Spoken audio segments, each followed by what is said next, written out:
Broomed for Success. Sea Witch Cozy Mysteries, Book 4. Written by Morgana Best. Narrated by Amy Soakes. Chapter 1. Persnickle, you have to be on your best behaviour today. The wombat, who also happened to be my familiar, fixed me with a frown. It was his usual expression. His face only lit up when I gave him a carrot treat or when he saw the colour orange. He loved one and hated the other. The fact carrots were orange in colour appeared to be lost on him. Today was Oleander Blanche's surprise birthday, and I didn't want Persnickle to ruin the party. There were plenty of ways he could. The possibilities were endless. I was waiting in the car for the East Bucklebury Retirement Home gates to open while Persnickle sat in the back seat. The complex had been locked ever since a murder had been committed just after I moved to town. The security guard waved to me and opened the gate just as Athanasius arrived. Athanasius opened the door and hopped in the car. "I'll ride with you," he said. "This is going to be an unmitigated disaster."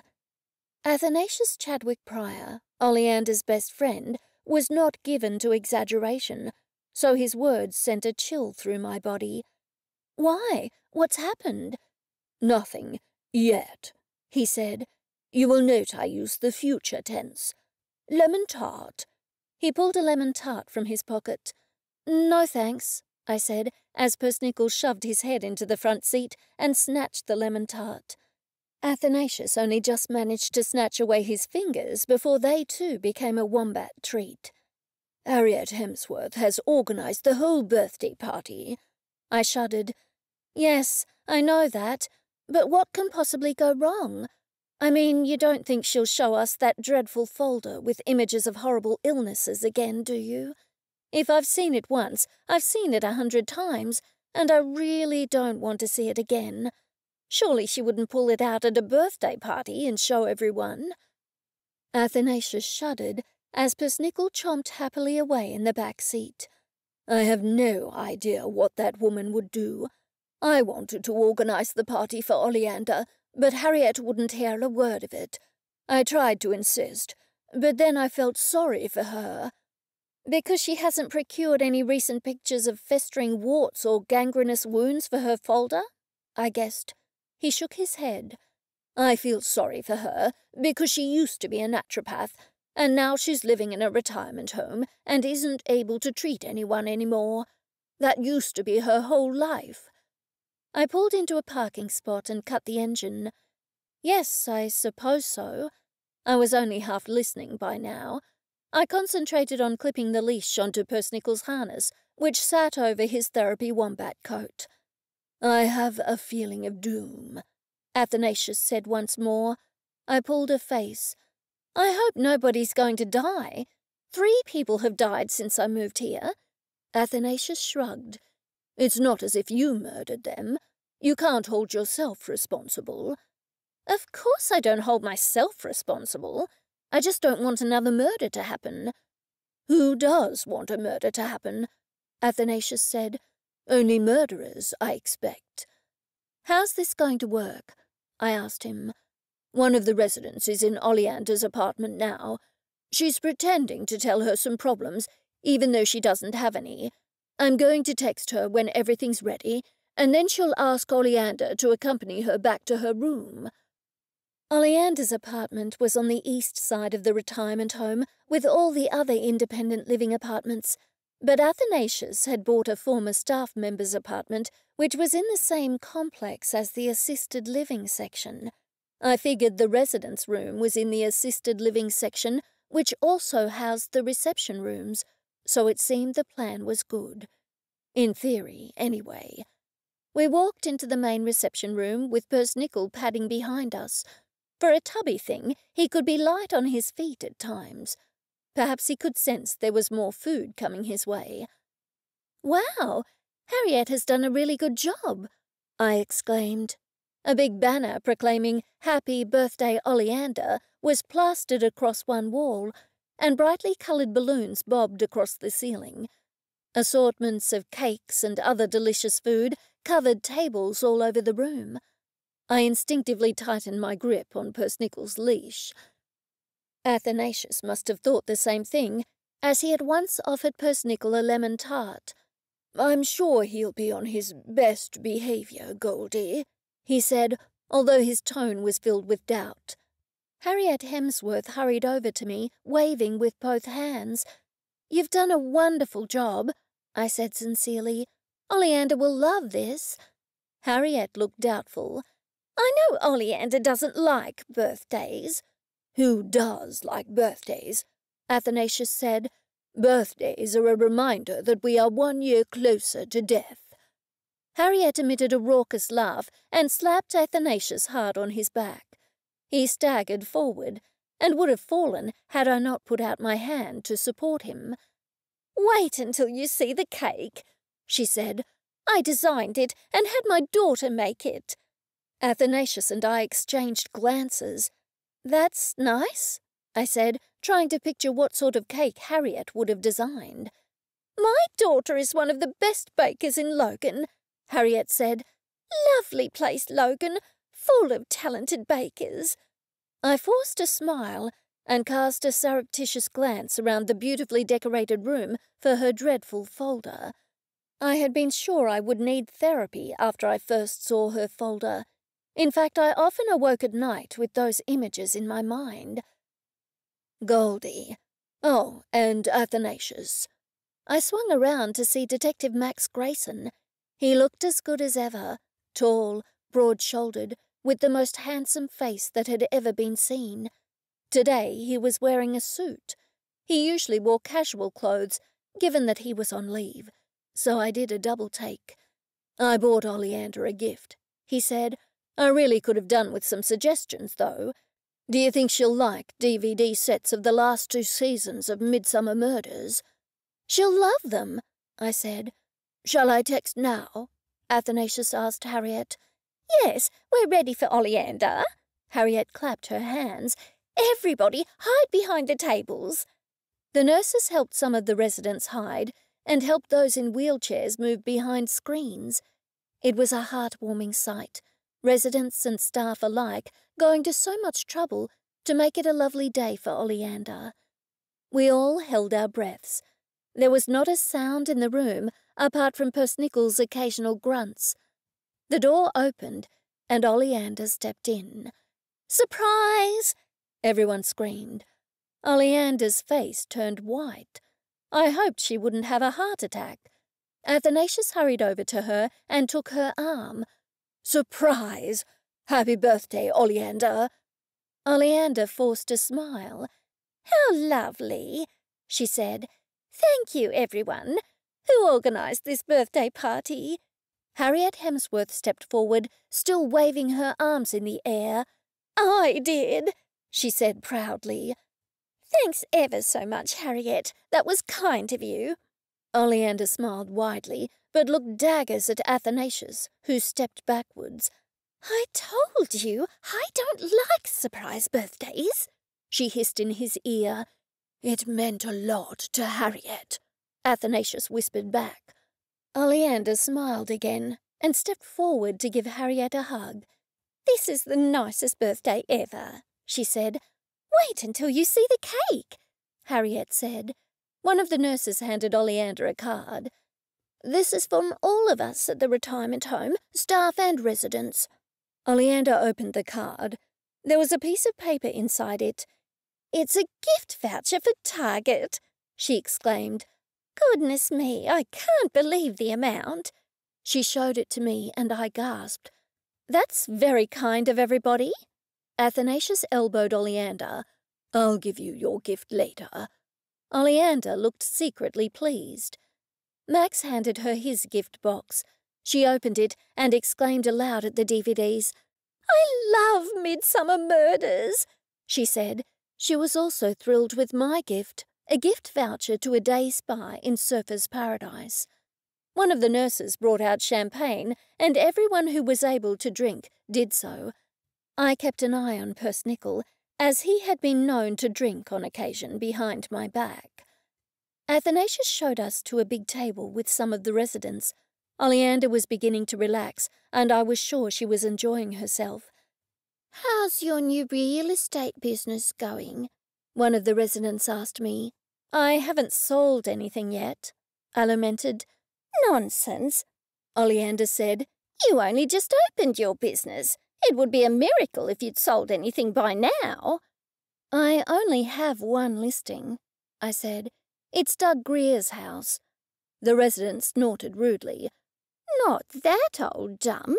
It would be better to knock it down and sell it for the land value." I didn't like to say so aloud, but she was right. After the resident took up chatting to the lady next to her, I turned to Oleander and Athanasius. "She's right about that house. The owner wants way too much for it. I suggested he at least paint it, but he said he wanted the buyer to put their own stamp on it." "It sounds like the only stamp a buyer would want to put on it is the stamp of a bulldozer," Athanasius said. I nodded sadly. To make matters worse, the owner had insisted he write the house's descriptions for the ads I was running. He was a retired journalist, and the ads were lengthy descriptions rather than snappy sales pitches. Oleander patted my arm. "Don't worry, Goldie. This is just the beginning. The journey of 1,000 miles begins with the first step. Who was it who said that?" "Grasshopper?" I offered. "Confucius," Athanasius said. Harriet Hemsworth stood up and clapped her hands loudly. "And now, Oleander's birthday cake." She hurried out of the room and returned less than a minute later with 2 nurses. They wheeled in a big trolley, large enough to put 2 dead bodies side by side on it. A dread sense of misgiving hit me.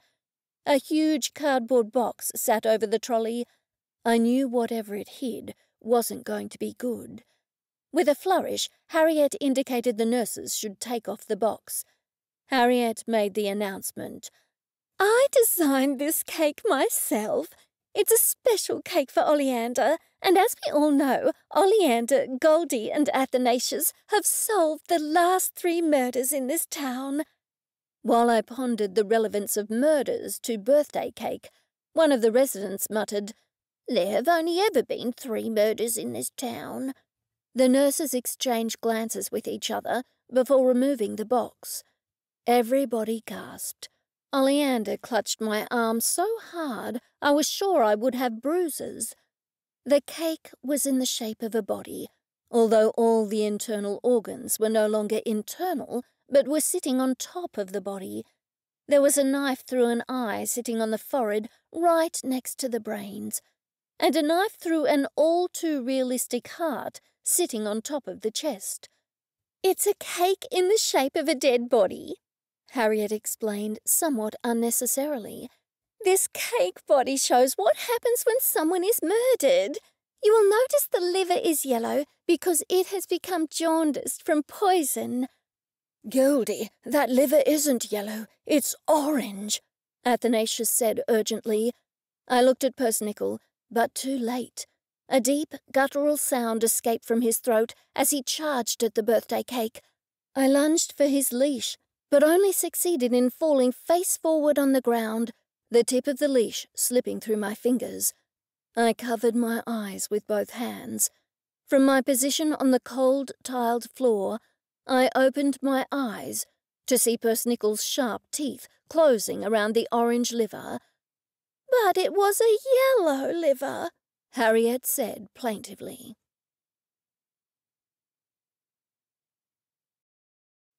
Chapter 2. I placed the open home sign out the front of Doug Greer's fibro cottage on the outskirts of East Bucklebury. It was a sunny day, but I didn't know if anyone would come to the open home. After all, Doug wanted a handsome sum for the house, probably double what it was worth. Despite how it looked, the house was in good structural condition, although most likely needed a new roof. It also needed a good clean, more like fumigation, as well as painting inside and out, a new kitchen, and a new bathroom. Doug said it could be sold as a renovator, but I had learnt long ago in my real estate career that most buyers couldn't visualize potential even in a bargain house. I walked up the cracked concrete path to stand on the circular steps and regarded the house with dismay.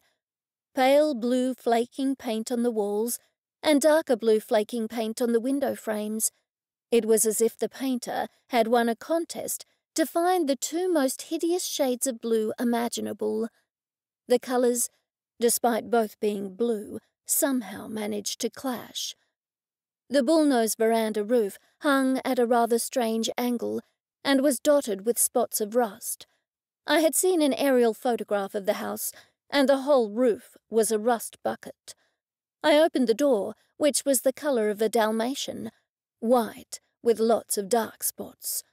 The smell of nicotine and whiskey assaulted my nostrils. I took a deep breath and walked inside. The first room was a living room. It was the least offensive. An old brick fireplace had recently been cleaned out. Doug had finally given in to my urgings, but there were burn marks all over the brick.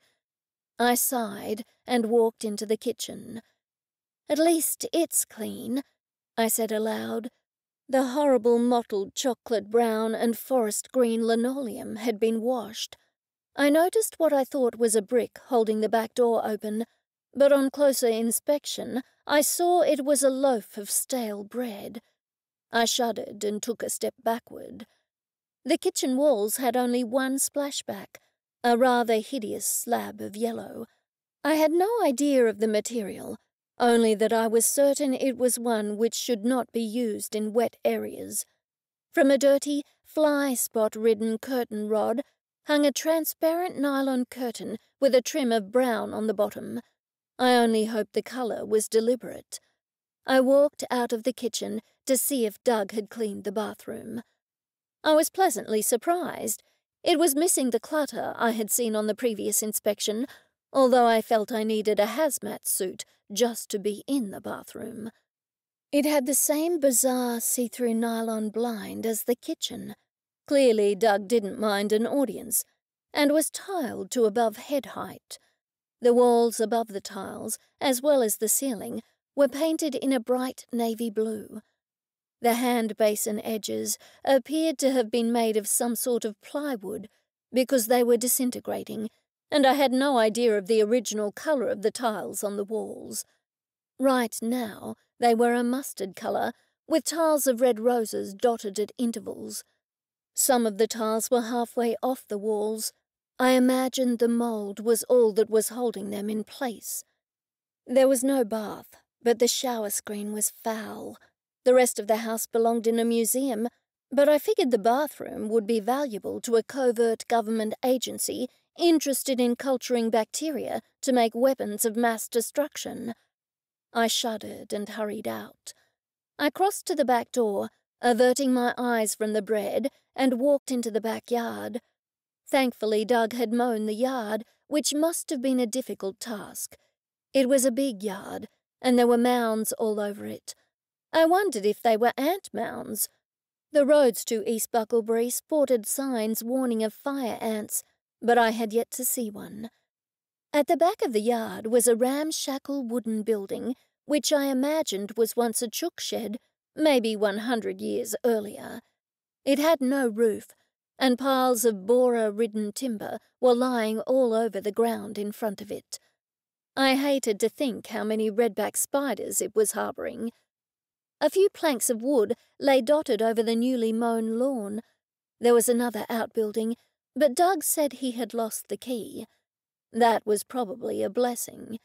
There was also another garden shed in a cheap galvanized iron style. I hurried back to the car to fetch my scented candles. I placed a vanilla and caramel scented candle in the living room and lit it, and lit a coffee and burnt sugar scented candle in the kitchen.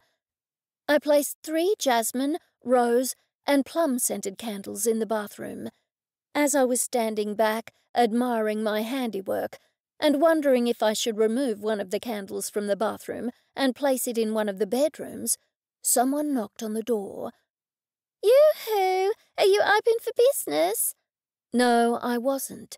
It was a full 15 minutes until the advertised time for the inspection. I plastered a false smile on my face and walked to the door. "Oh, you're new in town, aren't you?" the woman said by way of greeting. "Yes, I'm Goldie Bloom. I've been in East Bucklebury for a while now. I used to be a real estate agent in Melbourne." The woman scrunched up her nose. "Melbourne, it always rains there." "It doesn't always rain," I began, but then I remembered the customer was always right. I added, "Yes, it rains most days, and it's cold." I added for good measure, "Are you looking to buy a house?" She laughed. "No, I'm only here to snoop. I always wondered what this house looked like, but Doug's such a crotchety person. His father was the same before him. The house doesn't look much from the outside, so I wondered if it was any better on the inside." There really was no suitable response. I smiled again and held the door open wider. "See for yourself." My mind turned to the loaf of bread doorstopper. I decided to look for a brick, anything really, to use in its stead. I would have to act fast before other people arrived. I wondered if they would all be lookers and not potential buyers. I hurried into the backyard, at once thankful that Doug had already bought elsewhere and had moved his furniture out. It was on the same aesthetic level as his house, when I heard a blood-curdling scream. I looked around me, but could see no one. I had spotted a brick lying next to a bucket in the backyard, so I kicked it over with my foot to make sure there were no redback spiders under it. There was one, so I jumped away. "The bread will have to do," I said to myself. I had almost reached the door when there was another scream. This time, I realized it was coming from the house. The woman ran towards me, her arms outstretched, her eyes as wide as saucers. "In there! In there!" she screamed. "Yes, I'm sorry about the bathroom," I said. "I'm sure the owner is negotiable on the price, so the bathroom could be removed and a new bathroom put in." The woman grabbed my arm and dragged me towards the house. "I've already seen the bathroom," I said. "I don't need to go in there again." Her screams grew louder. "He's dead! He's dead!" I froze to the spot. My blood ran cold. Surely not. I had trouble breathing. For a moment I thought I would faint. The whole room spun. The woman grabbed my arm and shook me. "Call the police!" I absently wondered why the woman didn't have a phone on her. Despite the woman's urgings, I made my way slowly into the house. "In there!" she screeched, pointing to the bedroom. I clutched my stomach and urged and forced myself to move forward. The bedroom door was open. I stepped inside. There, lying face down, was a man. There was a bullet hole in his back. He was stone cold dead.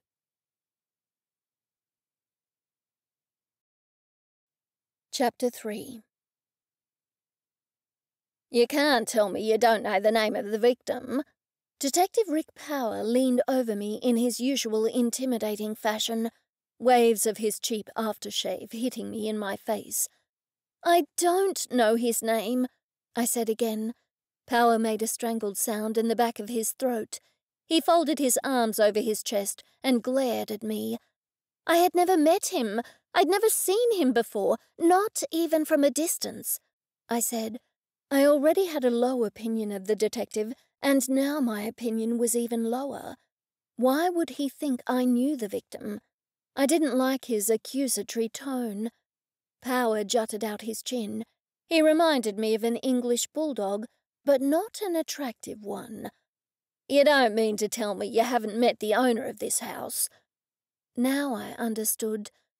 "The murdered man isn't the owner of the house. The owner of the house is Doug Greer." I gestured around the house. "As you can see, this house isn't furnished, and the owner doesn't live here." "She has a point," the other detective, John Walters, said. Power shot him a quelling look. "So you don't know the victim?" I took a deep breath and let it out slowly. "That's what I've been telling you. I had never seen him before. I saw him for the first time after the lady alerted me to the fact that his body was lying in the house. Power pointed to the closest candle, the vanilla and caramel.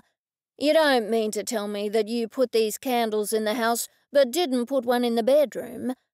I didn't have enough candles for all the rooms, I said, and the bathroom needed 3 candles. Why would it need 3 candles? He barked. Detective Walters tugged his sleeve. Come and see. They returned presently. Power did not mention the candles again. I continued. I hadn't even looked in the bedrooms. The lady who found the body came to the open home early and wanted to have a look around. While she was inside, I went outside to replace the door stopper. Why would you want to replace a door stopper? I wished Power wouldn't question me about every little thing. Because the current one is a loaf of stale bread, and I thought it might put buyers off. Power walked over to look at the bread and came straight back. I need the owner's name, phone number, and address. As I already told you, his name is Doug Greer, and I'd have to go back to the office to look up his phone number and new address. We will accompany you to your office when we're done here, Power said in a cold tone. Wait here until we speak with that woman. John Walters muttered something, but I couldn't hear him. Precisely. And, Miss Bloom, was the woman out of your sight at any time? Yes. Like I just said, I went into the backyard to look for a brick to replace the loaf of bread, and then I heard her scream. I ran back inside. Detective Walters stroked his chin and turned to Power. I don't think either of them are the perpetrators, he said. The Vic looks like he's been dead a while. We'll know when the forensics team gets here, Power said, effectively shutting down Walters. Walters, take that woman outside and question her.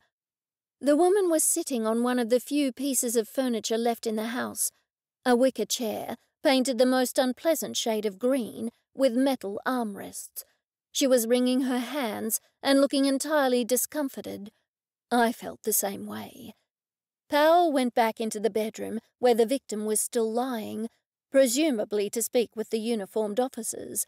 I walked out the front of the house to get some fresh air. Doug Greer's car pulled up. Doug hurried down the footpath. What's happened? I heard sirens heading in the direction of my house, so I thought I should take a look. Someone's been murdered, I said. Murdered? He echoed. Who?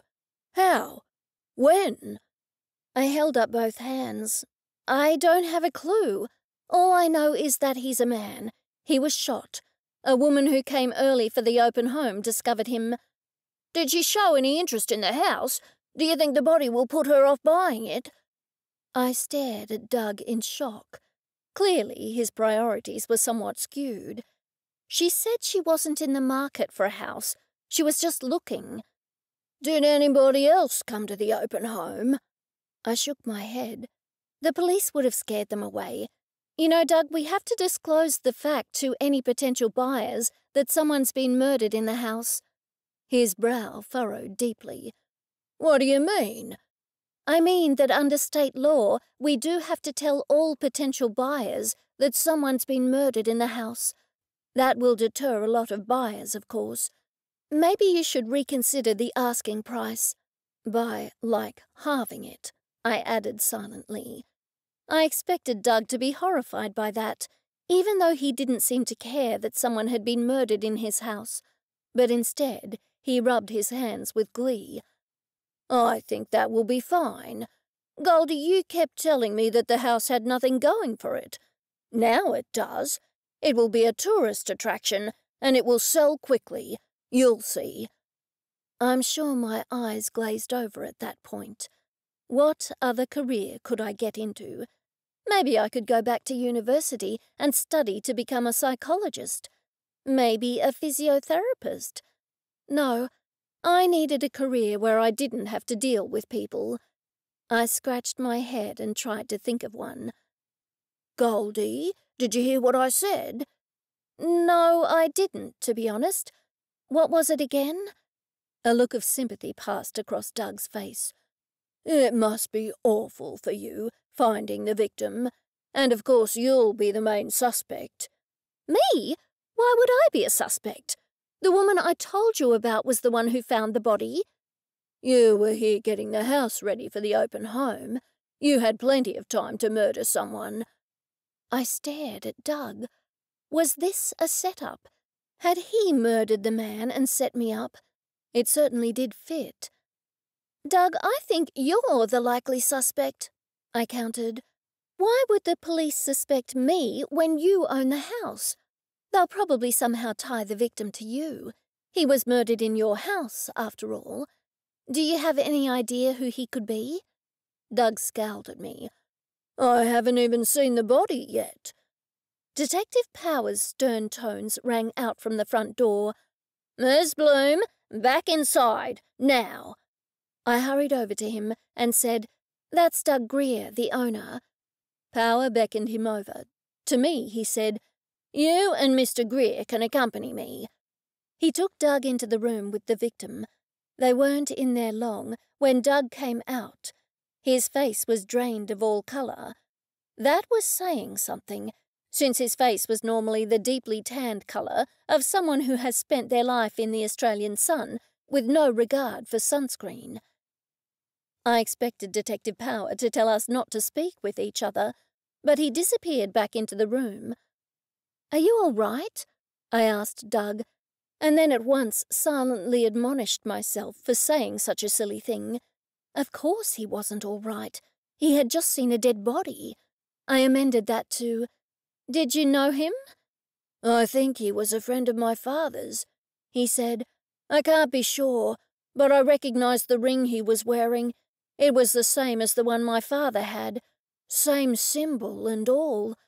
My father told me only members of the gang he was in had one." "Where is your father now? Is he local?" Doug shook his head. "My father passed away recently, and I inherited this house. I lived here for a while, but the rule about no coffee permitted in East Bucklebury made me want to get out, despite the fact I illegally brewed my own and the cops never caught me. I'm sure a lot of the residents around here do that." He quirked one eyebrow and looked at me. "I wouldn't know about that," I said, in as even a tone as I could muster. "It's all making sense now," he continued. "I looked for the gold for ages, but couldn't find it.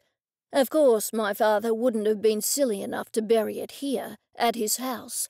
I spent a few days digging, even though I was certain it wasn't here." Now I was completely confused. I wondered if the shock had made him take leave of his senses. "I'm sorry, but I don't understand what you're talking about." Doug took me over to the group of cane chairs in the corner of the room.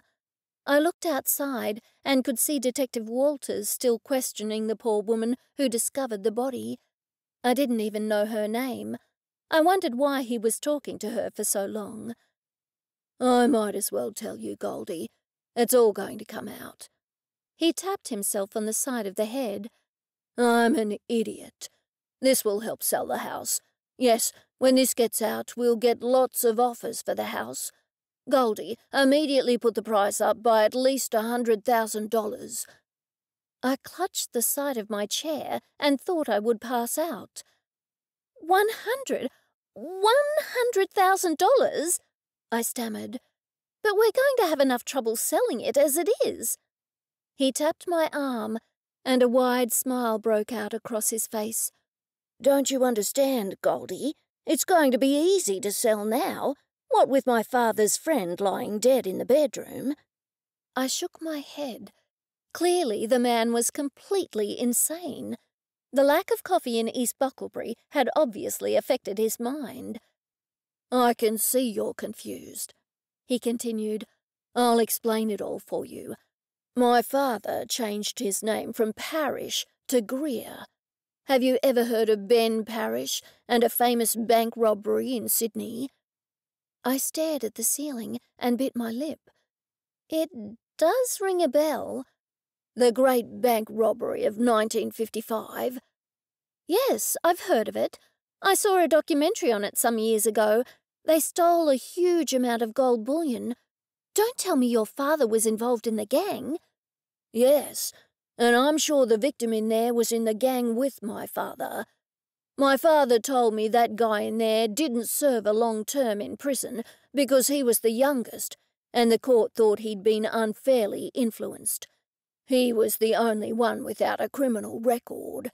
There were 5 men in the gang, and each of them split the treasure. I nodded, trying to follow his story. It was hard to concentrate after seeing a dead body. My father used to live in Tweed Heads. The police searched his place and didn't find anything, and they figured he wasn't silly enough to keep gold bars anywhere near his house. He changed his name and moved to East Bucklebury. You never found your father's gold? He shook his head. My father was going to tell me where it was, but he died too suddenly. Did he die of natural causes? Doug gave a little start. Are you asking if he was murdered? He shook his head. No, it was natural causes. He had no regard for his health, and it finally caught up with him. I was in Bali when he took ill. I flew back, but didn't make it in time. He would have told me where the gold was if I'd reached him before he passed. Why didn't he tell you sooner? I asked him. He shrugged. I was doing well for myself. I didn't need the money. Plus, he always said I'd only get it after he died. I looked around the house. He didn't spend any of it on himself. I figured if a bank robber had that much gold, he'd be living it up in a waterside mansion. My father was tight, really tight. He didn't like to spend. He'd been very poor during his upbringing, so he liked to hoard money and not spend it at all. He wasn't quite right, if you get my drift. He tapped a finger on the side of his head. I needed to make sense of this, but I needed some strong coffee first. The only place I could get strong coffee was from the illegal machine in my house. I would have to do my best to make sense of the situation in my caffeine-depleted state. I held up one hand for silence. Now, let me get this straight. Your father was involved in the Great Bank Robbery of 1955. You think the victim in the room was one of your father's old gang members, no doubt looking for your father's gold? Angus Burns, he said. Excuse me? I just figured out who it must be. There was my father, as well as Angus, Lawrence, Chris, and Martin. Chris and Martin died in prison incidents. Angus and Lawrence were the only survivors, but my father had photos of them when they were all young, and Angus had flaming red hair. The man in that room still has red hair, despite his age. You know, Goldie, this will sell the house. The thought of all those gold bars being buried here. I ignored that statement. Do you think Angus wanted your father's gold? If so, why didn't Angus come looking for the money before now? Because no one knew my father lived here, Doug told me. He changed his name. So the victim must have only found out recently that your father's house was here. How did he find out?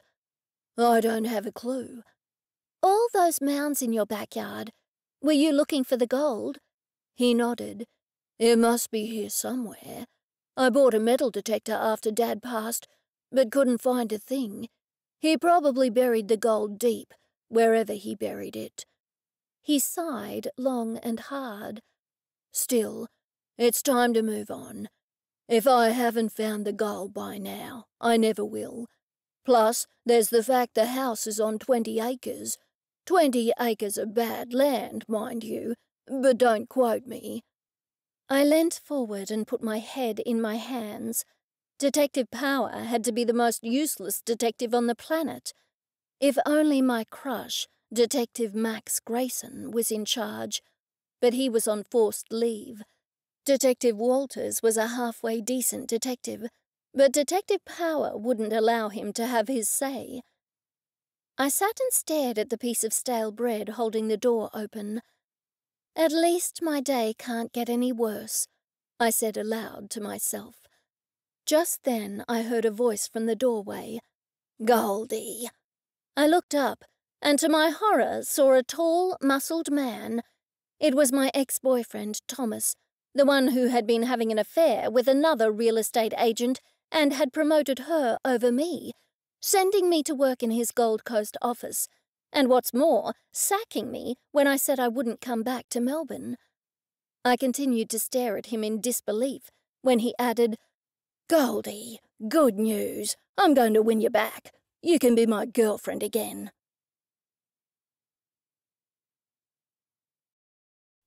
Chapter 4. I stood up in shock. Thomas ran over to me and enveloped me in a big hug, crushing my arms to my sides. He tried to plant a kiss on my mouth, but I turned my head just as his wet kiss landed on my ear. Detective Max Grayson stepped through the door, frowning at the sight of Thomas with his arms around me. I pushed Thomas away. "What are you doing here?" I snapped. Thomas looked quite put out. "All is forgiven, Goldie. I've decided I do want you after all." "Well, you can just turn around and take your tail back to Melbourne," I told him. "I've moved on with my life. Besides, whatever happened to what's-her-name?" "Alexis? I already told you we broke up. I invited you back to Melbourne, but you rudely said you didn't want to come home." I shook my finger at him, only too painfully aware we had an audience. "This is my home now, Thomas. I don't know why you've wasted all your time coming here." Angry red blotches broke out on Thomas's face. "Now, Goldie, you don't want to live in a horrible backwater dump like this town, do you? You're a city girl and you know it. You need to come back to Melbourne." I put my hands on my hips. "Just go away, Thomas. I'm not going to Melbourne, and neither is my wombat." Now, Goldie," Max drawled.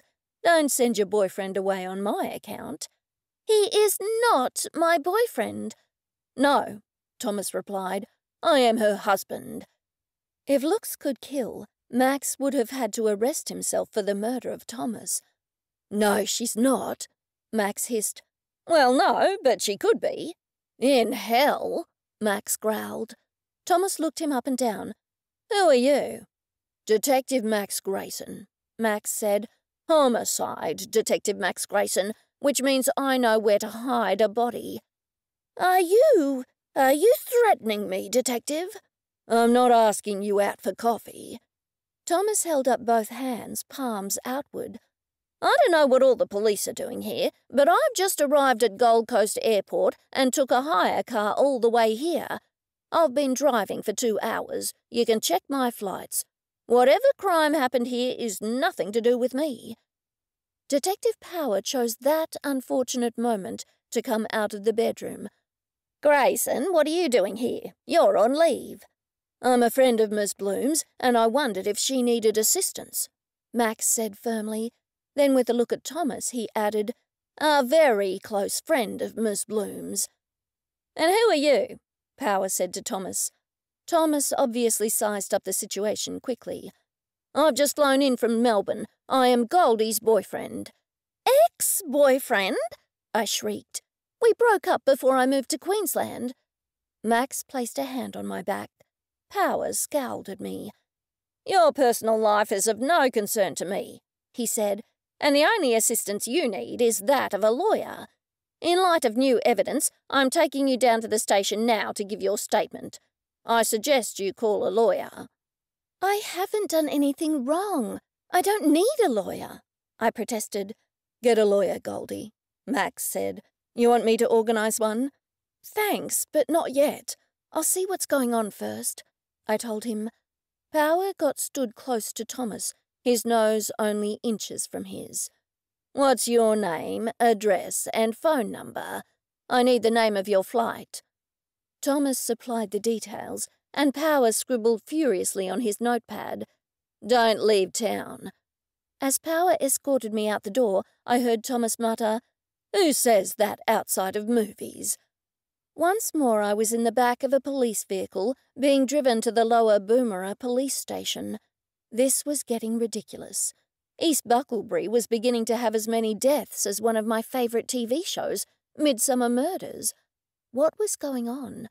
I had thought it was a quiet and sleepy seaside village, but it certainly was good for turning up corpses. I wondered whether, in fact, I should call a lawyer. I'd heard it said that the law didn't have anything to do with justice, but in my case, I hoped that old adage wasn't true.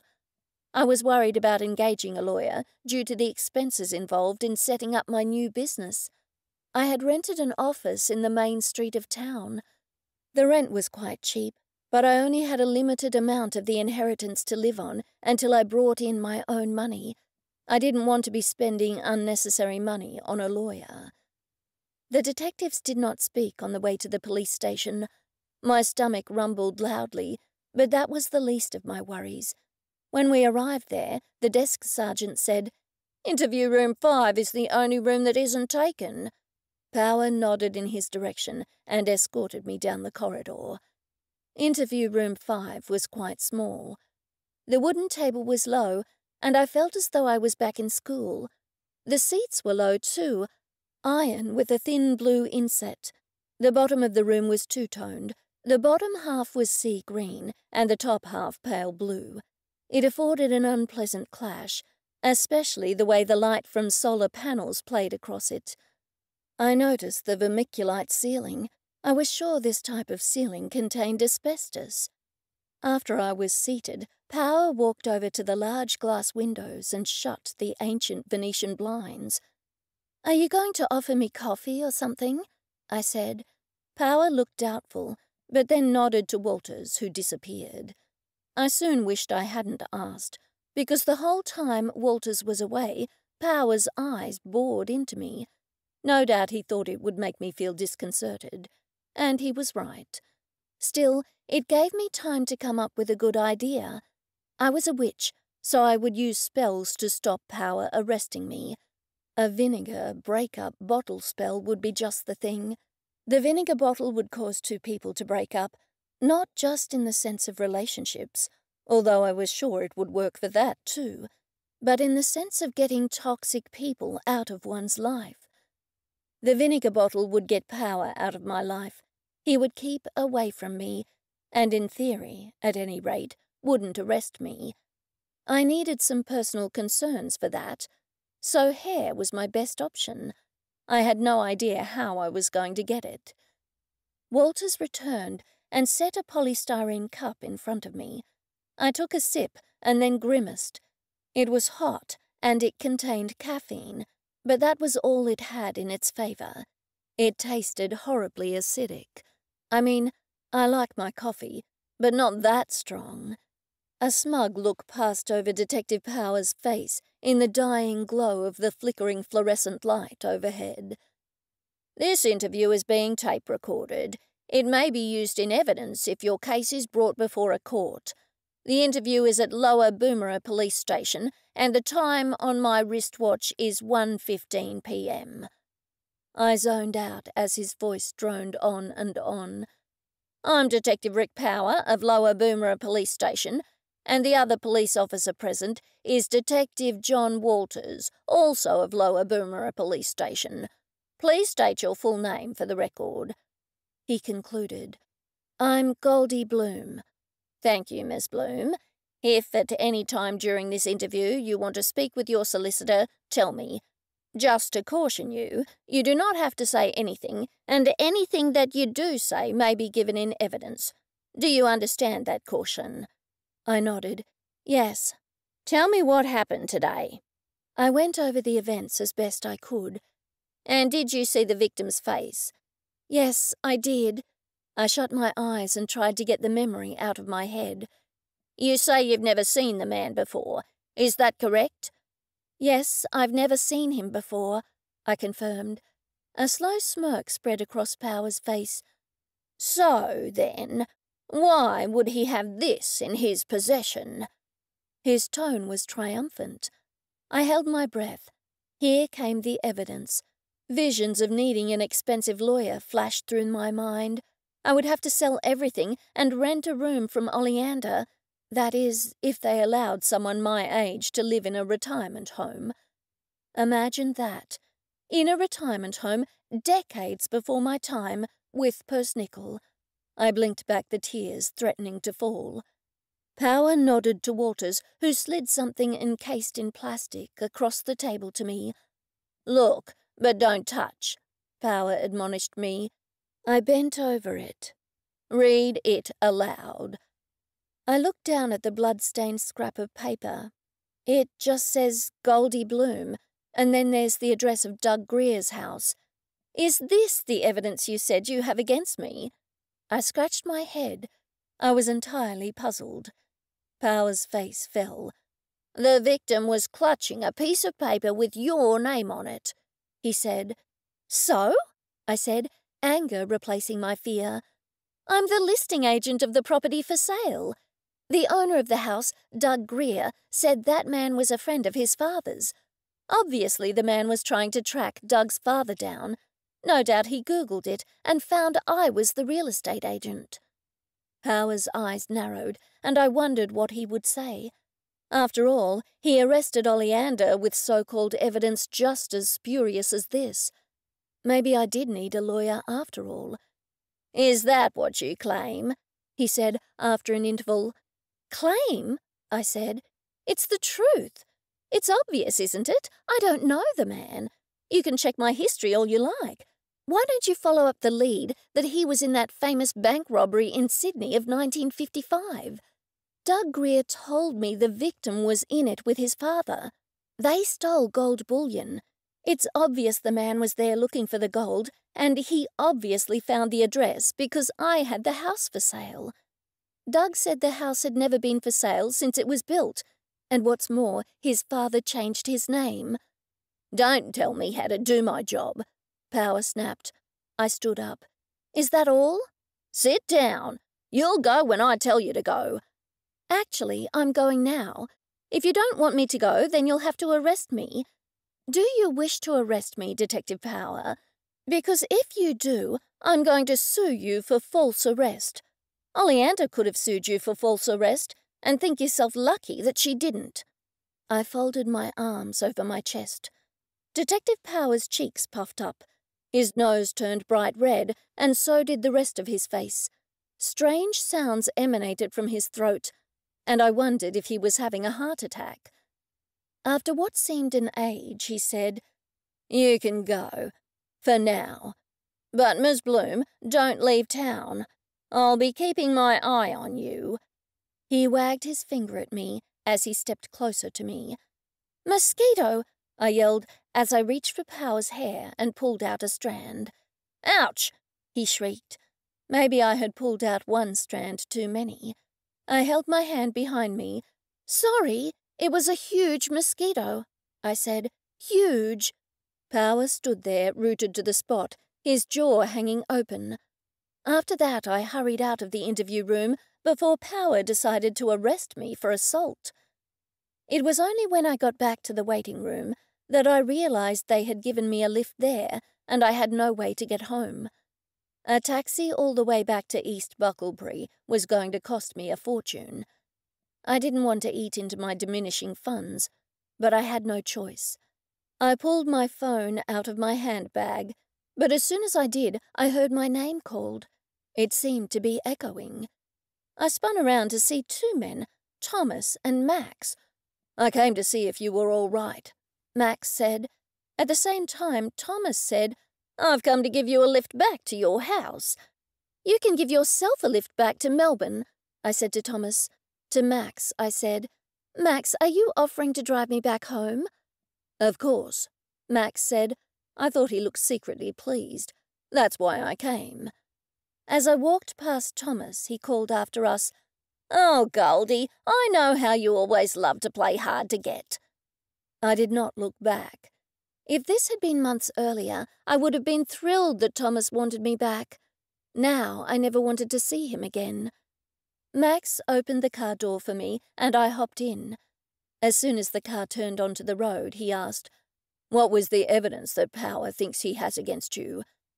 "It's just a piece of paper," I said. "The victim was holding it. It had the address of the house, plus my name at the top. Obviously, the man didn't know where Doug Greer's house was, and he Googled it and found out I was the agent. You don't think it's really evidence, do you?" I added. Of course not. But Power would think it is, Max said. I think you should get a lawyer, Goldie.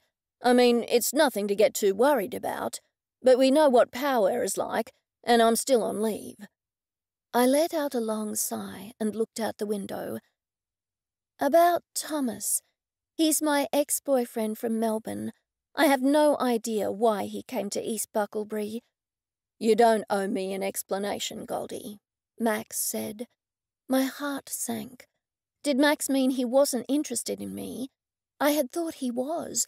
In fact, I thought he had dropped hints that we would soon be dating when the internal affairs investigator had left town. Had I got it all wrong?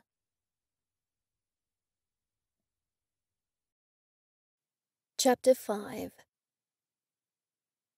Do you think I could risk hiding a coffee machine out the back?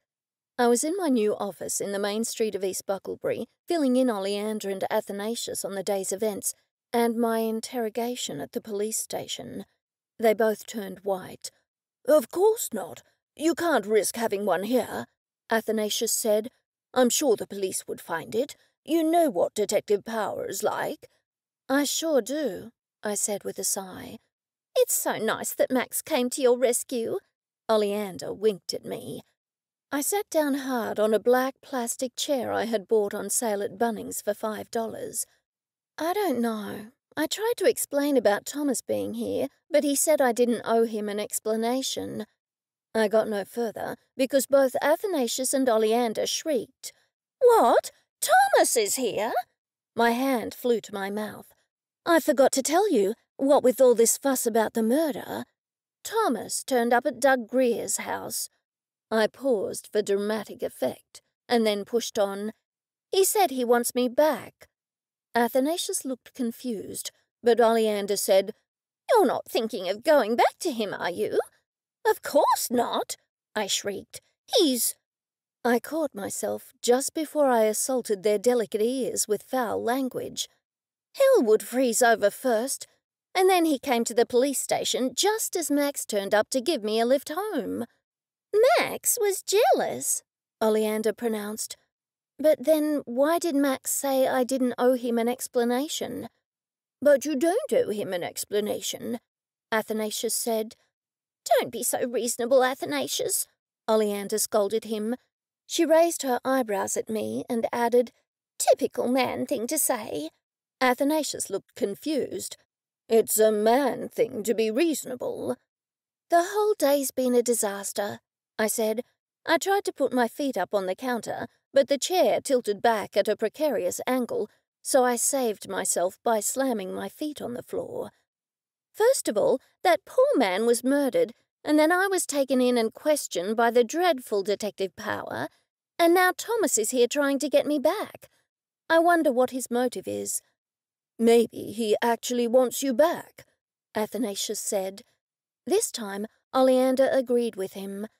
The man probably realizes he shouldn't have let you get away, Goldie. It's clear he's come to his senses, but it's too late. You have flown the coop. You're a horse that's left the barn, a ship that's sailed, a train that's left the station. Thomas missed the boat. He's a day late, $1 short. You're right. I have, and he has, I said, hoping she wouldn't think of any more sayings. Still, on the bright side, I got this rent for a song. I'll tell you what, Oleander said. This is a nice office, and there's room outside for tables and chairs. For us to drink our coffee at, I said sadly. What use are tables and chairs outside a real estate office? Well, at least it has a little fenced-off area out the back for Persnickle. That's good, but I'd rather leave him at home while I'm out of the office, I said. I'd worry if he was here alone in town. Athanasius stood up suddenly. Maybe we could be your receptionists. We come cheap. I tapped my chin. That is a good idea. If you're serious, as soon as I can afford it, I'll take you both on as receptionists. Before either of them could respond, Thomas himself appeared. So this is your new little office, he said with clear disdain in his voice. This is Thomas, my ex-boss, I said, And to Thomas I said, "These are my good friends, Oleander and Athanasius, and this is my wombat, Persnickle." Thomas bent down to pat Persnickle. Persnickle made a deep grunting sound. Thomas jumped back. "He doesn't like you," I said, "and he bites." "Don't we all?" Thomas said with a big wink. I rolled my eyes. "What do you want?" "Now, Goldie, is that any way to speak to me?" he said in an admonishing tone. "I've flown all the way from Melbourne to the Gold Coast airport and then hired a car and have driven at least 2 hours to get to this place. I thought you'd be only too pleased for me to rescue you and take you back home to civilization, to Melbourne." "East Bucklebury is my home now, Thomas, and as you can see, I don't need a job because I'm working for myself." "Goldie, you know you won't make a success of this business. You'll never be a success here. You were a success in Melbourne, both as a real estate agent and as my girlfriend." I raised my eyebrows. "As one of your girlfriends?" "Well, if you're still upset about it, that shows you still care about me." Thomas punctuated his remark with another wink. "I have some eye drops that will fix you right up, young man," Athanasius said. "If you'd like to accompany me to the retirement home, I'll fetch them for you." Thomas appeared taken aback. I got out of my plastic fold-up chair. "Thomas, I will never go back to you. Not in a million years. Not if you were the last man on earth, and not even if I had been on a desert island for 10 years, I said. "And that's the end of the matter. I never want to see you again. Goodbye." He reached for my hand, but I brushed it away. "Goldie, I'm still in love with you. I'll always be in love with you." Just then Max walked in, carrying a cardboard box containing 4 milkshakes. "I'm not interrupting something." He looked quite put out. "This young man has something in his eye, but has refused medication," Athanasius told Max. "And he's professing undying love for Goldie," Oleander added. "Is he indeed?" Max strode over to us. "And what does Goldie have to say about that?" "I told him to leave me alone. I said I never wanted to see him again." Max placed the box on the counter before folding his arms over his chest and glaring at Thomas. "You can't intimidate me, detective," Thomas said with a sneer. "I'm quite within my rights to try to win my girlfriend back." "Ex-girlfriend," I said, "and I don't want you back. You're trespassing. Please leave." Max cleared his throat. He loomed over Thomas. Thomas looked between the two of us and then beat a hasty retreat. "Thanks for that, Max," I said. "Any time, Goldie. I don't like to see you upset." Oleander winked at me, and for a moment I was afraid Athanasius would offer her eye drops as well. "I came to give you some information, off the record, of course." Max took a milkshake from the box and handed it to Oleander. "Thanks, but I'm lactose intolerant," she said. Max walked over to the front door. "Goldie, you're not open for business at the moment, are you?" "No, I was just doing a bit of cleaning. I'm shut on Saturday afternoons," I told him. He walked over to pull down the blind on the front window. "I got you all coffee at Ormo. Look inside the milkshake containers." We took off the lids of milkshake to see coffee cups hidden inside. "You're so thoughtful, Max. Thank you," I gushed. I sipped the latte and let out a long sigh of contentment. That was exactly what I needed. How did you know to bring 3 coffees? I mean, how did you know Oleander and Athanasius would be here? "I am a detective, Goldie," he said, looking quite pleased with himself. "Anyhow, I've come to give you some information, but you didn't hear it from me. The victim died around 12 hours earlier than the time you found the body." 12 hours, I said. "That's last night." "Yes, after your birthday party, Oleander," Athanasius said. "Does this mean I'm off the hook?" Max shook his head. "I'm afraid not, Goldie. Of course it does look better for you. It would have been much worse for you if the victim had been murdered around the time you were at the house. Still, It doesn't let you off the hook, truth be told. I pulled a face and continued to sip my latte. Do they know who the victim is yet, for sure? Athanasius asked him. Max nodded. That's where it gets interesting. He was one of the men involved in the Great Bank Robbery of 1955. Yes, Doug was telling me about that, I said. His father was Ben Parrish, but he legally changed his name to Greer. Ben was involved in the Great Bank Robbery of 1955 with several other men. They all went to prison, but the victim got a lesser sentence because he was so young and didn't have a criminal record. I put down my coffee for a moment. Doug said the victim had bright red hair, and so did Angus Burns. Plus, the victim had the same ring as Doug's father. So the victim was Angus Burns? It was indeed. Did Doug tell you anything else? I thought back. Doug said his father didn't spend the stolen gold because he was saving it as an inheritance for Doug. Doug's been digging up the backyard ever since his father died, but he hasn't found a thing, not even with a metal detector. Still, he's sure his father wouldn't have buried the gold at the house. So his father didn't tell him where the gold was hidden? Oleander asked me. I shook my head. No, because he died unexpectedly and suddenly. You'd think he would have made a will or something, Athanasius said. Yes, you'd think so. Oleander fell quiet for a moment before adding, Maybe he didn't trust lawyers. I wonder if this man came looking for the gold and someone murdered him. Max waved his finger at me.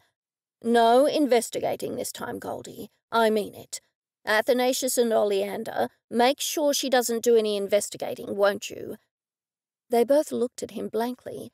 Perhaps Max didn't realize they were implicated in investigating the previous murders just as much as I was. Well, I'd better hurry. That internal affairs man is still in town. See you later, everyone. He addressed those last words to me. I crossed to the door to let out Max, when a man brushed past me and stormed into the office. I was about to say we weren't open when I realized it was the internal affairs investigator. What are you doing here? He snapped at Max. These are my friends, Max said, and I don't like your tone. The man narrowed his eyes. You have to admit it's a little suspicious. Max drew himself up to his full height and loomed over the man. Exactly what is suspicious? The man pointed at me. You're always hanging about her. The lady's name is Goldie Bloom, Max said. Ms. Bloom to you. Something occurred to me. Since I was going to do a vinegar bottle for Detective Power, I might as well do one for this man, and then he'd be out of our hair for good. And speaking of hair, I walked over to the man. You should relax in East Bucklebury, I said. It's a nice town. I stared closely at his jacket. Thankfully, he had more hair than Detective Power. A few hairs had fallen onto his jacket. I reached out and snatched one. He stepped backwards. What are you doing? You had a hair on your jacket, I said. Never mind, I got it off. The man spun back to Max. I'm watching you, he said before storming out the door. Sorry about that, Goldie, Max said. It won't matter soon anyway. With that, he crossed to the door and let himself out. I stood there for a moment, pondering his words. What had he meant? Was he soon going to make it abundantly clear to the investigator that he and I weren't dating? And how would he do that? I sure hoped Max didn't have a girlfriend. I hurried into the kitchen at the back of the office and fetched out some cling wrap before carefully folding the piece of hair inside it. I hope it's enough, I muttered to myself. I turned around to see Oleander and Athanasius staring at me, surprised looks on their faces. I hurried to explain. I'm going to do a vinegar bottle spell to separate me from Detective Rick Power, and I decided to do one for the internal affairs investigator as well. Oleander clapped her hands. What a good idea, Goldie. I hope it works. I'm sure it will, I said. I've had great success with vinegar bottles in the past. Athanasius pointed to my desk. Quick, turn on your computer, Goldie. We have to find out about the great bank robbery of 1955. I hurried over to my desk and turned on my computer. While I was waiting for the painfully slow Wi-Fi to work, I said, "Surely the motive is connected with the bank robbery." "Not necessarily," Athanasius said, "but the fact that the victim was murdered at Doug's father's house does seem to make it the obvious motive. But who knows? It might not have been someone connected with a gang member. It could have been a scorned lover. We shouldn't shut our minds to other possibilities." I tapped away on the keyboard and quickly found the details of the great bank robbery of 1955 committed at one of the major banks in Sydney. These are the men involved. I jabbed my finger on the screen. Doug's father, who is now deceased. And there's the victim, who is also now deceased, obviously. Athanasius looked over my shoulder. "It's said the other two have died, and one of them is still living a private life at the Gold Coast." "The Gold Coast," I said. "That's a bit close for comfort." "Quick, see if you can find an address." I tapped away. "Lawrence Pattinson Smythe is an unusual name," I said. There was only one L. Pattinson Smythe, and his address was at Tambourine Mountain. A well-known tourist town, Tambourine Mountain was only a 50-minute or so drive from East Bucklebury. "Do you think it's him?" I asked them. "Why doesn't he have an unlisted number?" Oleander shrugged. "Maybe as it's 60 or so years after the bank robbery, so he doesn't care if anyone knows these days. It's got to be him, surely. I mean, it's a bit much of a coincidence, isn't it?" "What will we do? We can't just turn up at his door and ask him questions about the victim." "That's exactly what we're going to do," Athanasius said.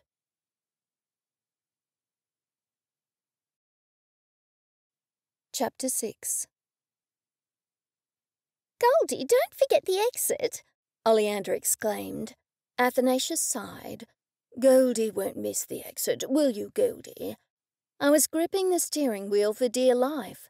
In Melbourne, I had mostly used public transport, and the M1 here could be scary at times, especially when cars merged en masse.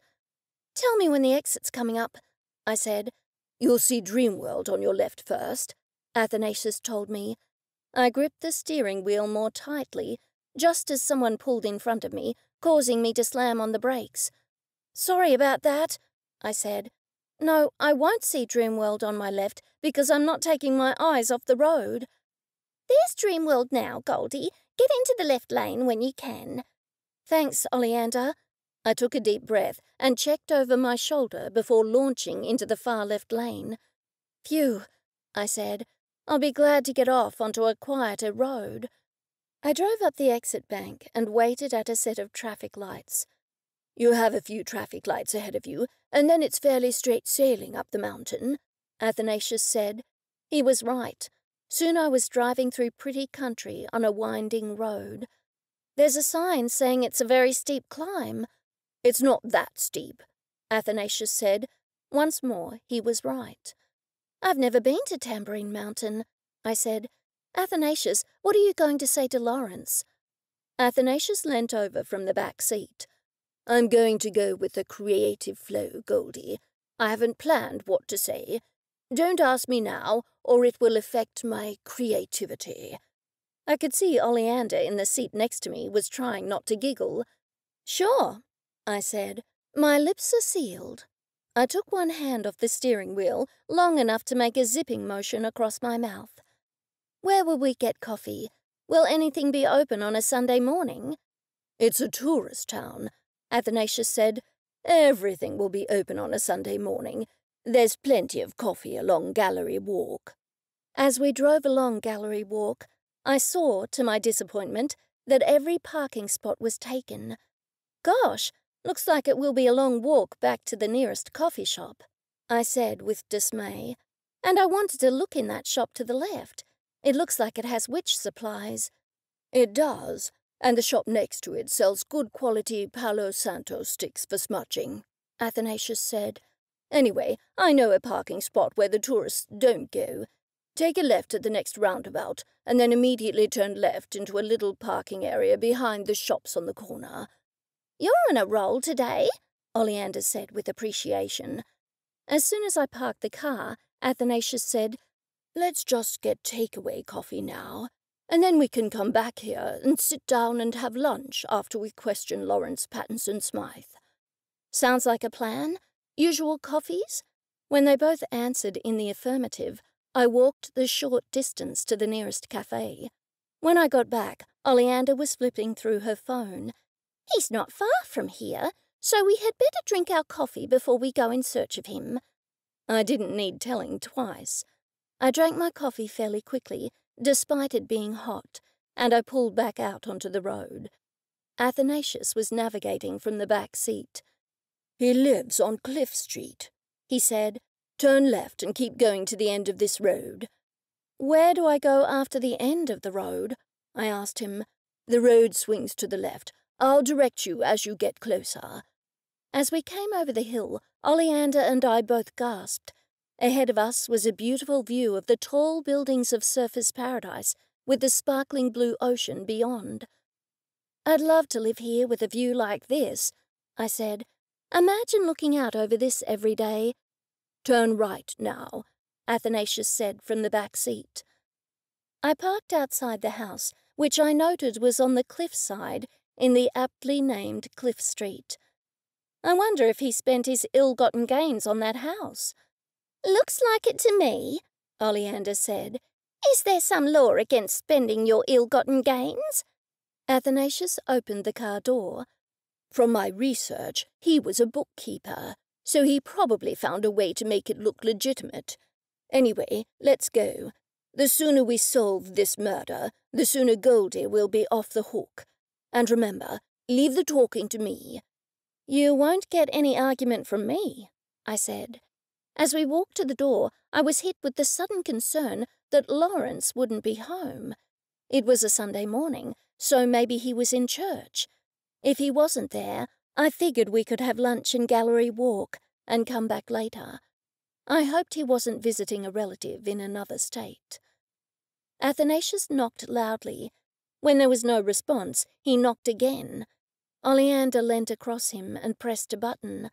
A loud noise reverberated through the door. A female voice called out to us, "Are you looking for Lawrence?" We all spun round to see a woman's head sticking through the window in the house next door. She was wearing a scowl. "Yes, we are," Athanasius said. "Is he at home?" "He's a bit deaf, so you need to press the buzzer a few times," she said. "It lights up. When he sees it, he knows to answer the door."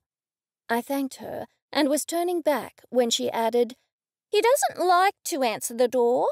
He never answers the door when Woolworths delivers his groceries, and I don't think he pays for the gas cylinders either, because they just deliver them and leave, and I never see any cash exchange hands."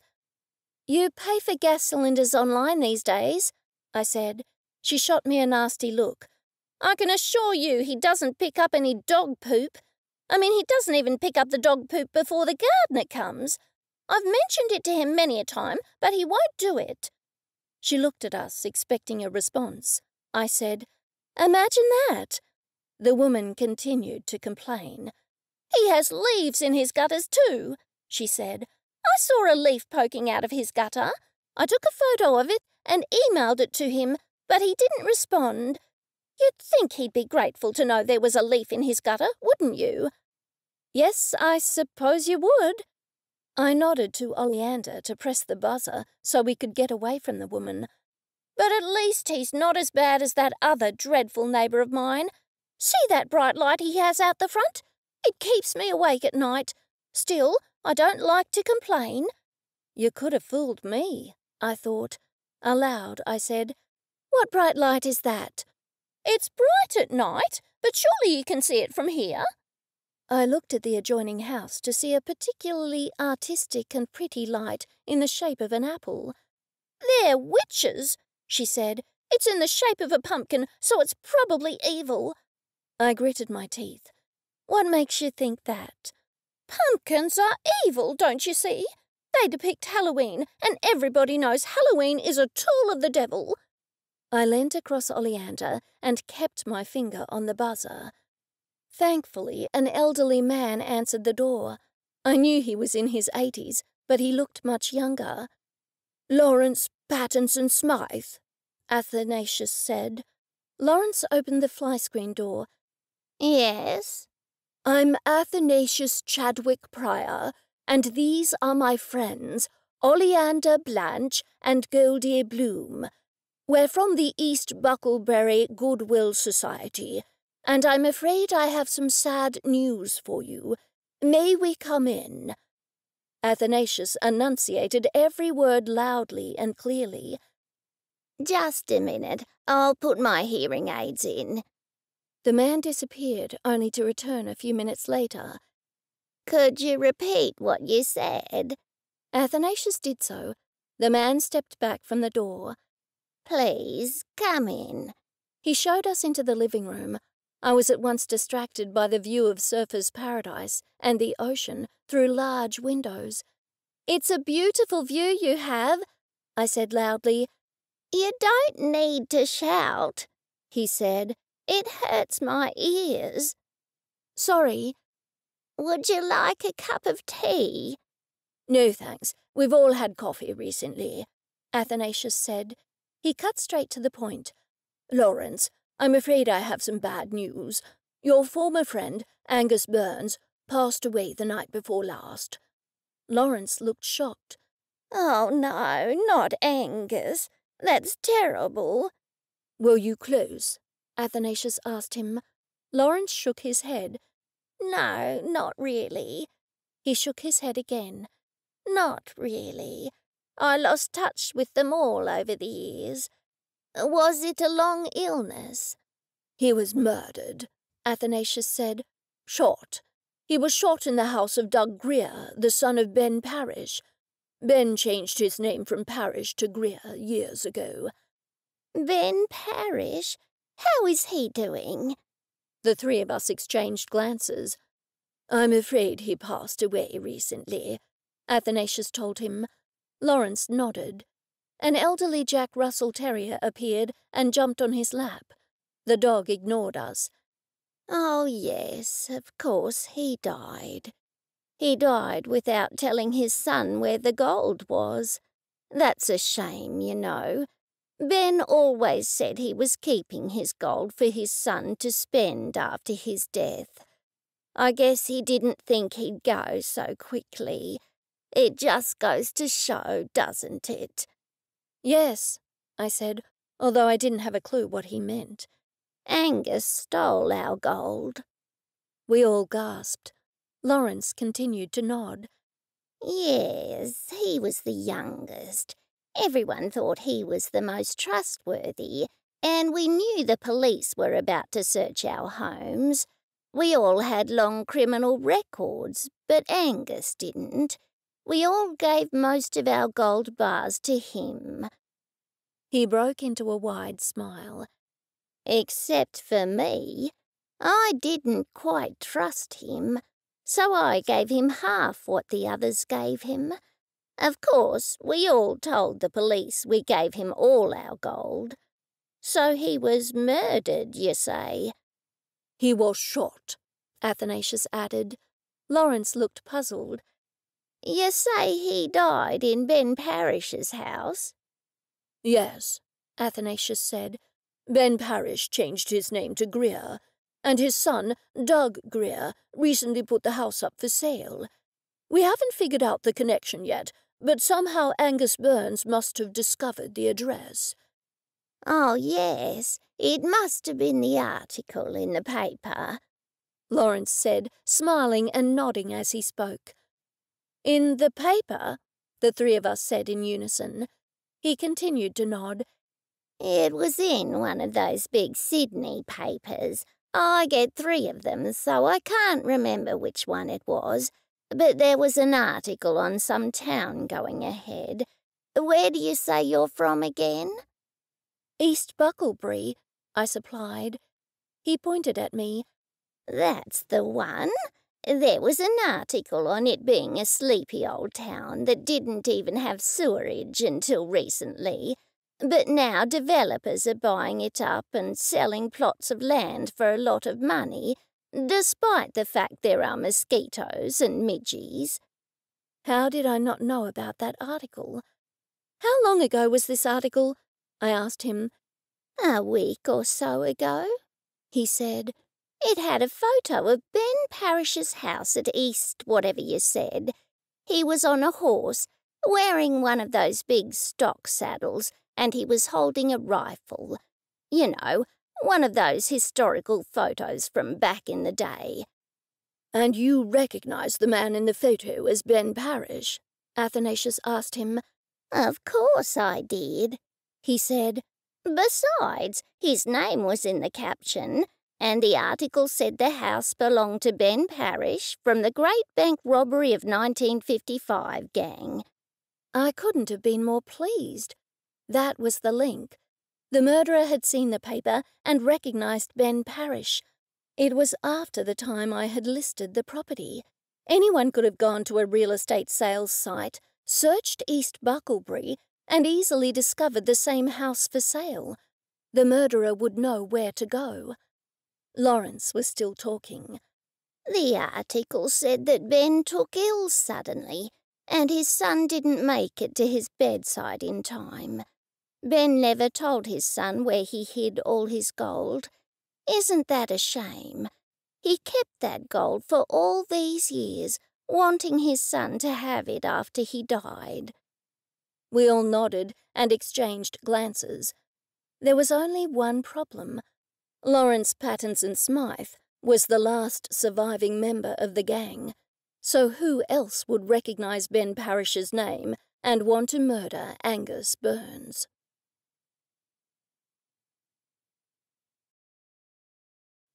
Chapter 7.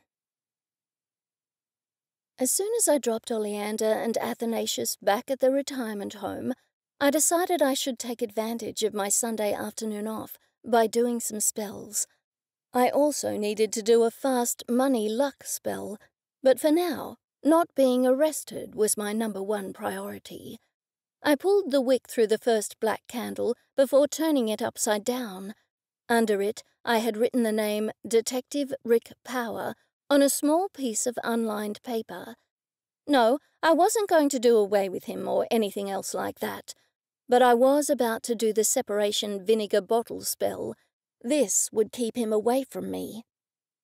I didn't know the Internal Affairs Investigator's name, so I wrote the words Internal Affairs Investigator in East Bucklebury on another piece of paper. I pulled the wick through the second black candle and turned it upside down. Before I lit the candles, I opened the doors of my altar room a little and peeked out. To my relief, Persnickle was lying on his wombat bed, watching yet another episode of Starsky and Hutch. I hoped they would remake the series so there would be more material, but for now, Persnickle didn't seem to mind watching repeats. I closed the door quietly and turned back to my spell. Under the candles, I had placed black pepper, red pepper, sulphur, and salt. If this had been a binding work, I would have added small mirrors and been careful not to look in them. But as this was a separation spell, I didn't need them. I lit the candles and then left the room. There was nothing else I could do until they had burnt down. I decided to pour myself a glass of wine, and I needed to take a cleansing bath after I finished the vinegar spell. I went to sit in the living room, wishing I could relax and watch something I would like to watch, like Selling Houses Australia, rather than having to watch endless reruns of Starsky and Hutch. I was handing Persnickle a piece of carrot as a treat when a knock on the door startled me. I hurried over to it, figuring maybe Oleander or Athanasius had left something in my car. To my horror, Thomas was standing on my doorstep. "Goldie, we need to talk," he said as he slipped past me. "Oh, come in," I said sarcastically. "Why don't you stand for the short time you'll be here?" He took a wide berth around Persnickle and sat on one of my sofas at the far side of the room. You smell delicious, Goldie. What is it? Coffee, most likely, I said. I expected he wanted me to offer him one, but I wasn't going to. It was then I remembered coffee was illegal in East Bucklebury, so I added, "It's my coffee-scented candle. It's illegal to own or consume coffee in East Bucklebury." His jaw dropped open. He quickly shut it and added, "Yes, a lady at the one and only cafe in East Bucklebury did tell me that when I asked for coffee. I thought she was joking at first. Goldie, will you come back with me to civilization?" "Why would I?" I said with a dismissive wave of my left hand. "I don't like you, Thomas, and I'm happy here. I have friends and a wombat." He eyed Persnickle warily. "What, you mean those oldies, and that has-been detective?" I pointed to the door. "How dare you insult my friends? Just go back to Melbourne, Thomas." He did not stand, but held up both hands in a gesture of surrender. "Okay, it's obvious we got off on the wrong foot. Goldie, I only realised how deeply I feel for you after you left to go to Queensland." "You ordered me to go to Queensland," I reminded him, "and it's a pity you didn't remember how much you felt for me when you were—" I tried to think of a suitable euphemism. "Overly friendly with Alexis. And to make matters worse, when I said I wouldn't come back to you, you sacked me. What a nerve!" I could feel myself growing hot. "Let me explain," he said hurriedly. "I only said that because I thought you would come to your senses. Goldie, I'm in love with you. I've never been in love with anyone before. I've never told a woman I love them. You're the only one for me, Goldie. I truly do love you." He put his hand over his heart as he said it and grinned. I glared at him. "Well, that's all well and good, but I don't feel the same way about you. I have no feelings for you, Thomas. Not nice ones, at any rate. Now, please, leave my house and never come back. Thomas, I never want to see you again. I don't know how I can make myself any clearer than that." "You don't mean it, Goldie," Thomas said in a cajoling tone. "I certainly do mean it." I walked over to the door and opened it, only to let out a soft cry. Max was standing there, his hand raised to knock. "Thomas was just leaving," I said quickly. For a long moment, Max didn't lower his hand. Thomas walked over to the door. He looked Max up and down, blew me a kiss and winked at me. "Catch you later, Goldie." I grabbed Max's arm, pulled him inside, and then slammed the door as hard as I could. "Are you all right, Goldie?" Max said, peering into my face. His own face was bright red. "No, I'm not. Thomas was just here asking me to go back to Melbourne with him and telling me how he feels about me." I threw both my hands in the air. Max tore off his jacket and started to pace around the room. "Some cheek that guy has," he muttered, more to himself than to me. "Who the hell does he think he is?" "He said he's in love with me or some such rubbish," I said. I didn't want to wind up Max anymore, but I needed to blurt it out to someone. "I don't know what his agenda is. I mean, I did sell a lot of real estate for him. Maybe he wants me to go back and thinks I'll only work for him again if we're back in a relationship." "Maybe he really is in love with you," Max said. He looked at me with big puppy dog eyes. I was shocked. That hadn't even occurred to me. Max was now staring at me hard. "Why would you find it so hard to believe?" I could no longer look Max in the eye. He made me feel way too exposed. "It makes no difference to me," I said dismissively. "He can feel whatever he likes towards me, because the only thing I feel toward him is irritation and annoyance. Would you like some coffee, Max?" Max's face lit up. Suddenly his whole body relaxed. I wondered for a moment if he had been worried that I still loved Thomas. "I'm just wondering if you should get a better hiding place for the coffee machine. You know, just in case Power comes snooping around." "But he'd need a warrant, wouldn't he? And would you know if he got a warrant?" Max shifted from one foot to the other. "That's just it. I should hear if he gets a warrant. but I might not find out in time to hide the coffee machine." "It's too big to hide," I said. "It is plumbed in, after all. Maybe I could disguise it. Maybe as a sculpture?" I looked at the coffee machine and scratched my head. "No, I think the only way is to make sure Power doesn't suspect me." I was referring to the spell, but Max became instantly suspicious. "Goldie, please tell me you're not going to investigate." I handed him his coffee. "Here, just how you like it." "Don't avoid the subject, Goldie." I sighed and refilled my wine glass. "Let's go and sit in the living room. I mean, we'll have to watch Starsky and Hutch. The only alternative is the porch, but that internal affairs man might catch you." Max sighed in obvious resignation. "Starsky and Hutch it is, then," he said. "I had to hide the car around the corner. Okay, Goldie, tell me what you've already found out." I feigned innocence. "What do you mean?" When Max simply stared at me, I said, "Okay, I confess. Oleander, Athanasius and I went to see Lawrence Pattinson Smith yesterday at Tambourine Mountain." "Tambourine Mountain? Lovely place." I agreed. "Anyway, it turns out he's the last survivor of the Great Bank Robbery of 1955, gang. But he did say something very interesting." Max set down his cup on the coffee table.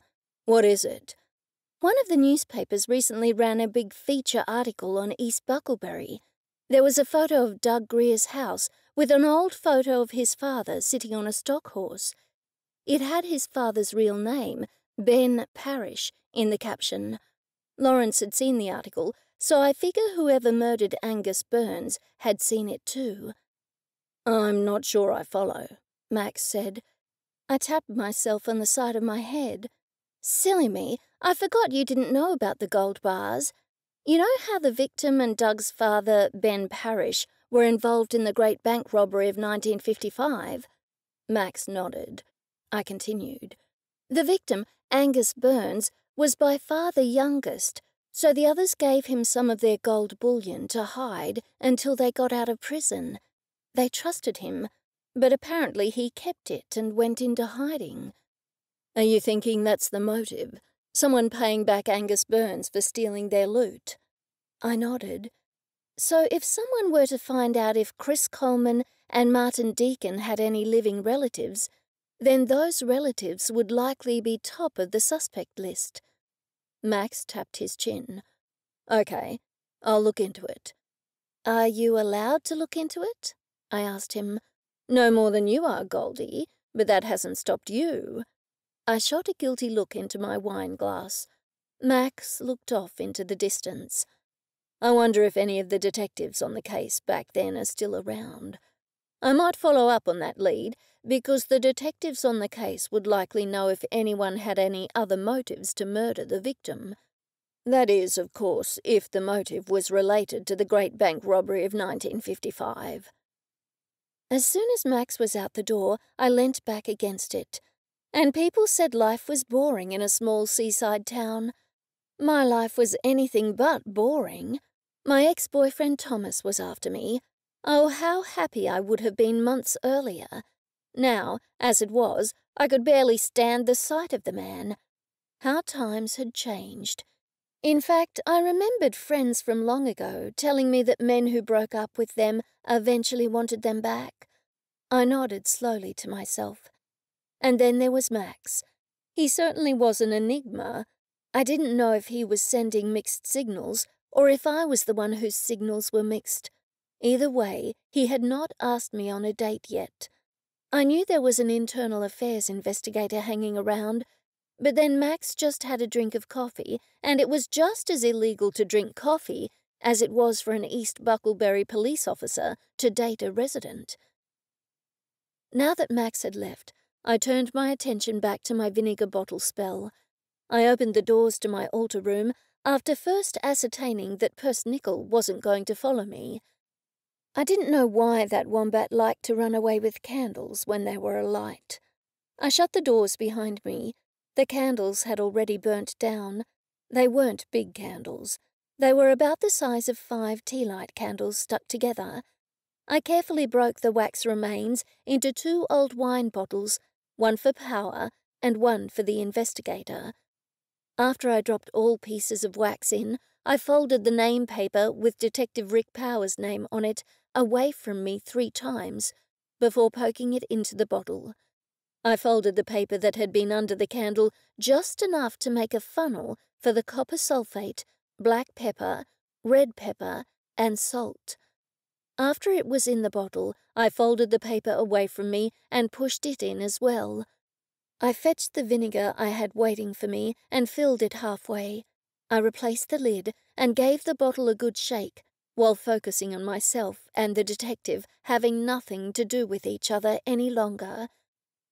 I then repeated the entire process for the internal affairs investigator. It was a laborious process, but an effective one. I'd had great success with vinegar separation bottles in the past. On one occasion, a colleague of mine in Melbourne was upset because her boyfriend always took his female business partner with him on overseas so-called business trips. She was distraught, and the female business partner was horrendously mean to her. I did a vinegar bottle for them, and in a short space of time he had parted ways with his business partner. I walked out and put the vinegar bottles on the windowsill in the kitchen. I intended to shake them and focus every time I walked past. I smiled with satisfaction and walked back to my wine. I could hear Persnickle snoring gently. I looked down and saw my phone vibrating. I must have turned off the sound by mistake. The caller ID told me it was Oleander.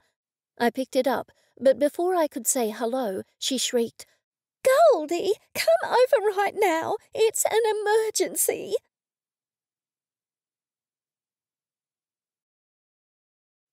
Chapter 8. I put on Persnickle's harness, attached the leash, and tried to make him hurry to the car. Still, I had learnt some time ago that trying to hurry a wombat is an exercise in futility. With the help of carrot treats, I managed to encourage him to amble a little faster. When he saw the car, his pace increased somewhat. "We're going to see Oleander and Athanasius," I told him. I drove to the retirement home as fast as I legally could, while constantly pressing the green button for Oleander's name on my Bluetooth screen. Oleander did not pick up. Had there been another murder? Could something have happened to Athanasius? When I reached the retirement home, I was relieved to see no ambulances, fire engines, or police vehicles. Someone was leaving, so the security guard waved me through. I drove straight over to Oleander's apartment. Persnickle happily jumped from the car when he saw where we were, possibly as he knew he would be able to eat some delightful weeds in Oleander's backyard.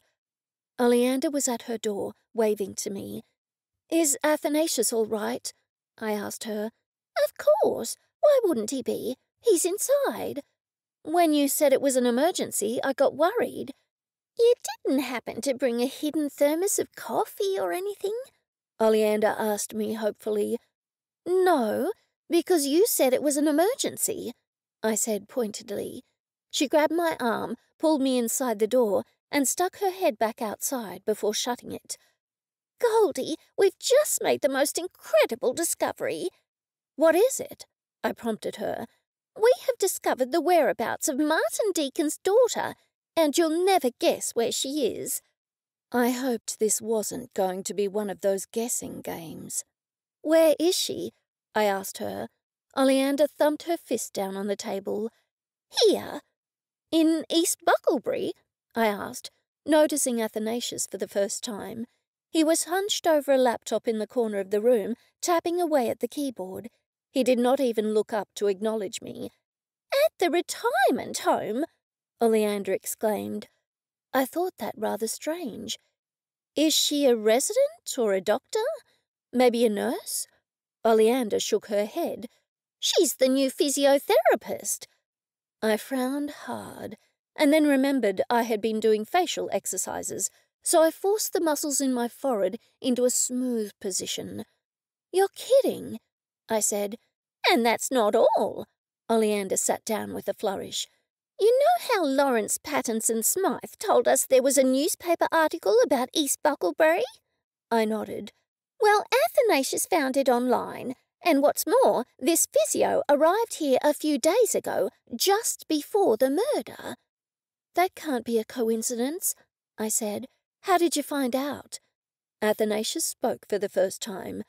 If she was the murderer, we knew she wouldn't have come here using her real name. I was intrigued. So how on earth did you track her down? I googled Chris Coleman's son and Martin Deacon's daughter and found old photos of them online. Then I figured that if the victim, Angus Burns, came to town after seeing the article, then his murderer did too. I'm an idiot, I said. That didn't even occur to me. I thought for a moment. Unless the murderer is a local. But you're right, the murderer had to come here specifically to murder Angus Burns. That means we're looking for someone new to town. Athanasius shut the laptop with a flourish and walked over to join us. Precisely. I haven't turned up anything about Chris Coleman's son. Not yet, anyway. But I did a reverse image search of Martin Deacon's daughter, Melissa's photo, from her old Facebook account. Anyway, it showed up an image taken here. One of the residents had taken a photo of her. Are you sure it's the same person? I asked him. They both nodded vigorously. She calls herself Melissa Fowl these days. Fowl? Why would she give herself such a horrible fake surname? Oleander made a flapping movement with her arms. No, not foul as in foul play. Fowl as in a chook, or as in Artemis Fowl. I see, I said slowly. I didn't think foul was a significantly better surname than foul, but I kept my opinion to myself. She was a physiotherapist working in one of those southern coastal towns in New South Wales, Athanasius said. I shook my head. I don't know. It seems a bit much of a coincidence that there'd be a job vacancy here right after the article on East Bucklebury showing Doug's father's house. Not at all, Athanasius said. And that's the thing. She is not doing paid work here.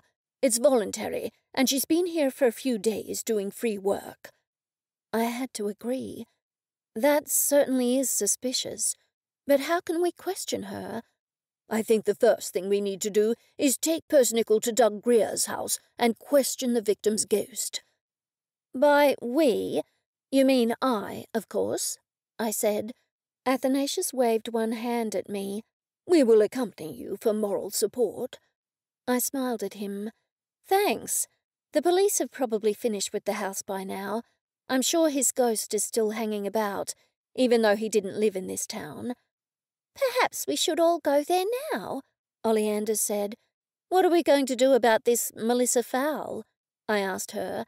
There's nothing we can do about her yet, Oleander said. But forewarned is forearmed. If you don't get anything out of the victim's ghost, then we'll format a plan. But it's good to know that we need to keep our guard. It would be good if the police had this information, I said, but Max won't be pleased you turned it up. I'll call him and tell him what I discovered, Athanasius said. He can hardly lecture me. Actually, it would be better if you could give it directly to Detective Power, I mused. But he'll probably ignore you and be angry with you.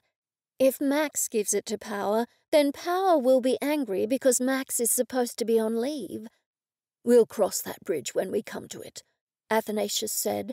But for now, let's go out to Doug Greer's house. I agree, the police should have cleared the area by now. I hope so, I said. What if someone sees us? You do have the listing, Goldie, Oleander reminded me. You have a perfectly good and also legal reason for being there. I sighed. Yes, you're right. I walked out to fetch Persnickle from the backyard. He was most put out that he had been dragged away from a particularly delicious thistle. Ride in the car, I told him. He consented to be led along. I let out a sigh of relief when we arrived at Doug Greer's house. Thank goodness, not a police vehicle in sight. That's good news, Oleander said. Hopefully the ghost will be talkative and the whole case will be blown open. He was shot in the back, so he mightn't have seen who did it, I pointed out. You'll know soon enough. Athanasius made shooing motions with his hands. Off you go. We all walked around to the back door. The house was on the outskirts of town, and given the fact it was on small acreage, there were no other houses in sight. Keeping a firm hold on Persnickle as we passed the bread door-stopper in case he tried to eat it, I headed for the bedroom where the man had died. As soon as I walked into the bedroom, I saw the ghost. He was pacing up and down, and in an agitated manner. "Hi, you must be Angus Burns." "I am, and why can you see me?" he snapped. "I can see and speak to ghosts in the presence of my familiar, Persnickle, here," I told him. He stopped pacing and stared at Persnickle. "That's a wombat." "Yes, I know most witches have cats as familiars," I said, "but this is Australia, after all." "So you're a witch?" he screeched. "Well, not a storybook one like Hollywood," I said, and then remembered I had power over the weather. Maybe I was more like a Hollywood witch than I liked to admit. Anyway, cut to the chase. Who murdered you and why? "If I knew who murdered me, I'd be over there haunting the murderer, wouldn't I?" His tone was belligerent. "Look, do you want my help or not?" I said, matching his tone. "As far as I know, I'm the only person you'll meet who can speak to ghosts. Will you let me help you?" He appeared to be weighing my words. Finally, after what seemed an age, he said, "This house was owned by Ben Parrish. We were all involved in the great bank robbery of 1955 at a major Sydney bank." Of course, I knew all this, but I didn't want to interrupt him. I stood there, nodding encouragingly. He continued, "There were 5 of us in the bank robbery. Me, Ben, Chris, Martin and Lawrence.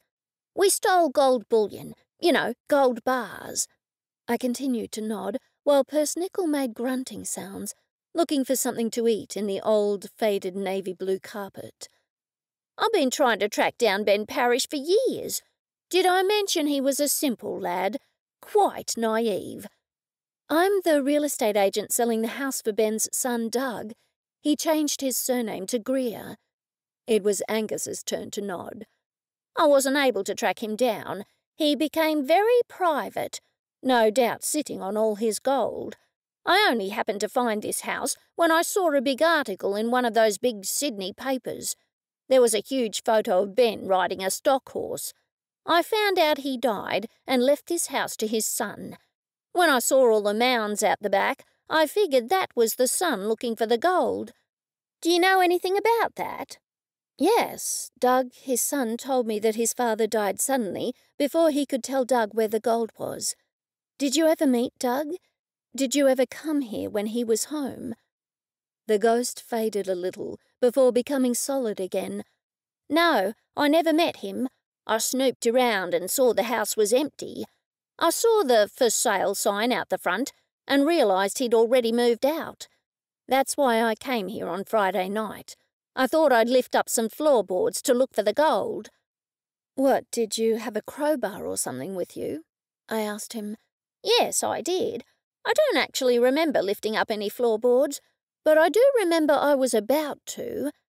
"I don't think there was a crowbar near your body," I said.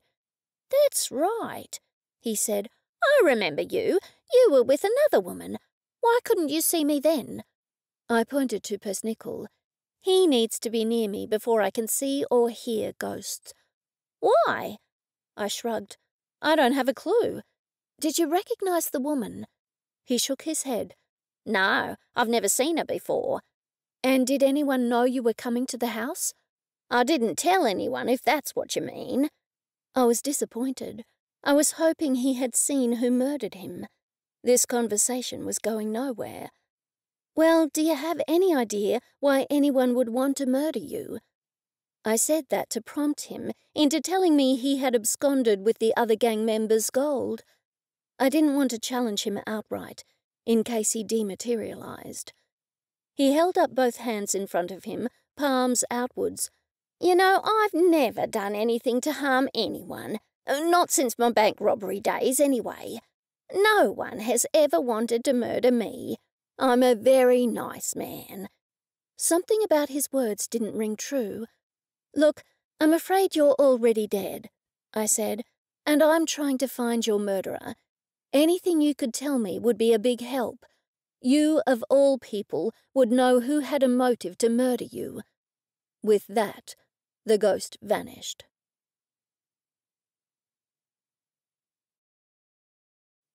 Chapter 9. The following morning, I was giving Persnickle his breakfast when I heard a knock on the door. "Who could that be?" I asked Persnickle, but he just kept eating. I was surprised to see Detective Max Grayson standing on my doorstep. "Max!" I exclaimed, trying not to look overly pleased to see him. "Goldie, I've tracked down one of the detectives on the case who worked on the great bank robbery of 1955 case, a guy by the name of Bob Phillips. He said he can meet us now, but only if we hurry." "Why do we have to hurry?" I asked. "He volunteers in an animal shelter down south. He can see us now, but we'll have to leave at once." "But I'm supposed to open the office at 9, I said, looking around the room for inspiration. I tapped my chin. "Well, Oleander and Athanasius did offer to be my receptionists." A look of doubt crossed Max's face. Still, he said, "That's a good idea." I waved him inside. "Come in while I call them." I was glad I was already dressed for the day and had my makeup on. I had been going to get an early start in the office. What if Max had come an hour earlier and had seen me in my natural state? I shuddered. That certainly wasn't worth thinking about. Oleander said she and Athanasius would be happy to look after the office for me. I gave them some quick instructions. Athanasius said they could get a lift to town on the retirement home bus, so everything was working out well. Plus, I would get to spend some alone time with Max. I hurried to the TV and put on a DVD of Starsky and Hutch to keep Persnickle happy while I was away. I set it to repeat. That would keep him happy for hours. I grabbed my handbag. "I'm ready." "Just let me check first," Max said. He peeked behind the curtains and then said, "I'll go out the back to see if the investigator is hanging around. I'm sure I gave him the slip, but I can't be too careful."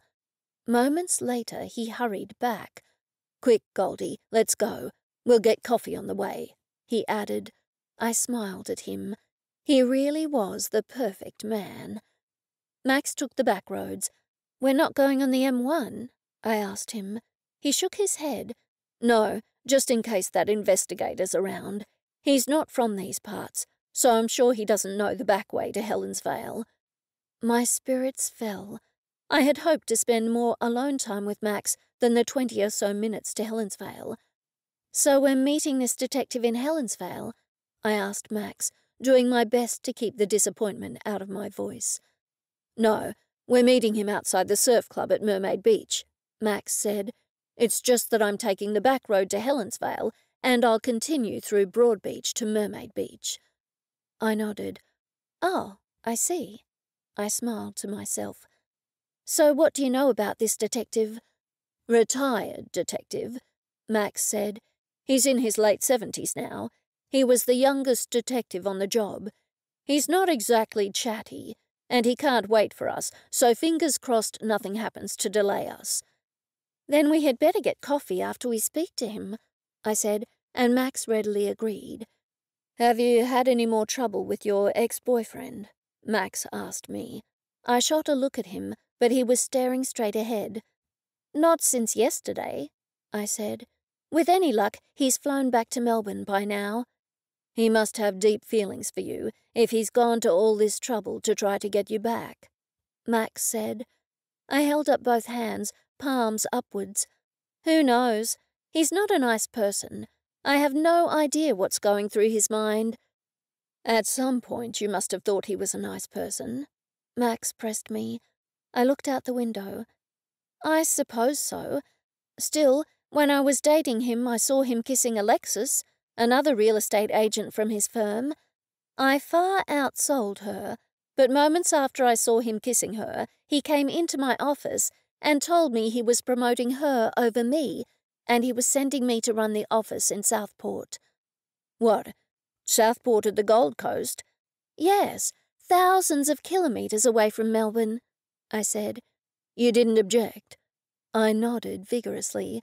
Of course I objected, but he made it quite clear that it was either Southport or he would fire me.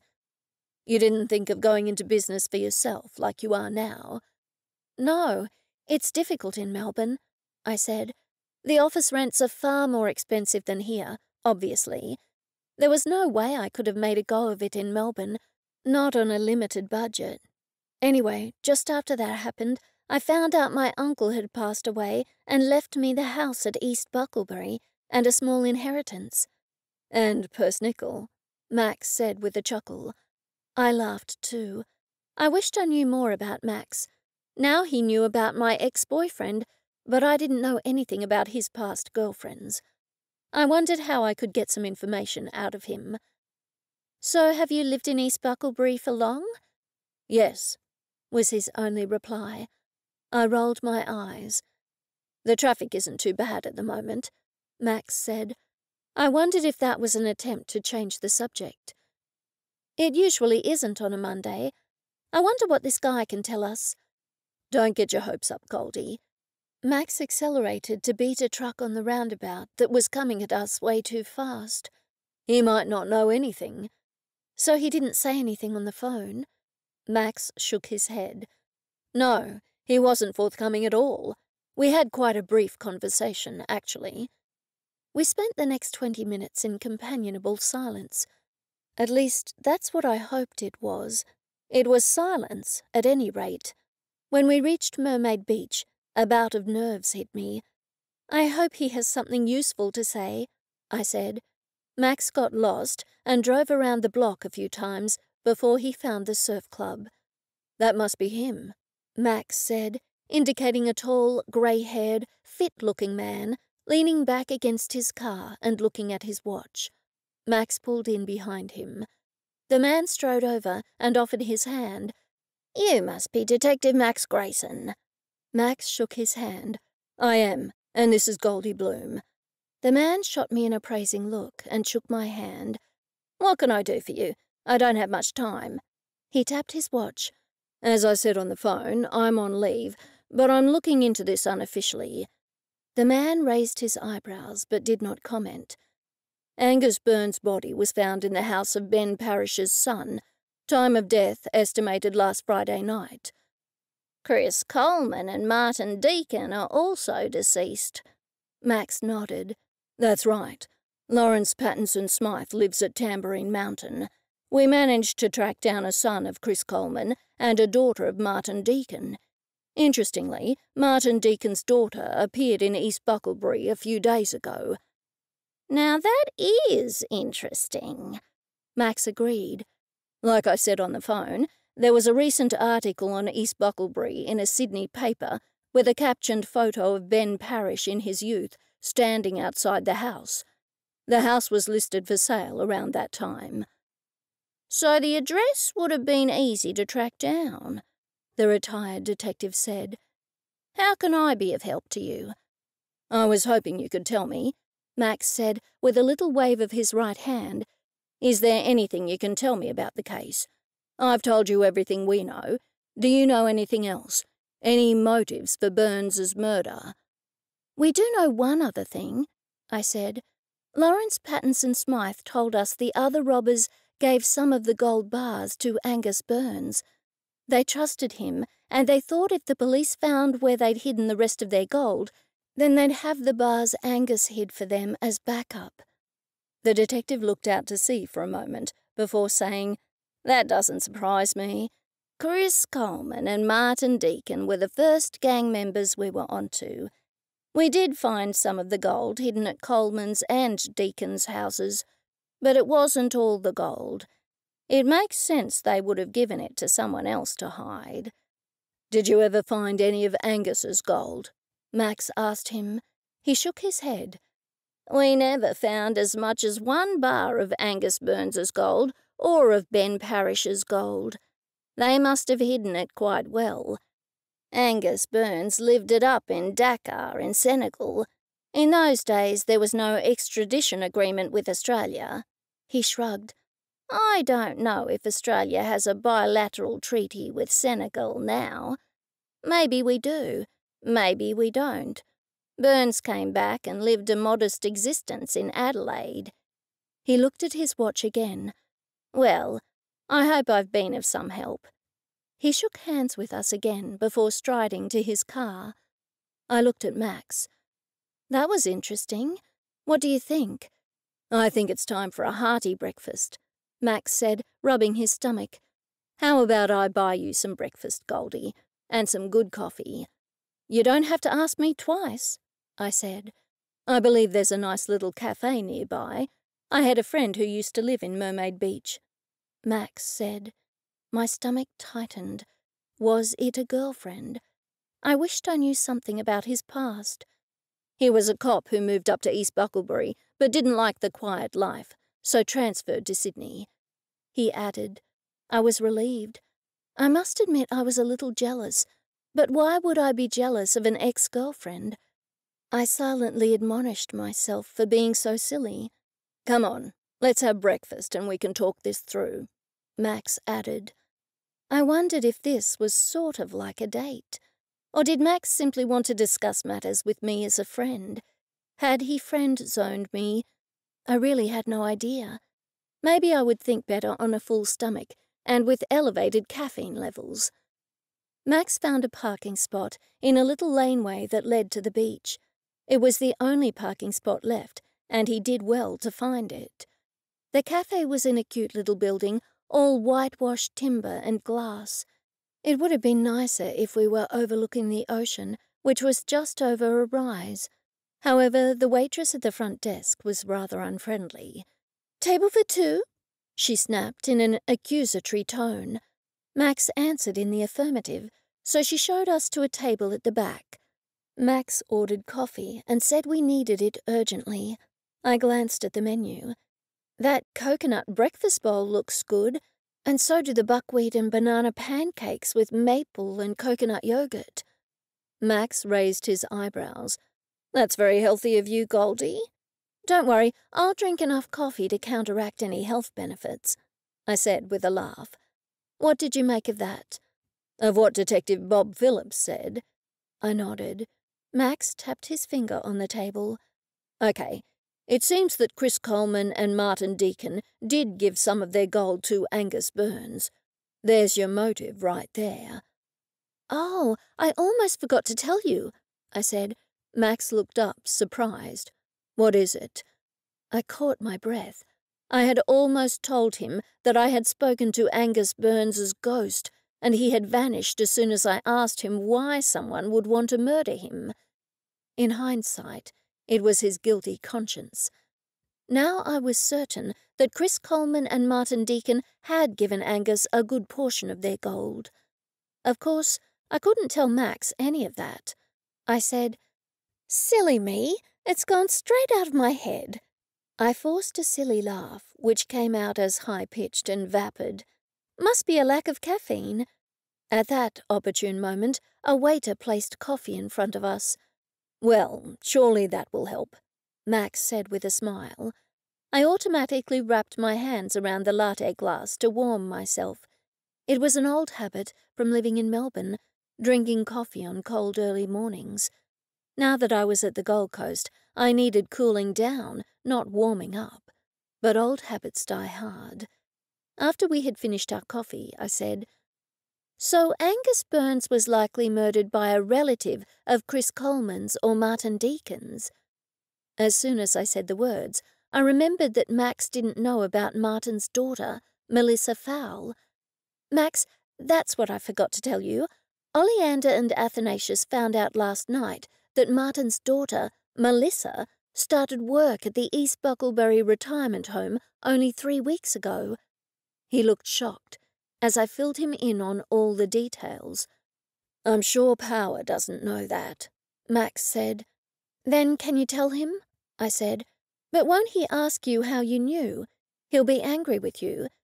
Max tapped his chin. I know. I'll tell Walters.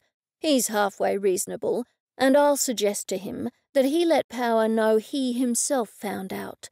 I'm sure Walters would be only too happy to take the credit for it, and Power will be none the wiser." "That is a good idea," I said. "I hoped the food would be a long time coming, so I would have more alone time to spend with Max." There were sparks between us, at least on my side. I wondered again if it took two people to feel chemistry, or whether it could be entirely one-sided. Just as I was thinking this, our food was deposited in front of us, much to my disappointment. I laughed when I saw how much Max had ordered. "You can eat all that?" I said. "Just watch me," Max said. He called the waiter back. "Another round of coffees, please. Same as before." I swallowed my mouthful of banana. "Thanks so much, Max." "Anytime, Goldie. This is fun, isn't it? Just the two of us." I melted at his words and his tone. He was going to say more when I heard someone clear their throat behind me. "Goldie Bloom, imagine seeing you here."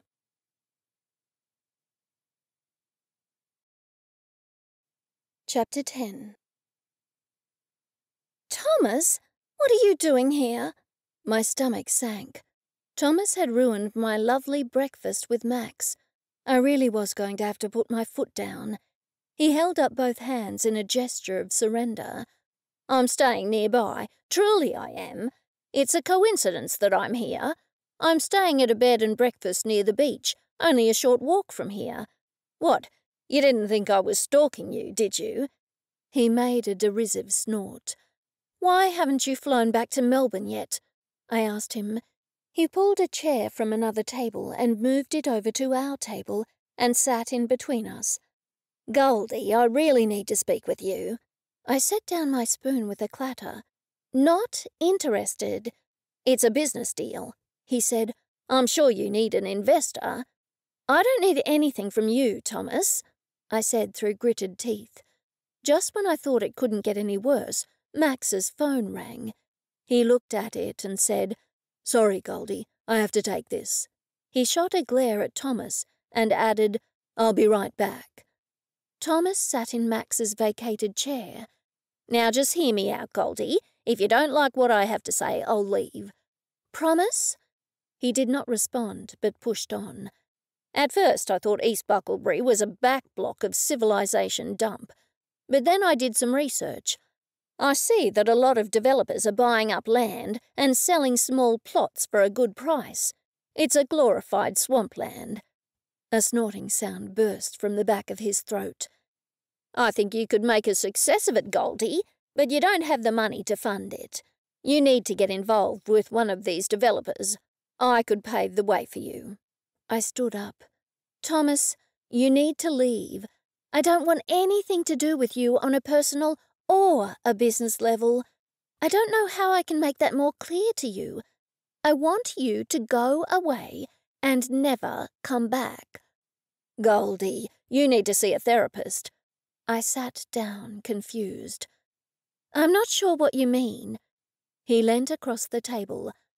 "Goldie, I'm sorry to say I heard you talking to yourself the other day. In fact, I heard you having a long conversation with yourself. That's not normal. You know, Goldie, that's not healthy. It's clear that our breakup has caused you to have a mental breakdown." I was so angry I couldn't speak at first. Why, you're so egotistical and conceited," I sputtered when I finally found my voice. He went to lay his hand over mine, but I snatched it away. I picked up a fork and looked pointedly at his hand on the table. He wisely withdrew it. "Goldie, this is hard for me. I hope you understand. It's hard to see someone you love having a mental breakdown. You really need professional help. You know what they say, talking to oneself is the first sign of madness." He held up a palm towards me. "Not that I'm saying you're mad, of course. No, not at all. But you have clearly taken leave of your senses. Any woman in her right mind would like to take me back. I am offering myself to you on an open platter, so to speak. You're living in a terrible place out in the middle of nowhere. Why, coffee isn't even legal there. And you say you like it. That's a sign you're not in your right mind. A further sign is that you are having conversations with yourself. And, of course, the concluding piece of evidence is that you don't want to take me back." He shook his head sadly. There was no response. I stormed out of the cafe just in time to see Max put his phone back in his pocket. "Get me out of here," I said angrily. I hopped into Max's car, trying not to notice how much it smelt like him. "I don't know if Thomas is following me or not." Max shrugged. "I have to pop back into the cafe to pay. Then I thought we could go for a lovely walk on the beach." "I'd love to, Max, but I think Thomas would follow me." "All right, let's do it. You leave Thomas to me. I'll take care of him." I smiled at Max, immensely relieved. I felt all warm and protected and cozy. I took off my heels and left them in Max's car. I walked over sparse grass, down to the beach with Max. It was a beautiful morning, and Max and I walked on the hard sand along the edge of the lapping surf. We walked north, in the direction of Surfer's Paradise. "This is lovely, Max," I said. "I'm enjoying it too, Goldie," he said. "What happened with Thomas? If you don't mind me asking, that is." I told him what Thomas had said. "Gosh, it's hard to believe someone would actually say those things," Max said. "He's making me quite tense. I wish he would go back to Melbourne." "I wonder why he thought you were talking to yourself," Max asked me. My spirits fell. What happened when Max found out I was a sea witch and could see and speak with ghosts with the help of Persnickle? He would no doubt think I was quite mad. It had been a lovely day, and now I felt it was ruined. I realized Max was expecting an answer, so I said, "He no doubt heard me speaking to Persnickle. Thomas doesn't have any pets, so he doesn't understand that people speak to their pets." Thankfully, Max believed me. The conversation turned to the case. "Melissa Fowle is my main suspect now," Max confided. "I'm a bit worried about Oleander and Athanasius, to tell you the truth. If she is the murderer, and she gets any inkling that they're investigating, well..." His words trailed away. After we had walked a little further, Max took me by my elbow and turned me around to walk back the way we had come. Little electric tingles ran through me at his touch. Once again, I wondered if he felt the same thing. Why couldn't things be easy? Max did seem to enjoy my company, but he hadn't asked me on a date. Of course, I told myself that was due to the fact the Internal Affairs investigator was still in town, and I hoped that was the case. But what happened if we did get together? How would Max react to the fact that I was a sea witch, able to influence the weather, and that I could speak with ghosts? My spirits sank further and further. The drive back home went altogether too fast, as things do when you want to spend as much time with someone as possible.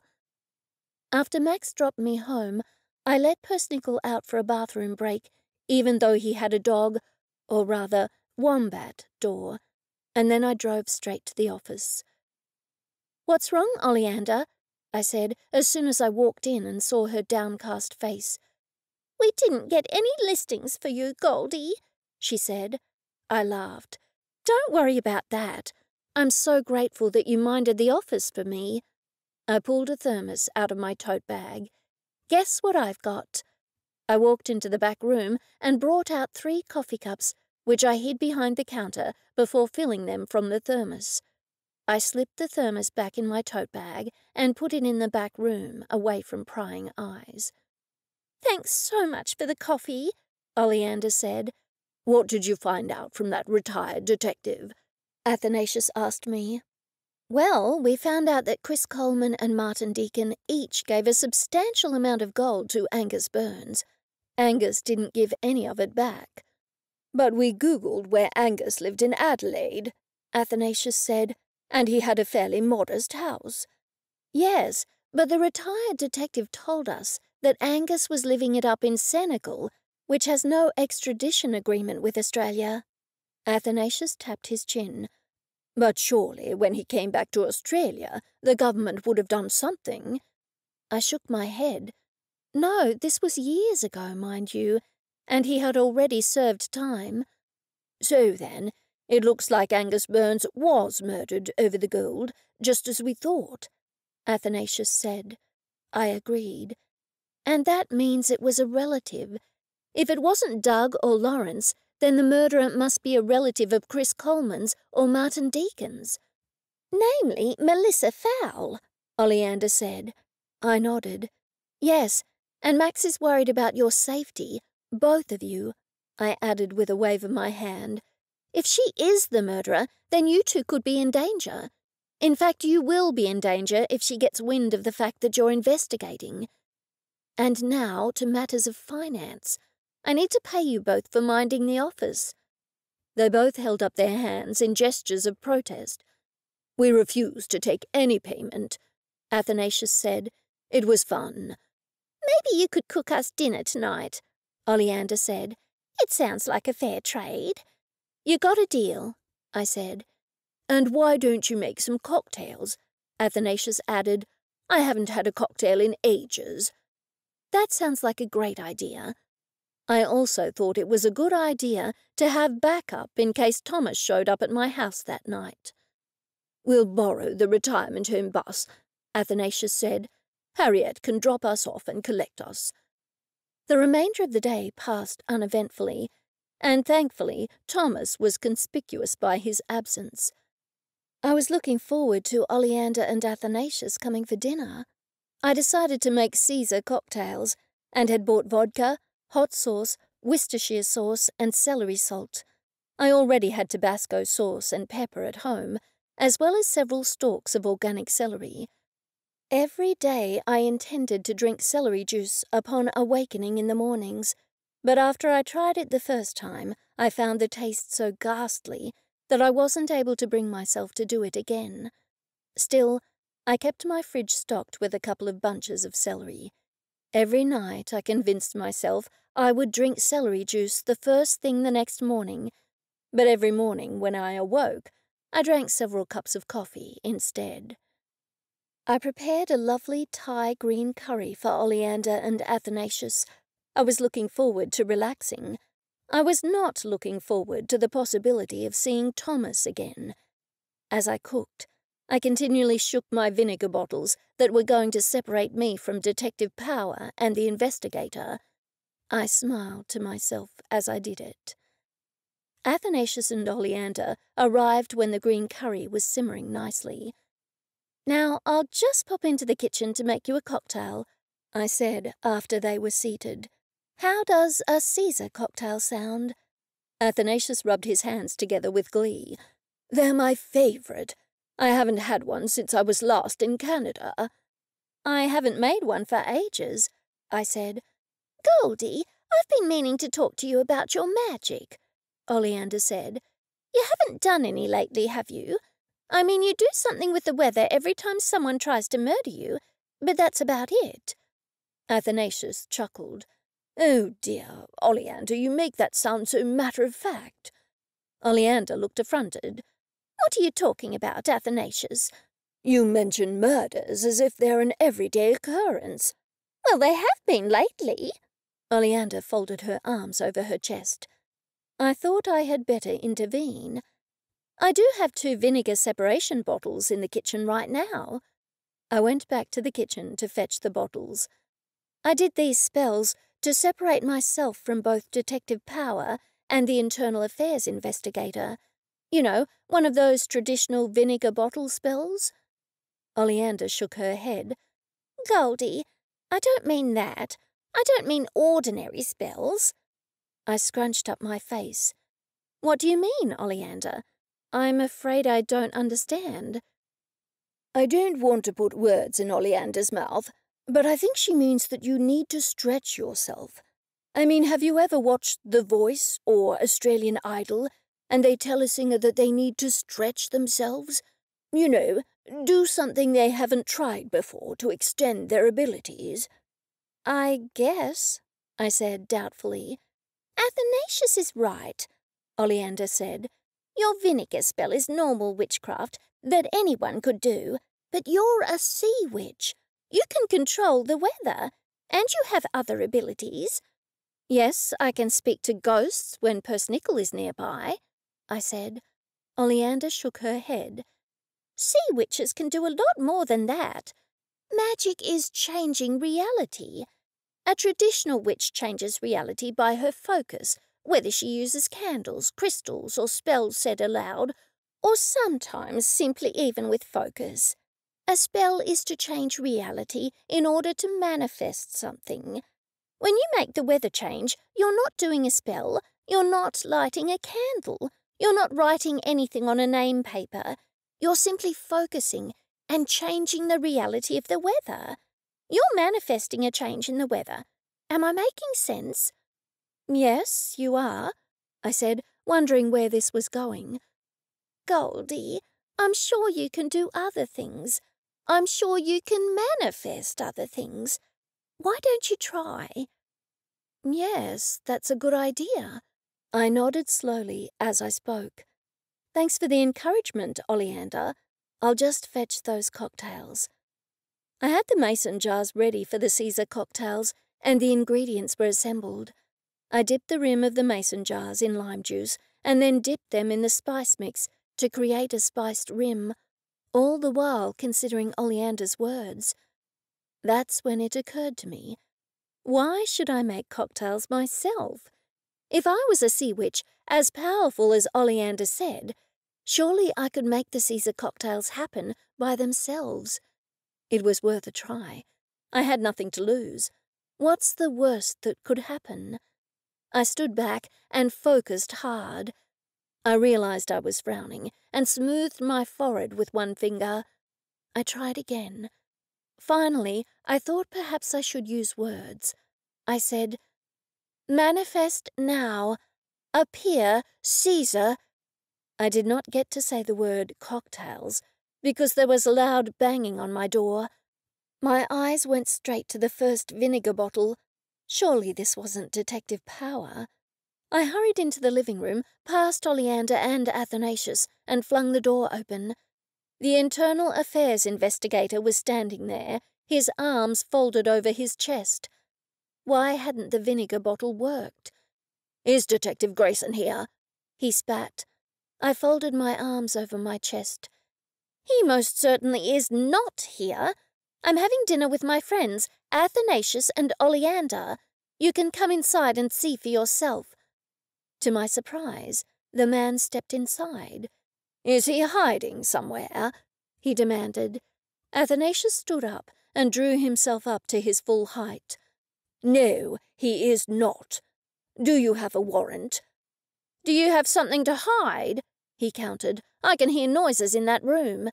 He pointed to the kitchen. I thought of my coffee machine. There was no way I could let him into the kitchen. Still, I too had heard noises in the kitchen, and Persnickle was fast asleep in his wombat bed. "Come out of there. I know it's you," the man called out. The door opened, and a man stepped out. We all gasped. The man held up a hand. "Salve," he said. His brow was furrowed with confusion. He was wearing a toga. He had greeted us in Latin. It dawned on me. Caesar!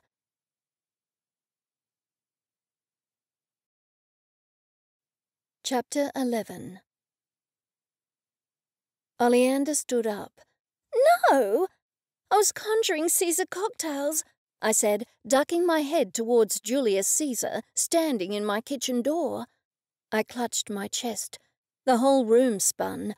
I was certain I would faint. I sat down and put my head between my knees.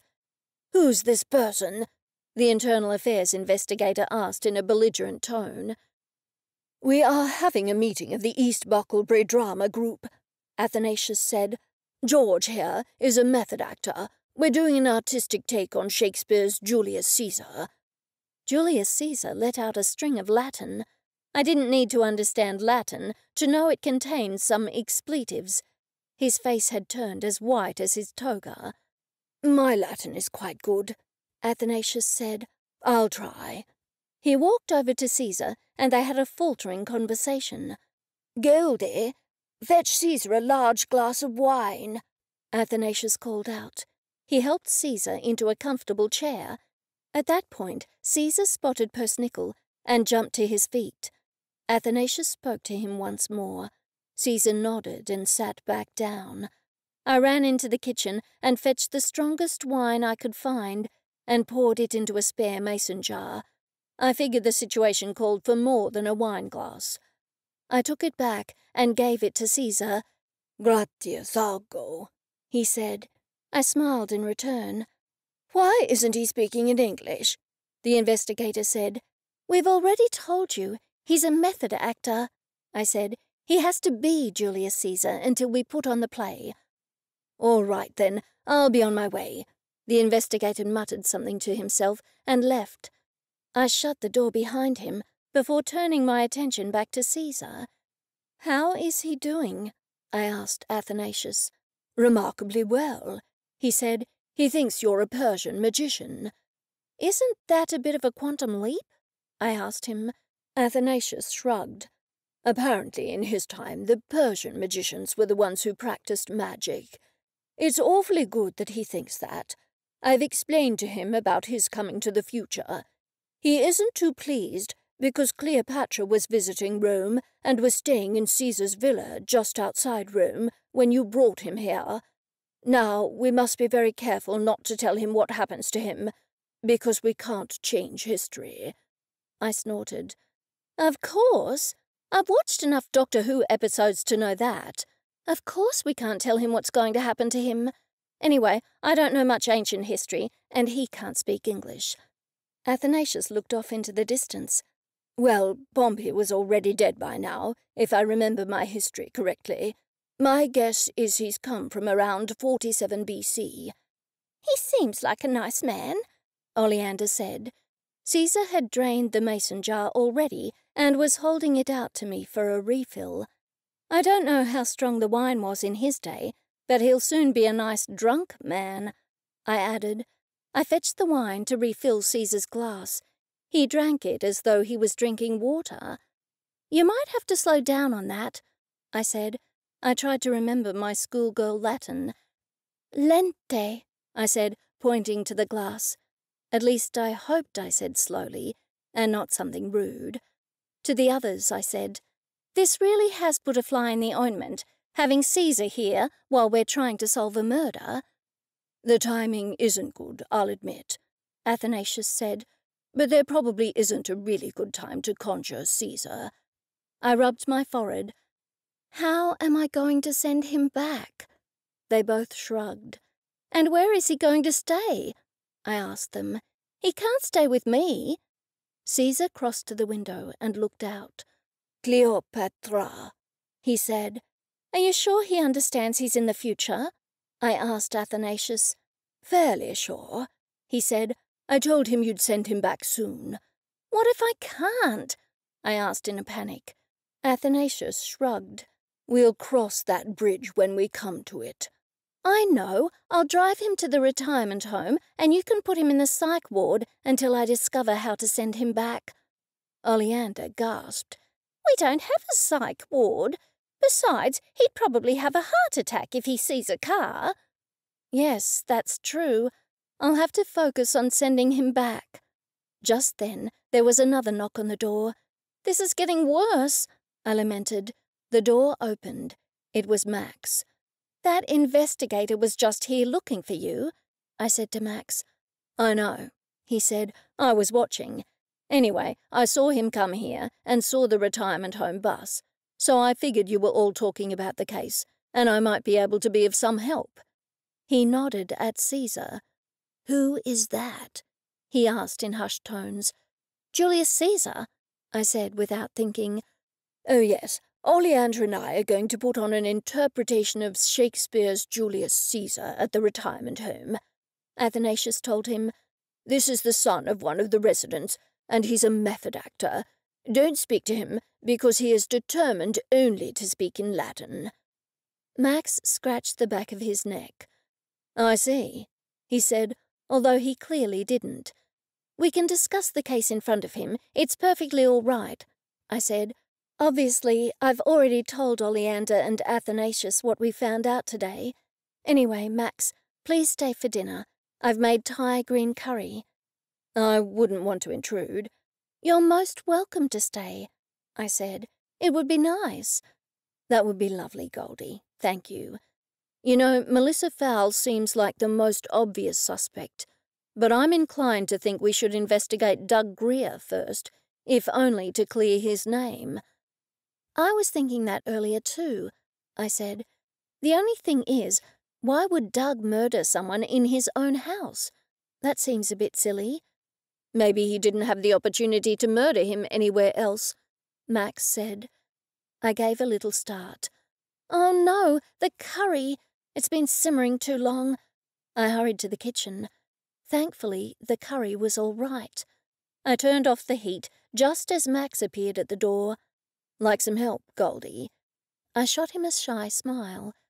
"That would be lovely." Max fetched 5 bowls, and I scooped the curry into them.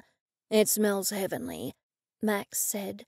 "I didn't know you were such a good cook, Goldie." I beamed at him, but before I could respond, there was a loud shriek.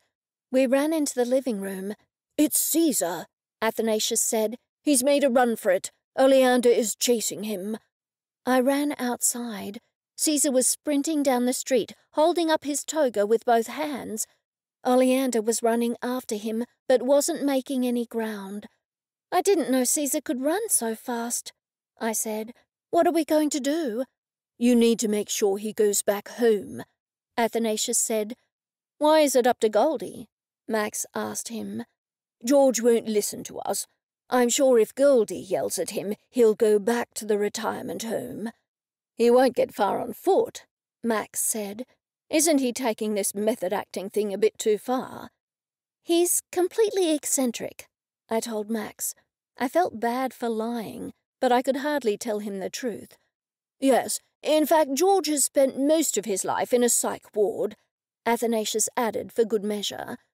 I rubbed my forehead, wondering how I could send Caesar back to his villa just outside Rome, back to 47 BC. I thought that might be difficult, considering I had no idea how he got here in the first place. "Why don't you drive down the road and insist he gets in the car?" Max asked me. I bit my lip. I couldn't imagine Caesar's reaction when he saw a car. Just as I was wondering what to say to Max, I heard hoofbeats. I looked down the road to see a horse galloping towards us. As the horse got closer, I saw Caesar was on its back. "Oh, no," I said. "Is that his horse?" Max asked me. "It is now," I said. "Max, why don't you go back inside and put the curry plates in the oven to keep them warm and help Oleander inside when she gets back, because she'll probably be exhausted. Athanasius and I will go fetch Caesar, George." Max looked doubtful. "And please, keep an eye on Persnickle. He's asleep now, but he might get up to mischief when he wakes up." "Sure." Max went back inside. I ran back into the house, snatched up my keys, and grabbed Athanasius by the arm. The two of us ran to my car. "He's heading to town," I said. "What are we going to do?" "Goldie, you just need to calm down. Calm down and focus on sending him back." "We have to return the horse to his rightful owner, too," I said in horror. "One thing at a time, Goldie. First of all, we have to find Caesar." We were on the outskirts of town when I saw the horse trotting down the road. The horse dropped his head and grazed. "There's the horse. What will we do with him?" "Look, there's a paddock there and a gate," Athanasius said. "I know the owner of that paddock, and he just keeps a few sheep in there. Put the horse in there, and then later I'll call the owner of the paddock and tell him the horse has turned up. It's such a small town that the horse's owner will be found in no time." I approached the horse, which seemed more interested in eating grass after his escapade with Julius Caesar. The horse followed me happily enough into the paddock. I shut the gate firmly and latched it. The horse put up his tail and galloped off happily into the distance, scattering the sheep. Athanasius waved to the horse. I have no idea why. At least the horse is happy. That makes one of us, I said. When we reached town, we saw Julius Caesar walking down the main street. No one was looking at him. It was the Gold Coast, after all. He was talking to a woman with black hair. Athanasius, go up and ask him what he's doing, I said, and bring him back here. Athanasius spoke to Julius Caesar for a while, and then brought him back to me. He's wondering if Cleopatra has come through into the future too, but with a different appearance. So he's been questioning women with black hair, asking them if they're Cleopatra. I rolled my eyes. Great. At least he doesn't appear frightened by cars. No, he thinks they were built by Carthaginians. Athanasius's tone suggested I should find that a reasonable statement. Well, it's all a complete and utter nightmare, I said. We have to get Caesar home. Only Max is at home, and how do I explain Caesar disappearing in a puff of smoke? There was smoke, Athanasius said. I shook my head. My day was going downhill fast. Just a figure of speech, I said wearily. We have to take Caesar somewhere so I can make him vanish. Where can we take him? He said he was hungry, Athanasius said. Why don't you go and buy him something to eat, and I'll do my best to explain we're going for a ride in the car. Good luck with that, I said over my shoulder as I headed into East Bucklebury's only grocery store. I soon returned with a can of Coke, a large bag of salt and vinegar chips, and an ice cream. Athanasius looked at the food and said, Really? Well, I'm afraid they didn't have any typical ancient Roman fare of crumbed grasshoppers or wheat pancakes with dates and honey, I said. Did you explain the car? I did my best, Athanasius said. I figured we should take him to a quiet beach, and you can make him vanish there. Sure, great idea. Athanasius handed Julius Caesar the ice cream. He pointed to his mouth and indicated he should eat it. Julius pulled a face. He tried a little, and his face lit up. He devoured it all rapidly. Athanasius opened the bag of chips and held it out to Julius. He looked in it, and then shot Athanasius an inquiring look. Athanasius picked one out and ate it. Julius did the same thing. He then stuffed several in his mouth. I figured time travel must increase one's appetite. Athanasius showed Julius how to get in the car. I'll get in the back seat with him, just in case, Athanasius said. And Goldie, press that button to lock all the doors, will you? We don't want him jumping out at speed. Oh gosh, could you imagine history changing? I would have to be careful. Caesar did not seem to mind being driven in the car. He kept saying Latin words and looking out the window while noisily slurping Coke and eating salt and vinegar chips. This place looks good, Athanasius said. Pull over here. We got out onto a tiny little beach. As East Bucklebury was on the Broadwater, there was no surf, and there was not even a nice sandy beach like everywhere else on the east coast of Australia. This was just a tiny strip of sand and flat water. Still, it was as good a place as any to send Caesar back to 47 BC. Now focus, Goldie. What did you say or do to get Caesar here? I wasn't even focusing on him. I was focusing on the Caesar cocktails, and I just told Caesar to manifest. Maybe it did cross my mind that the cocktails were named after Caesar. Anyway, I was about to say the word cocktail when that investigator knocked on the door. Athanasius nodded slowly. That's good. Probably say something like, Caesar, return.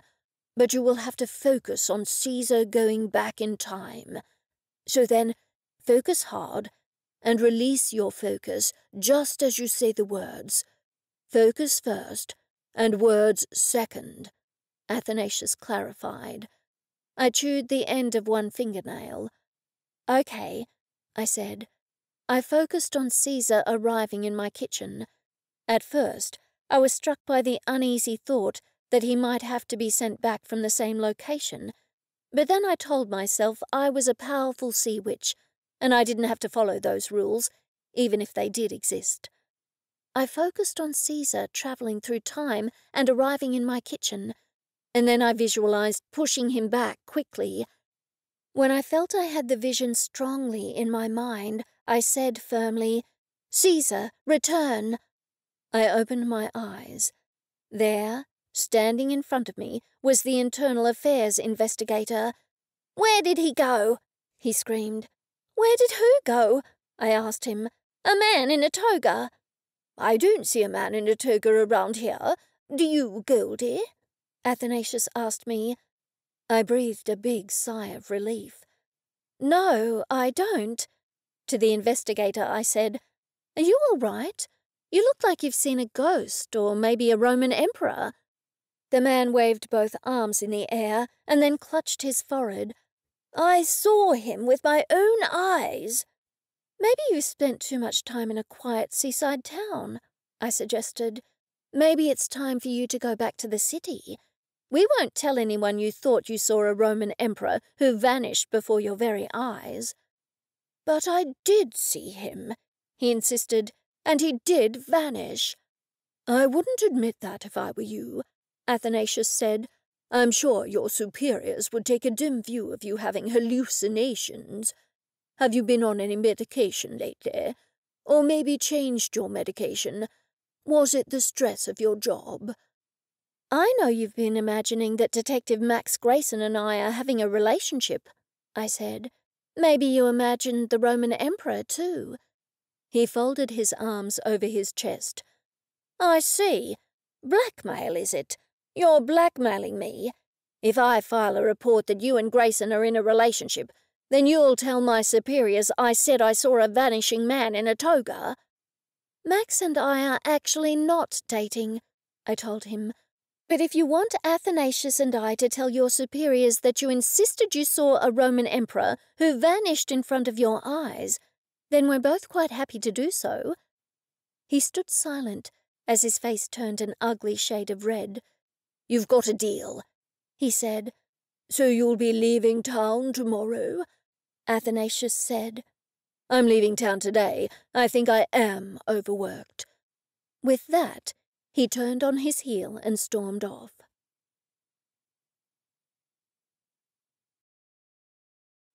Chapter 12. "My bottle spell worked on the investigator after all," I said. "I just didn't think it would work in such a way. I only hope it's working as well on Detective Power." Athanasius laughed. "I never would have guessed it would work so well on the investigator. That's the last you'll ever see of him, Goldie." When I parked the car at the front of my house, Oleander was standing in the doorway, looking concerned. "George has gone back home now," I told her. "Where exactly does he live?" Max asked. "I haven't seen him around here before." "He lives a long way from here," I said with a dismissive wave of my hand. "And we have some news about that internal affairs investigator who was following you around," Athanasius said to Max. Max's brow furrowed. "Did you see him?" "Yes, we did," Athanasius said. "It was quite funny, really. After we returned the horse, we were taking George back to his car, but he wanted to see the beach first." "There is no beach in East Bucklebury," Max said. "That's what I told him," Athanasius said. "We showed him the little bit of sand not far from here, which was near where he had parked his car. Anyway, we didn't know the investigator had been following us. He got out of his car and thought George was actually a Roman emperor. He put his hands over his eyes. Maybe it was the harsh sunlight. And when he took them off, he didn't realize that George had walked to his car and left. He thought George had vanished into thin air." I felt bad for being party to such a terrible and not to mention preposterous lie. But what could I do?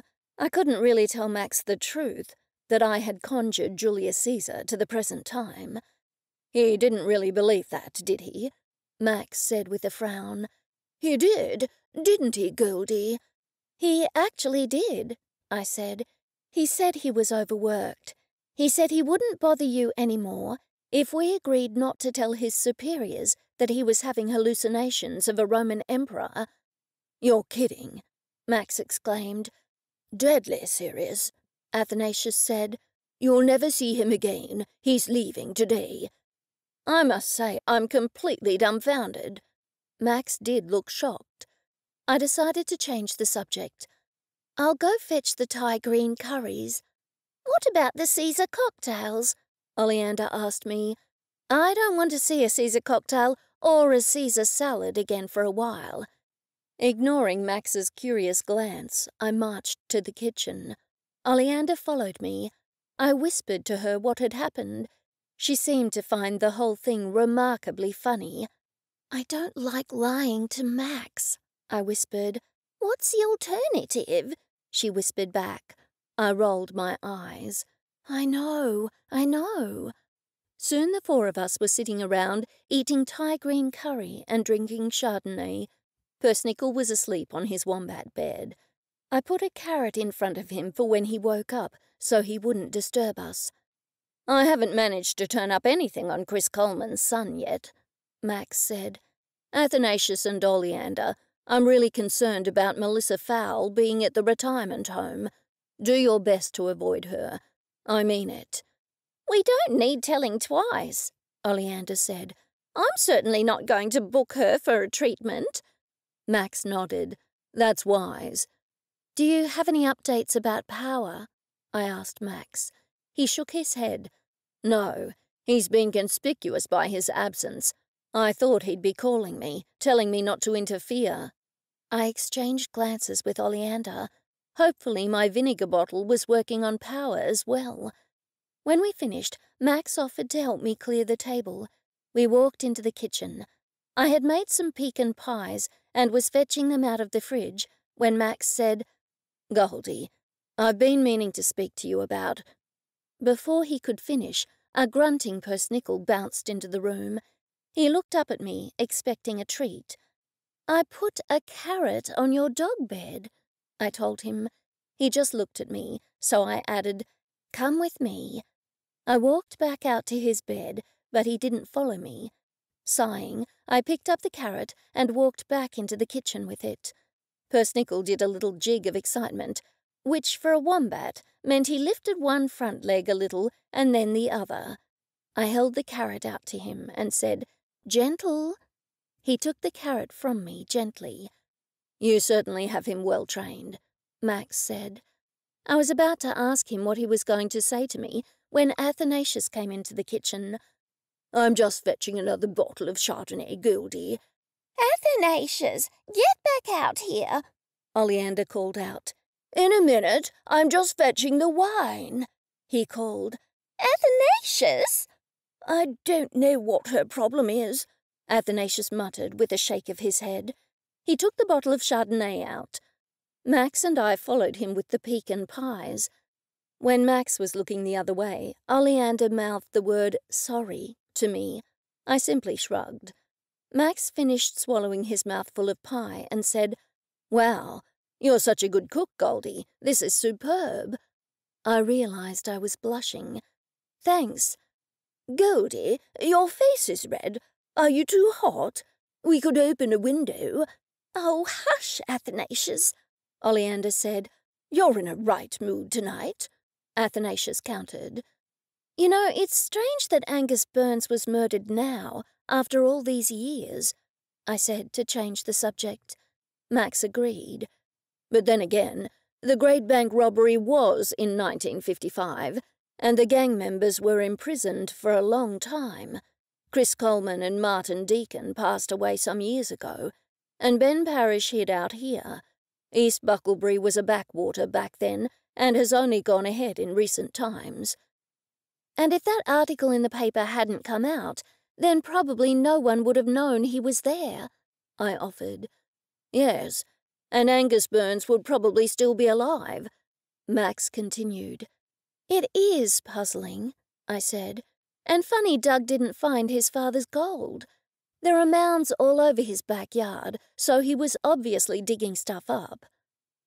Max set down his spoon. I realized he had finished his pecan pie already. Maybe I should have given him a bigger slice.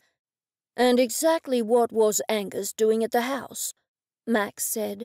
Maybe he was there to meet Doug so he could do away with him. I nearly told him that Angus mentioned a crowbar, but then I remembered that I could hardly tell Max. I knew Angus went there to look for the treasure. It wasn't the first time I wished I would be able to share information with Max. Still, once he found out I was a sea witch, he might never want to speak to me again. That is, if he even believed me in the first place. Yes, it's a pity we couldn't speak to the victim's ghost, Athanasius said with a wink at me. We could get more information from him. We could ask him where Chris Coleman's son is. You know, I've Googled it, but it's a common name, and we don't even know what town he's in. And even if we did, he might not agree to a meeting. If he is the murderer, he certainly wouldn't agree to speak with us. Honestly, the three of you are impossible, Max said. I really don't want you investigating. Goldie has nearly been killed 3 times, and I don't want anything to happen to her. Once again, I felt myself blushing. Goldie, your face is red again, Athanasius said. Ouch! Who kicked me under the table? Oh, sorry, was that your leg? My right leg was itchy, so I wanted to scratch it with my left heel. Sorry, I must have missed. Oleander shot Athanasius a sweet smile. Before anyone could say anything else, Max's phone rang. I have to take this, he said. Thank you for dinner, Goldie. This was lovely. See you all later. He hurried to the door, but not before I heard him say, Yes, you have news?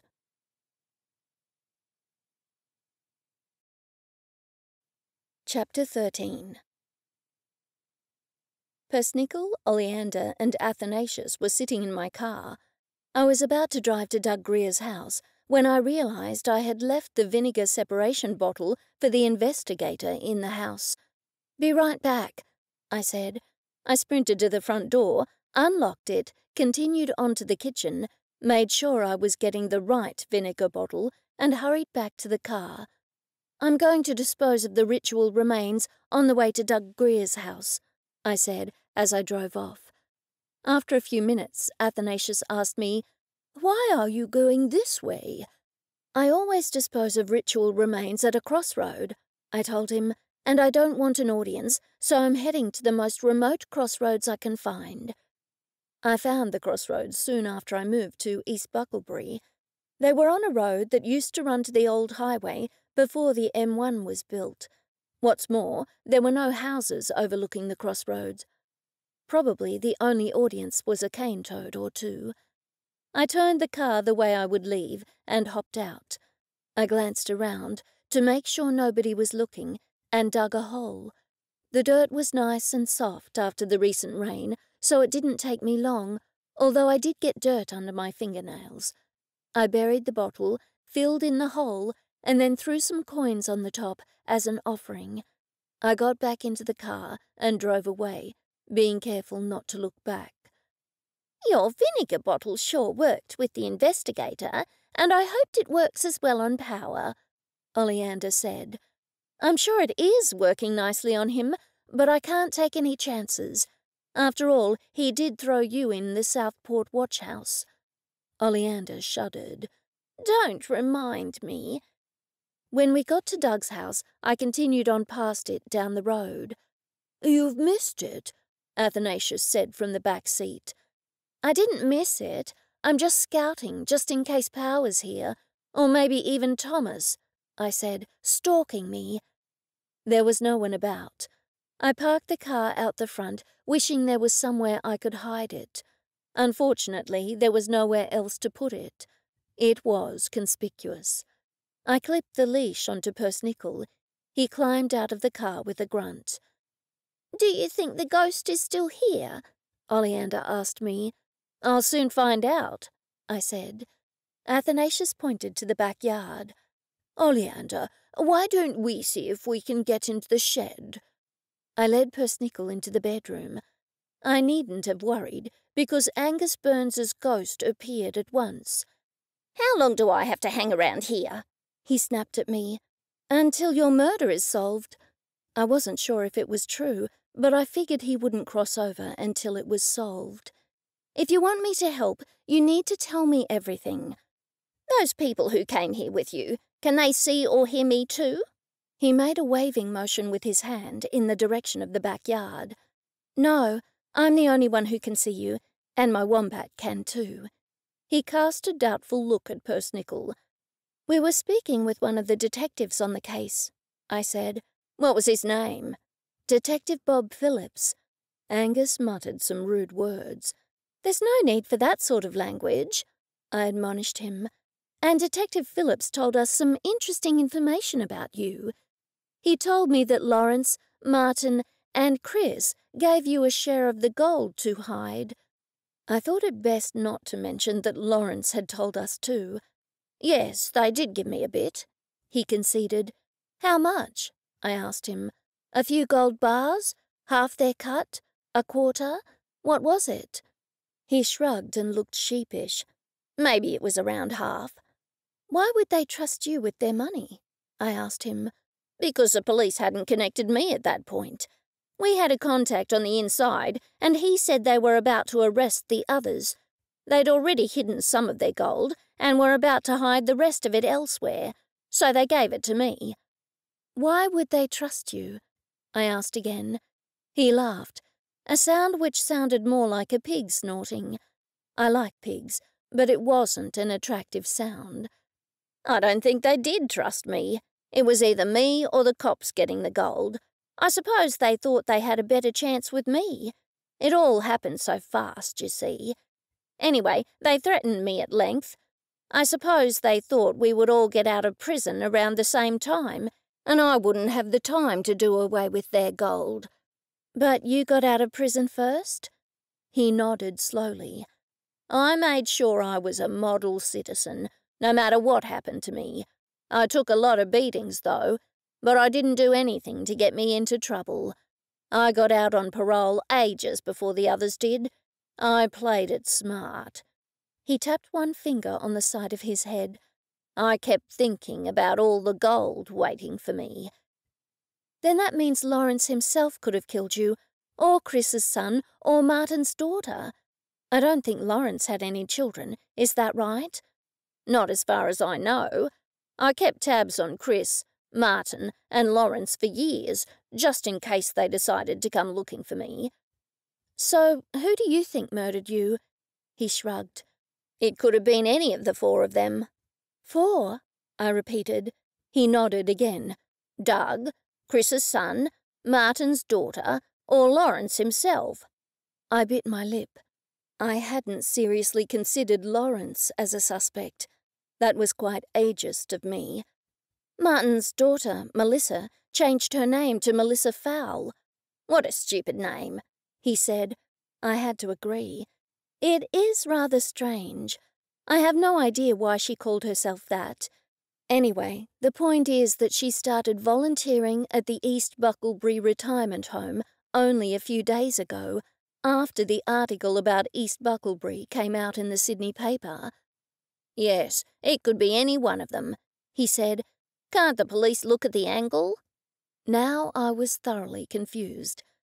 "What angle?" I asked him. "The angle of the bullet wound," he said with a shudder. "That would give the police an idea of the height of the person." I waved my finger at him. "Good idea. It's just that I don't give that much credit to the head investigator. Still, Doug Greer and Melissa Fowle are about the same height." He scratched his head. "Yes, it's a difficult one." I was relieved that the ghost was not as belligerent as he had been earlier, and now seemed happy to help. "We've been to Lawrence's house at Tambourine Mountain, and we know where Melissa is. We also know where Doug Greer is, obviously, but we haven't been able to track down Chris Coleman's son. Do you know where he is, or if he's changed his name?" "I know where he is, and no, he hasn't changed his name," he said. "I kept tabs on him. He lives in Mermaid Waters. Charlie Coleman. I don't know what Chris did with his money, because his son doesn't have one of those nice big houses there, not even a waterfront house. His house looks modest." I went to say something, but he was still speaking. "It's a bit strange. I suppose the cops would have kept an eye on his father for some years, but surely they would have given up long ago." "Do you know the address?" I asked him. "Let me see." He tapped his head and then said, "If you said the address, I'm sure I would recognize it." I pulled out my phone. "I'll search now." It didn't take me long to find several Colemans listed in the phone directory at Mermaid Waters. After I read out the second address, the ghost said, "That's it. That's him for sure." "Do you know what he does for a living?" He frowned. "Why would you want to know that?" "Because we need to go to his house and talk to him," I said. "We need a cover. We can't just turn up at his door and say we suspect him in your murder, so we need a good excuse to get inside his house." "Maybe you could pretend to be a prostitute," he offered. I gasped. "I'm certainly not going to pretend to be a prostitute." He looked crestfallen. "Well, then, I don't know what else you could say." "So you don't know what he does for a living?" I pressed him. "No, I don't." I thanked him and turned to leave, but he called me back. "I don't want to hang around this house for too long. Can you let me know as soon as you find out anything?" "Of course." I turned around and walked straight into a body standing in the doorway. I screamed.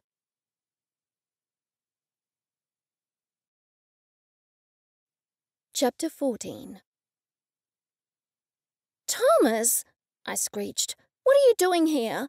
"I saw your car, and given that someone was murdered here, I was worried about you," he said. "You can't see my car unless you deliberately drive down this road." Thomas ignored me and said, "Look, Goldie, berate me all you like, but it's just as well I came here. You need professional help." "What do you mean?" I snapped. "I've been standing here a while, and I heard you having a long conversation with someone who doesn't exist. Who are you talking to, Goldie? You need to be on medication." Just then, Athanasius and Oleander hurried in the room. "What are you doing here?" they asked Thomas in unison. "I saw Goldie's car. I was worried about her safety, given that someone was murdered here," Thomas said. Athanasius waved his hands in the air. "Pish posh! You can't see this house from any other roads.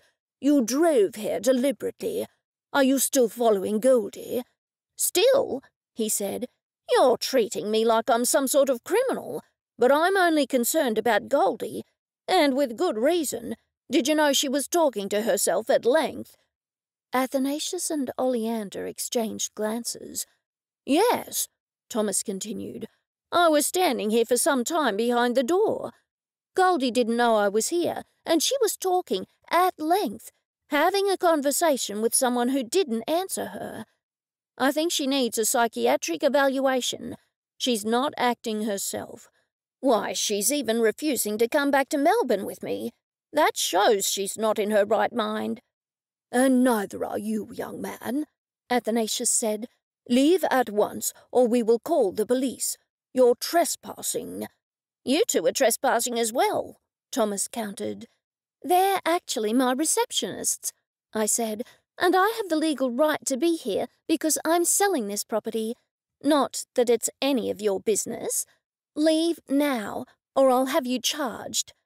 "Don't be like that, Goldie," he said. "Admitting you have a problem is the first step to getting help. I'm dreadfully sorry about how you've lost your marbles." I shut my eyes tightly. "I should have made another vinegar bottle," I muttered. When I opened my eyes, Thomas was pointing at me. "See? Now she's talking nonsense. I think she is really a psychiatric emergency." I pointed to the door, took a deep breath, and yelled, "Out!" with all my might. Thomas hesitated, not knowing what to do. "I'll set my attack wombat onto you," I added for good measure. "Oh dear, poor Goldie." He shook his head. "You poor thing. You actually think that gentle animal could attack someone." "I'll make you a deal, Thomas," I said. "I caught a glimpse of your nice orange designer socks.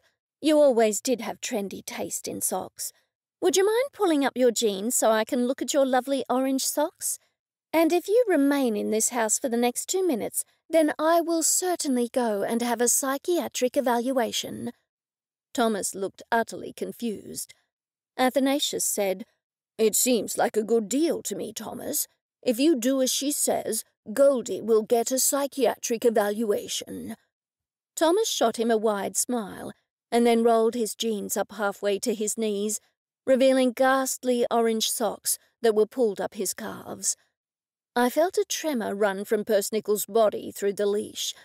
Quick as a flash, I unclipped the leash just as Persnickle lunged at Thomas. The only thing that saved Thomas was the fact he had spent many hours in the gym while looking at his reflection in the mirrors. He took off at a sprint with something akin to Olympic speed, and Persnickle could move awfully fast when food was involved or when he was chasing someone wearing orange. Oleander and Athanasius rushed past me. I was doubled over, clutching my stomach with laughter. I made it to the front door in time to see Thomas hurdle over the high front fence. He ran to his car and only stopped long enough to shake his fist at me before driving off in a flurry of dust. "That young man is a mighty good high jumper," Athanasius said. "He would make a good professional athlete. It was almost admirable the way he could run fast while screaming obscenities." We walked down the footpath. "I can't see any spots of blood," I said, disappointed. I don't think Persnickle managed to nip at his socks. "Never mind, Goldie. There might be another opportunity," Athanasius said. He bent down to remove a piece of orange sock from Persnickle's mouth. "I think Goldie would prefer it if she never saw Thomas or his socks again." "You're right, Oleander," I said. "Okay, back to business. What excuse can we use to get into Charlie Coleman's house?" "We'll just wing it," Athanasius said. Oleander and I shot him a look of horror. "Wing it?" I repeated. "You've got to be kidding." "Well, Mermaid Waters is, 50 minutes, an hour away? We'll discuss it in the car." "Okay, if we're going there now, I'll have to take Persnickle home first," I said. "Unless we take him and say we are collecting door-to-door donations for the Therapy Wombat Association." "What a great idea," Oleander said, but Athanasius shook his head vigorously. "He won't let us in the house if we have Persnickle, and we need to get inside the house." I was crestfallen. I thought it was a good idea. "While I drop Persnickle at home, I'll grab my iPad. Maybe he has a Facebook page or something. If we find out what he does for a living, it might give us a clue what to say to him. Anyway, I don't like going there without a plan." "We have plenty of time for a plan," Athanasius said. I dropped Persnickle home, turned on Starsky and Hutch, set it to repeat, and gave him a little snack. That would keep him happy while I was away. When I got back in the car, I said, "I've had an idea." I held up one hand, palm outwards. "You'll no doubt think it's a crazy idea, but I do feel the need to tell you." Athanasius leant forward from the back seat. "What is it, Goldie?" "What if Thomas is the murderer?" "Thomas?" Oleander shrieked. "He's a horrible person, but why would you think he's the murderer?" "Because the timing is strange. He turned up after that article on East Bucklebury. I know it was in a Sydney paper, but some of those Sydney paper articles end up in Melbourne papers too. He knows I'm living in East Bucklebury. What if he was somehow involved and thought it a good opportunity to pretend to get me back, just so he could come up here and murder Angus Burns? It's a great cover, you must admit." "It is a great cover," Athanasius said, "but it's way too much of a coincidence, Goldie. Indeed, it's too much of a coincidence that Thomas would have a relative involved in the great bank robbery of 1955, and then you, his ex-girlfriend and ex-employee, moved to the very town where one of the bank robbers had been living in hiding for decades." I pouted. "I suppose so." Oleander patted my arm. Never mind, Goldie. I know you just want Thomas to go to prison. I doubt you'll ever see him again. I nodded slowly. True. Okay, should I go down the Gold Coast Highway or the M1 to get to Mermaid Waters? The M1 for sure, Athanasius said from the back seat. Oh, I just found him on Facebook. He's a retired school teacher. That's no help. By the time we got to Charlie Coleman's house, we had a plan. I didn't think it was a particularly good plan, but Athanasius said we should all just brazen it out. I hoped he was right. It sounded rather too tenuous to me. By the time we got there, it was just after dusk, and we could see the lights on inside the house. "Looks like he's home," I said. "That's a relief. We haven't wasted our time." We all got out of the car and walked to the door.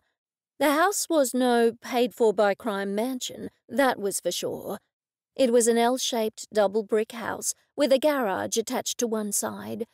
The garden didn't look particularly cared for, and the lawn was overgrown. We navigated the ramshackle garden furniture and made our way to the front door.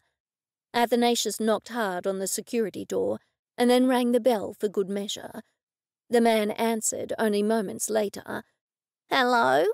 he asked in a suspicious tone. "We're terribly sorry for the intrusion," Athanasius said, "but we're from the East Bucklebury Progress Association. We have some sad news for you, and we thought it was better to come and tell you in person." "East Bucklebury, you say?" "Yes," I said. "We're sorry to have to tell you that the body of Angus Burns was discovered on Saturday morning." "Angus Burns?" the man repeated.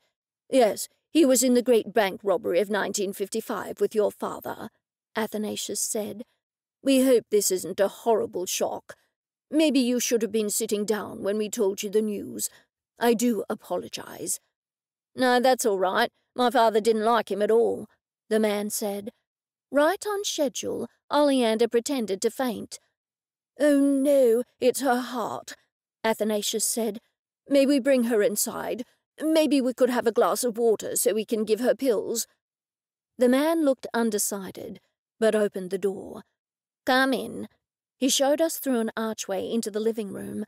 I took a quick look to my right and saw a kitchen and dining area. "Do you need me to call emergency?" he said. "No, I have her pills," I said. I had some cling wrap in which we had earlier put peppermints. I handed them to Oleander. Charlie fetched a glass of water, and she swallowed them whole, and then coughed violently. Athanasius patted her on the back. "They take a few minutes to work," Oleander said, clutching her heart in an overly dramatic fashion. "Do you mind if we sit here just a few moments before we go?" The man looked quite put out, but said, "That's all right." I sat next to Oleander, and Athanasius sat on the other side. Charlie obviously didn't like us being there, but I could tell he wasn't about to kick us out. "I'm afraid I was the one who found the body," I told him. He looked surprised. "He was murdered, you say? How?" "He was shot." Charlie nodded slowly. "I see. And he was living in East Bucklebury?" I shook my head. "No, that's what was so strange. Do you remember all the members of the gang? Ben, Angus, Martin, and Lawrence?" He nodded in a more animated fashion this time. "That's all my father would ever talk about." "Well, Ben Parrish changed his surname to Greer. His son, Doug, inherited his father's house at East Bucklebury. I'm a real estate agent, and I'm selling it for him.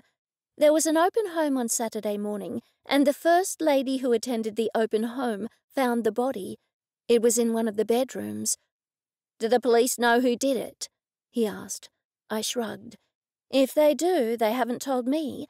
Anyway, we figured it had something to do with the great bank robbery of 1955, and so we thought we should come here and tell you, since your father was associated with Angus Burns." "That's very kind of you," he said, although he was frowning. I'm sure he couldn't figure out why we felt it necessary to tell him in person. I couldn't think of a good reason either, but that hadn't prevented Athanasius from following through with this plan.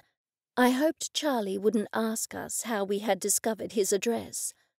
I added, "So Angus Burns went to East Bucklebury to Ben Parrish's house and was shot there."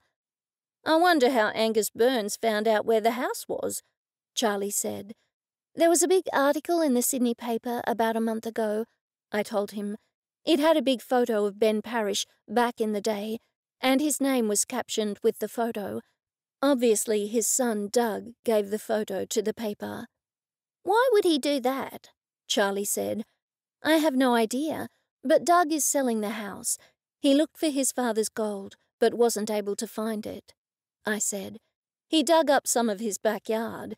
It's covered with mounds. He thinks the missing gold is a selling point for the house." "So, wait, Doug never found his father's gold?"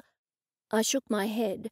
"His father passed away suddenly and never told him where it was." Charlie tapped his chin. "Then it seems quite silly of Doug to let the newspaper have that photo. That would have alerted the last survivors, Angus and Lawrence, to where he lived." "But why would Doug care?" I said. "He couldn't find the gold, so he didn't need to keep the location a secret. He has bought elsewhere, and he just wants to sell the place." While we were talking, I looked around his house. There were large bifold doors into his backyard, which was resplendent with a sparkling swimming pool and a hot tub. Sure, most Gold Coast houses had a swimming pool, but here the landscaping was lavish. It was clear he had not spared any expense. His living room was filled with high-priced antiques. I recognized some of the artists of the original paintings hanging on the walls. The paintings would be worth a small fortune. It dawned on me that Charlie Coleman was a clever man. He had clearly spent his father's money in a way which would escape the notice of the tax department and any police still looking for the gold. I'm sure he paid cash for the artwork, and no doubt the antiques as well. He hadn't left a trail. The whole house interior screamed opulence, but from the outside the house looked rather unkempt. A giant flat-screen TV covered most of one wall, and from the music coming from his sound system, I figured that it was an awfully expensive sound system. In fact, it seemed he had the best that money could buy. I turned to Oleander. "Are you feeling better?" She stood up. "Yes, I'll make it back to the car now." She reached out and took Charlie's hand. "So sorry to intrude on you like this," she said. We all thanked him and left. He still looked perplexed. Could he be the murderer? I had no idea.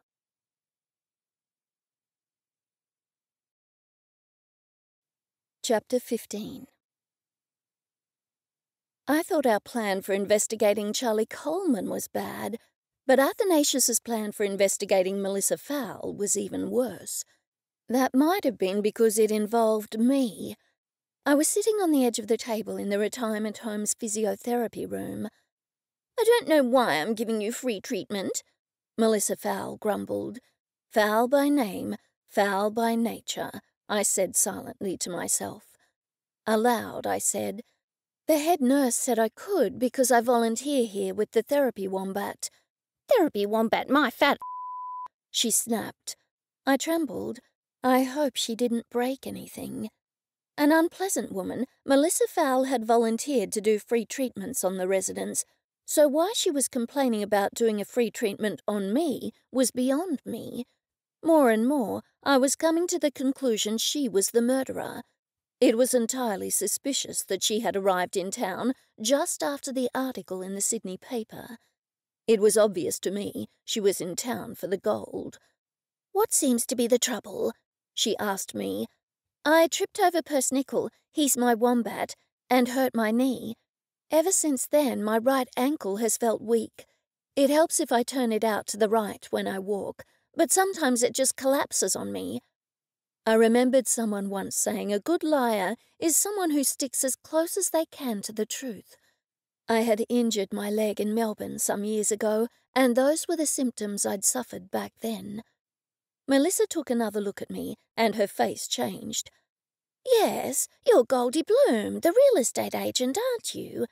I nodded. She plastered a sickly sweet smile on her face, one which I was sure was entirely fake. Do you have any good houses for sale at the moment? I like living here. Well, I only moved from Melbourne recently and just started my business, I told her. I do have one house for sale.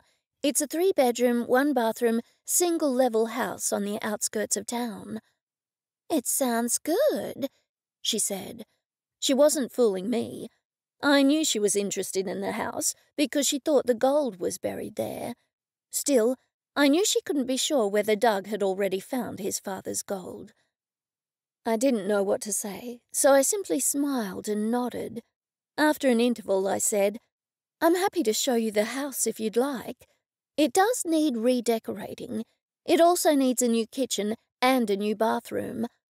I'm not afraid of hard work, she snapped as she cracked her knuckles. I just need you in your underwear. Bra and undies, please. I pulled my dress over my head and threw it at the chair against the wall. I missed, and it fell on the floor. She pointed to the table.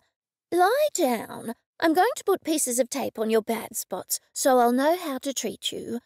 She poked me in my ribs and I burst out laughing. Hold still, will you?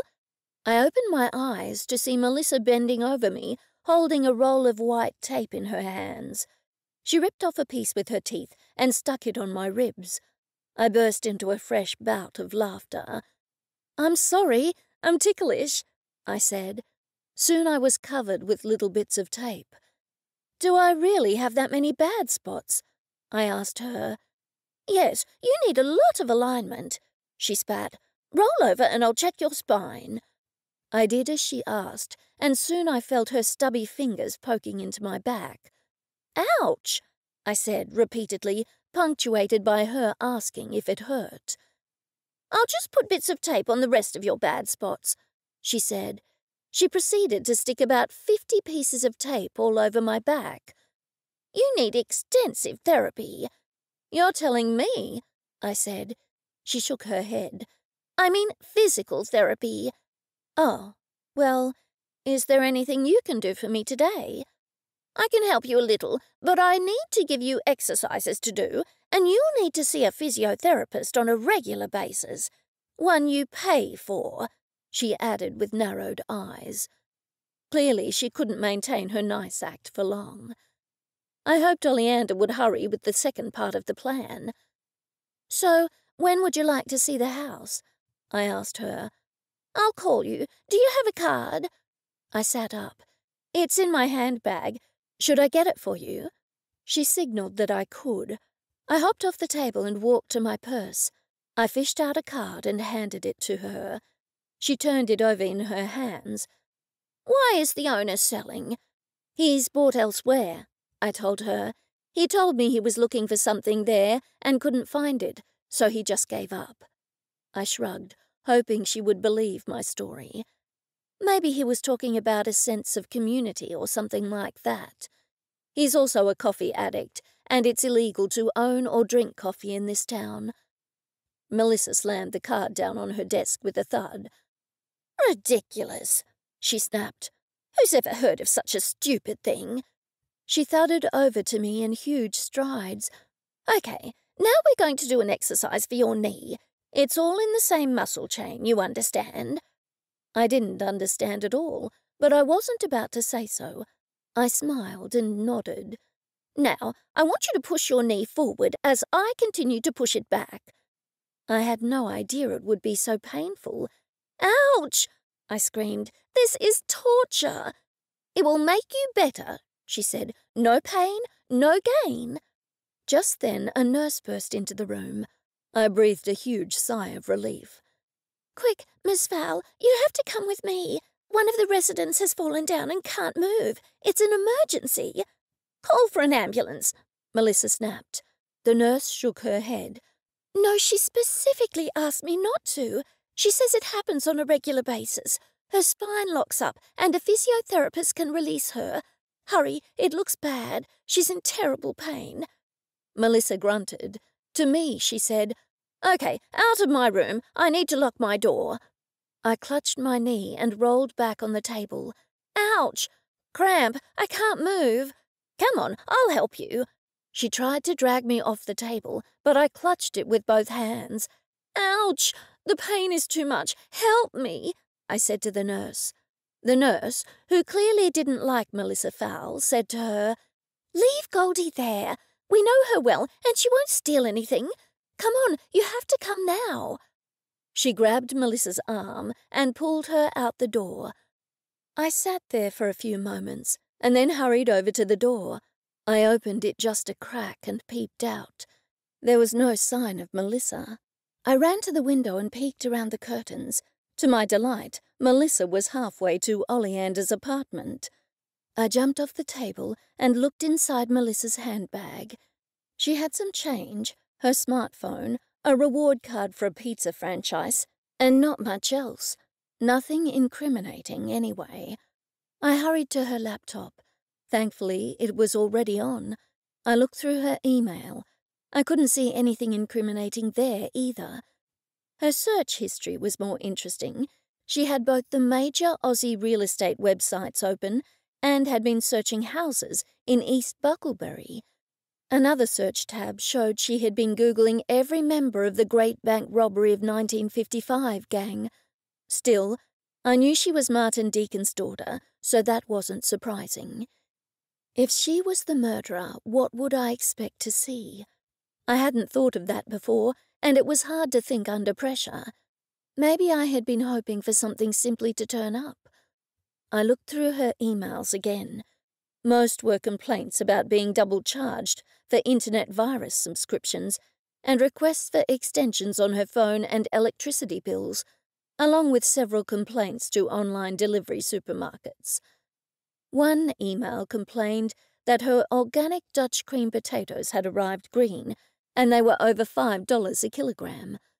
The supermarket refused to refund them because she complained 5 weeks after she bought them. I decided to give up the laptop and instead hurried through the rest of her office looking for any clues. I was clutching my phone in one hand because Oleander was going to call as soon as Melissa left. I looked again at my phone just as the call came through. Quick, she's on her way back, Oleander said. I hurried back to make sure the laptop was open to the same place, made sure her handbag was sitting where it had been, and sat back on the table. I sat on the edge of the table and rubbed my knee to make it look realistic when Melissa burst back into the room. After some time sitting on the table and rubbing my knee, I wondered why Melissa hadn't returned. I went to pull on my dress when I heard a siren and people yelling. Forgetting for a second I was in my underwear, I opened the door and ran out into the reception room outside. A pair of strong hands gripped my arms.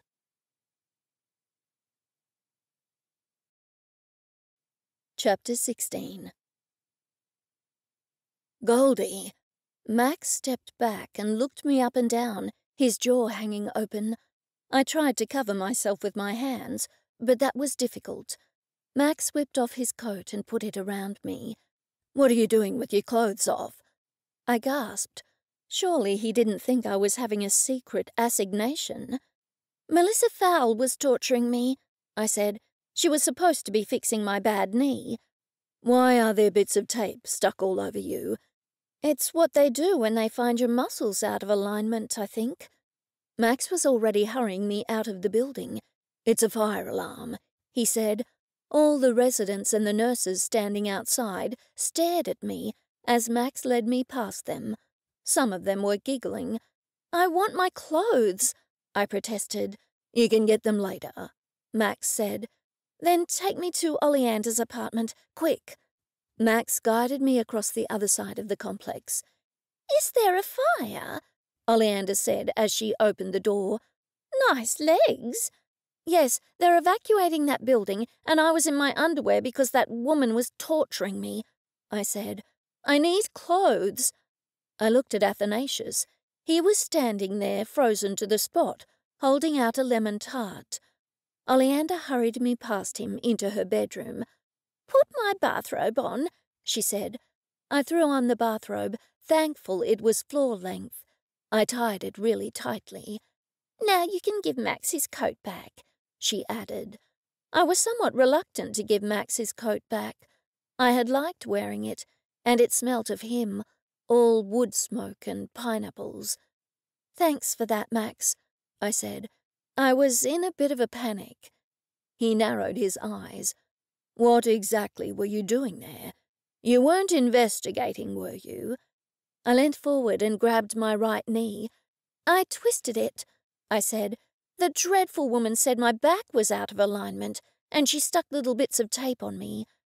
"I wondered what those were," Oleander said. "We should have taken them all off you." I waved one hand at her in dismissal. "It doesn't matter now. I wonder what the fire was about." "Athanasius and I will go and see," Oleander said. Athanasius was halfway through eating a lemon tart. "You go," he said to Oleander. Oleander seized his elbow. "It needs the two of us." Athanasius got up, still grumbling, and followed Oleander to the door. "I was coming here to tell you something," Max said.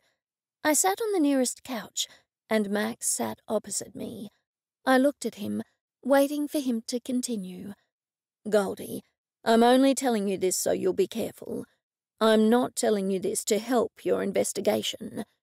He held one finger in the air. "I know you'll deny investigating, but you keep forgetting I am a detective, and I know you are investigating." I pouted. "What are you here to tell me, then?" "Two things. First, I've had word that Power thinks you're the murderer.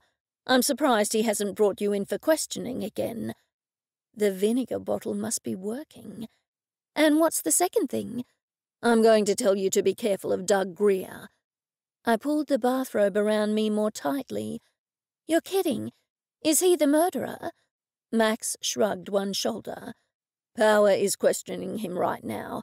I must say it is looking suspicious. The police found he has a criminal record." "What for?" I said. "Armed robbery and aggravated assault." He held up both hands, palms to the sky. "I don't know the ins and outs of it. I just know what I've been told. But Power made Doug open his shed." "Was the gold in there?" I said. Max shook his head. "No, he opened it for them, and there wasn't much in there." "Doug said he lost that key." "Apparently he has it now." My spirits fell. "I still can't figure out why Angus went to Doug's house. It doesn't make sense. Do you think Doug lured him there to murder him?" "I don't think so, Goldie," Max said. "Surely if Doug was the murderer, he wouldn't have invited Angus to his house. He would have met him somewhere else, somewhere neutral, not at his own house where he would be implicated in the murder." I slapped myself on the side of the head. "Oh, well, that's why you're the detective, I suppose." Max chuckled. "Still, Goldie, I want you to be very careful with Doug." "I can't avoid Doug, though, Max," I said. "His is the only listing I've got, and I do need to sell that house." "I know. I just want you to be careful. And, Goldie, there's something else I've been wanting to tell you." Just then, in horribly bad timing, Oleander burst back through the door. "The emergency is over now. The new apprentice caused a fire in the kitchen. And, Goldie, I got your dress." She handed it to me, and I stood up. "I'm glad the fire wasn't anything bad," I said. Max stood up too. "Well, I had better be going. Be careful, Goldie." With that, he left, leaving me staring after his departing back. What on earth had he been going to tell me? Whatever it was, it seemed to have made him nervous. It was certainly strange. "What did Max tell you?" Athanasius asked me. "I'll go and put my clothes on and then I'll fill you in," I said. I changed rapidly and pulled all the little pieces of tape off me. Luckily, they didn't hurt coming off. I walked back out with a handful of them. "Where's the garbage bin, Oleander?" Soon I was sitting back on the couch. I told Oleander and Athanasius everything Max had said. "Goldie, go and question the ghost again. Athanasius and I will mind the office." "Good idea." Are you missing a key? I asked the ghost of Angus Burns as he materialized in the bedroom of Doug's horrible house. The ghost patted himself down. A key? Yes, a key to the shed out the back. Shed? He parroted. I took a deep breath and let it out slowly. This wasn't going to go well if all he could do was repeat what I said. Yes, I figured I had better explain what happened. Doug Greer, the owner of this house and the son of Ben Parrish— Yes, I know who he is, he snapped. I shrugged and pushed on. The police were just here and made him open his shed.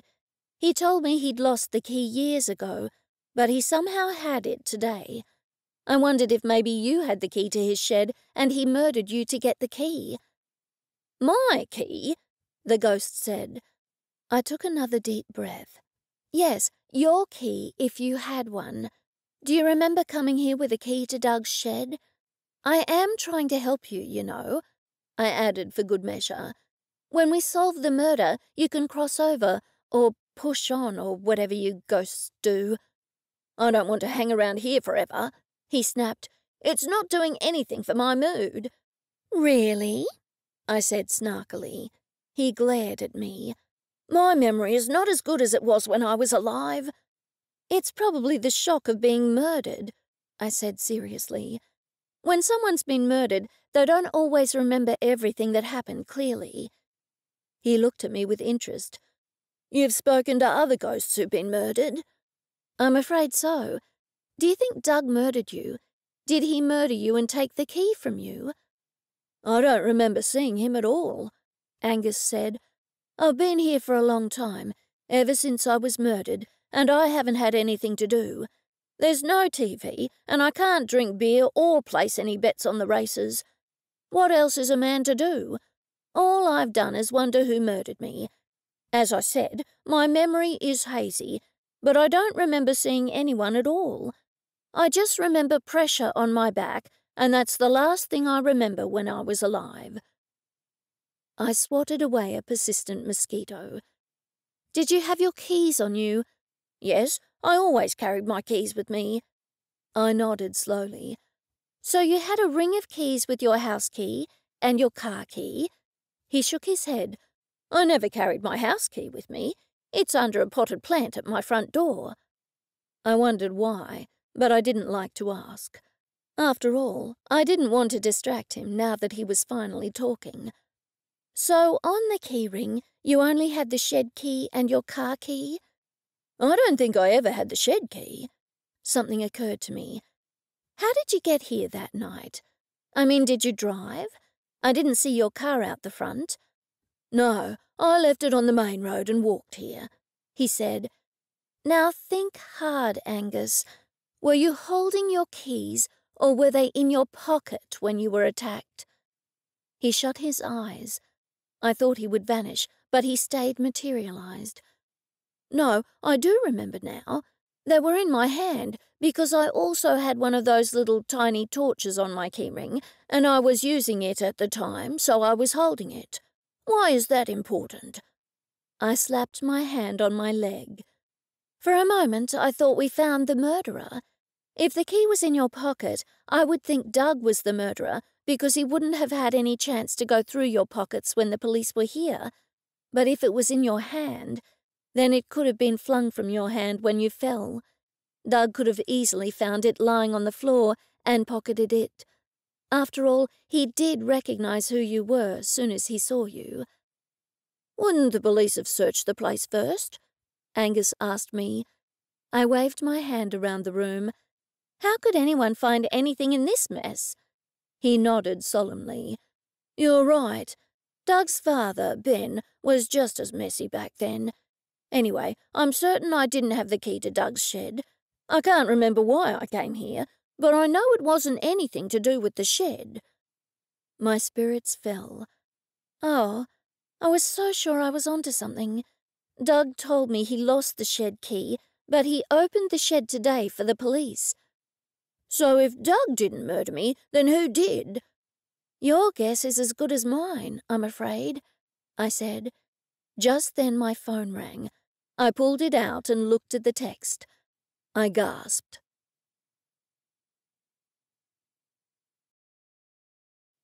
Chapter 17.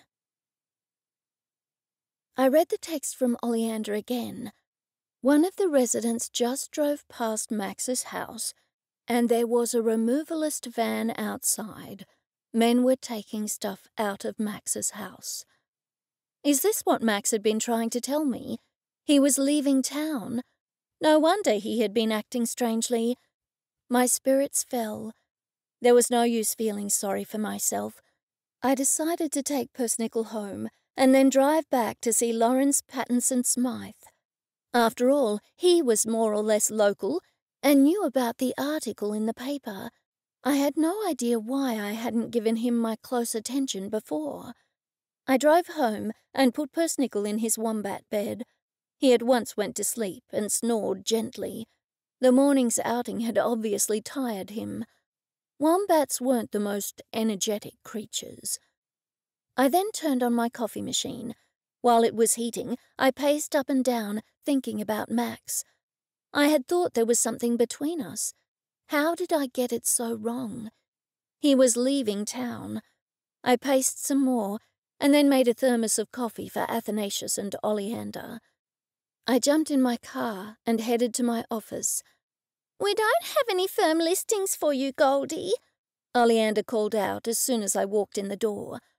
"But we do have a lady interested in selling her house," Athanasius said. "She works in Broadbeach, so she's going to call you in the next few days." My spirits lifted. That's great. Her house doesn't look like Doug's, I hope. "No, it's quite a nice house," Athanasius said. "We searched it online. Come and see." I walked around to look at the computer. That is a nice house, I said. Great work, Athanasius. I've brought you something. I reached into my tote and pulled out the thermos. Hide it well, I said. Max thinks Power is going to take me in for questioning again. He could turn up at any time. "You going somewhere, Goldie?" Athanasius asked me. I nodded. Only if it's okay with you two. I thought I'd pop up and question Lawrence again. After all, he lives nearby, and he saw the article in the paper. I don't think we were suspicious enough of him. "You're right," Athanasius said. "But be careful, Goldie. If he's the murderer, he might push you over his front balcony." I chuckled. I promise I won't let him push me over his front balcony. I'm sure it's a significant drop. "Do you have some questions in mind?" Oleander asked me. "Oleander, I'm sure Goldie can think of them on the way. She can wing it." I'm not a fan of winging it, and when I try to think of something specifically, it pushes it even further from my mind. I told them. Do you have any idea what I could ask him? Athanasius looked at the ceiling. "Ask him if he has any idea who the murderer could be." I can't even remember what we asked him before, I admitted. Oleander looked up from her dusting. "He doesn't know about Melissa Fowle, does he?" Athanasius looked at her. "Good point. Goldie can ask him if he knows anything about Melissa Fowle." "Oh, yes, and Chris Coleman's son, too," I said. "You know, I'll probably forget all this by the time I get there.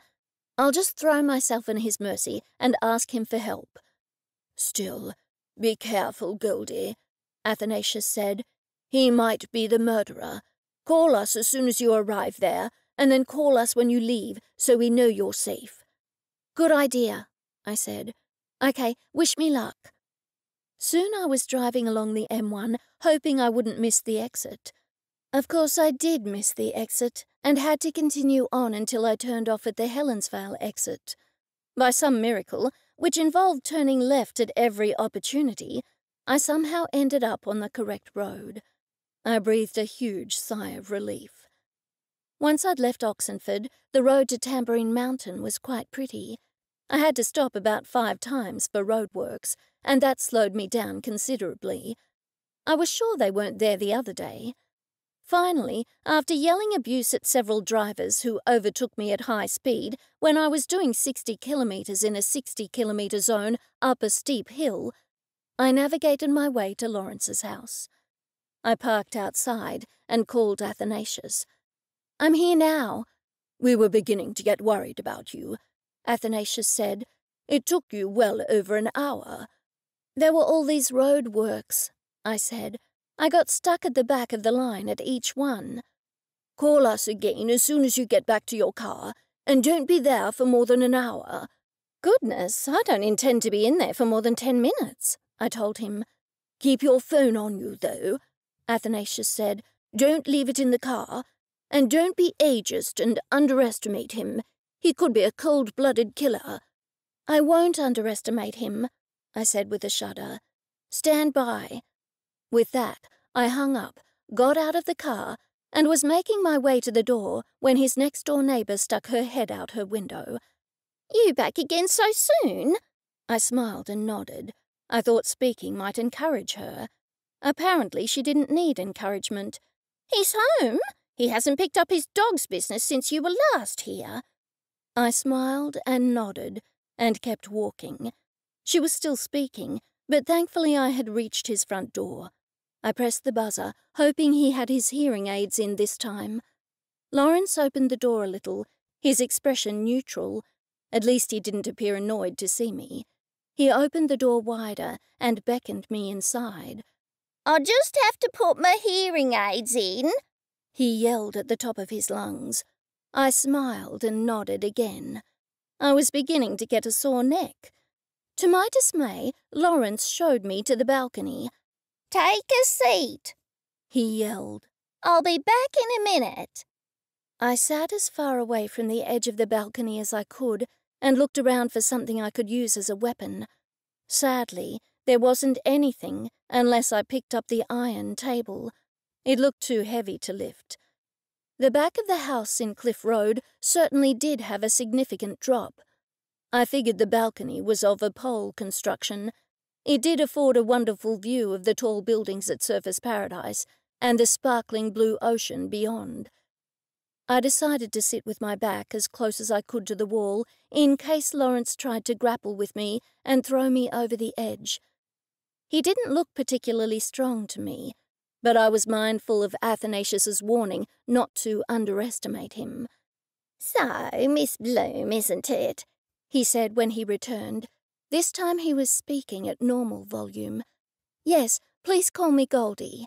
"So, what can I do for you?" "Two suspects have come to light." He leant forward. "Who are they?" "Chris Coleman has a son, Charlie, and Martin has a daughter. She changed her name to Melissa Fowle." "What did she change it to?" His brow furrowed. He poked his hearing aids with both hands. "Melissa Fowle," I said. "Fowl like a chook." "She has chooks? That's not suspicious. Most people in the country have chooks. In fact, I would have chooks myself, but for the fact there are too many foxes out there. There's even been known to be a few wild dingoes there too." He swept his hand in the direction of the extensive bushland behind his house. I pulled my phone from my pocket, typed Melissa Fowle in the notes, and showed him. "Oh, why didn't you say so?" He looked quite affronted. "Why would anyone change their name to Fowl?" "Your guess is as good as mine," I said.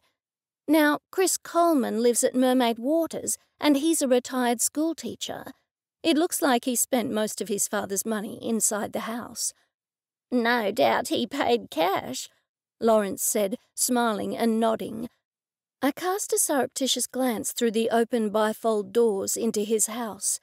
He also had an expensive sound system, and his furniture looked quite expensive.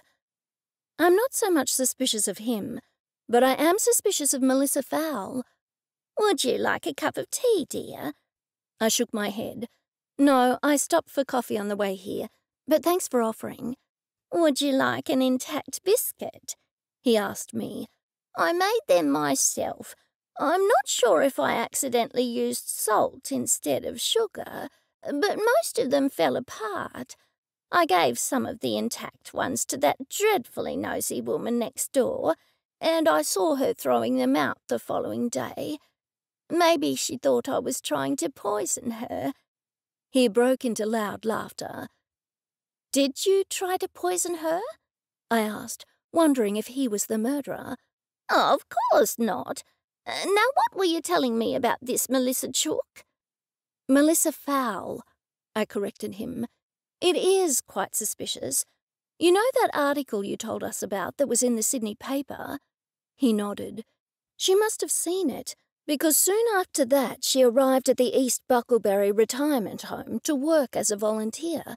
She's a physiotherapist by trade, and now she's set up there in an office giving everyone free physiotherapy." He jutted out his chin. Why would she do that? "That's exactly the point," I said. "Why would she? She clearly saw the article, and so she got herself to town just in time for the murder.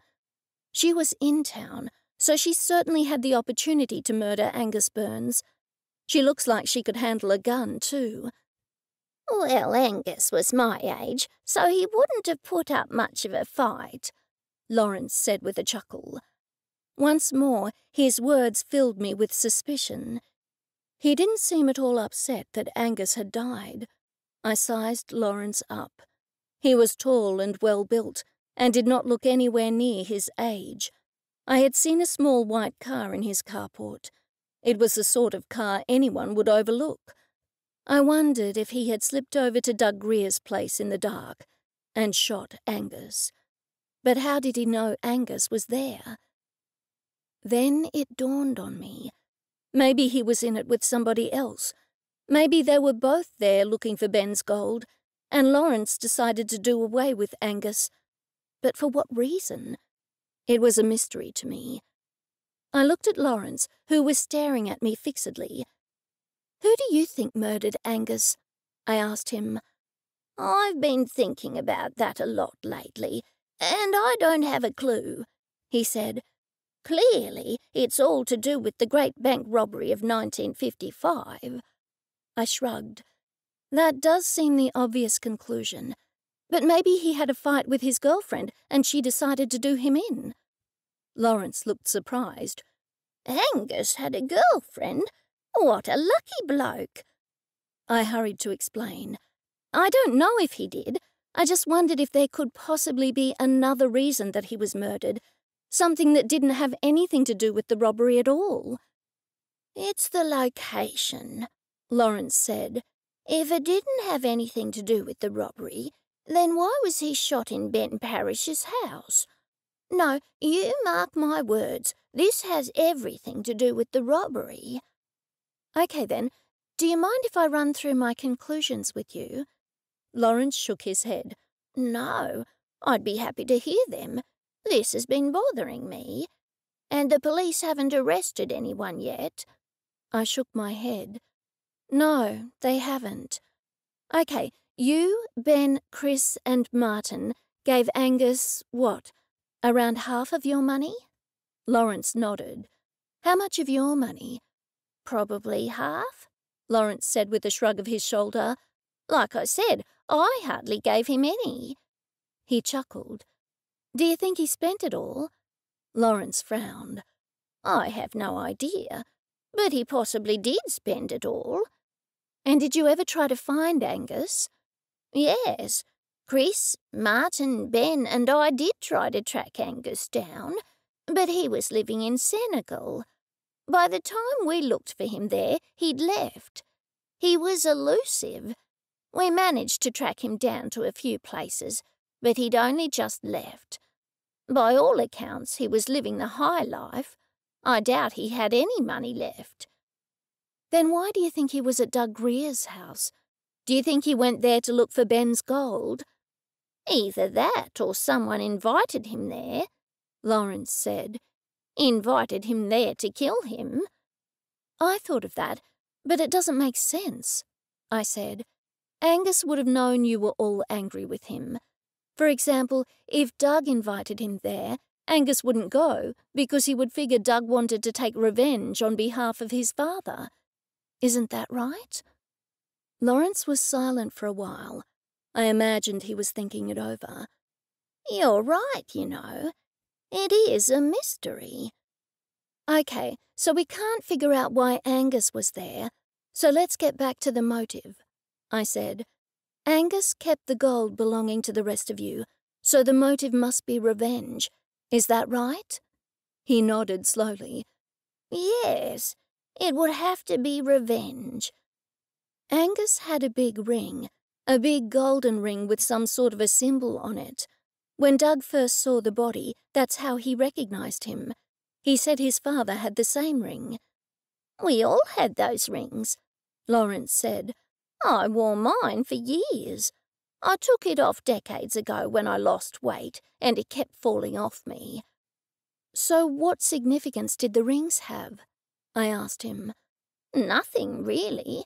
We all had them because we were in the gang together. I was disappointed. I thought I'd been on to something, but it was another dead end, just like the shed key. I stood up, keeping as far from the edge as I could. Well, thanks for your help, Lawrence. I'm afraid I haven't been any help at all, he said. Still, it was good to talk with you. I'm sure the motive was revenge, but I am puzzled as to why Angus Burns was in Ben Parrish's house. You and me both, I said. Of course, if he hadn't seen the article, he'd still be alive, Lawrence said. That's a good point. Not just the article. If he hadn't seen the photo of Ben Parrish years ago, and the article hadn't mentioned the Great Bank robbery of 1955, then Angus would have been none the wiser. Funny how things work out, isn't it? It is, I said as I walked to the door, relieved that Lawrence hadn't tried to throw me over the balcony.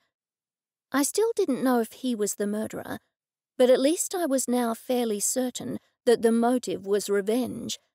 And if the motive was revenge, then the murderer had to be Lawrence, Doug, Charlie, or Melissa.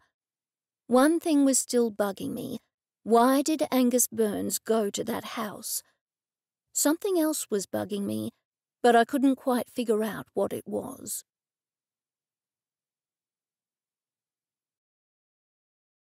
Chapter 18.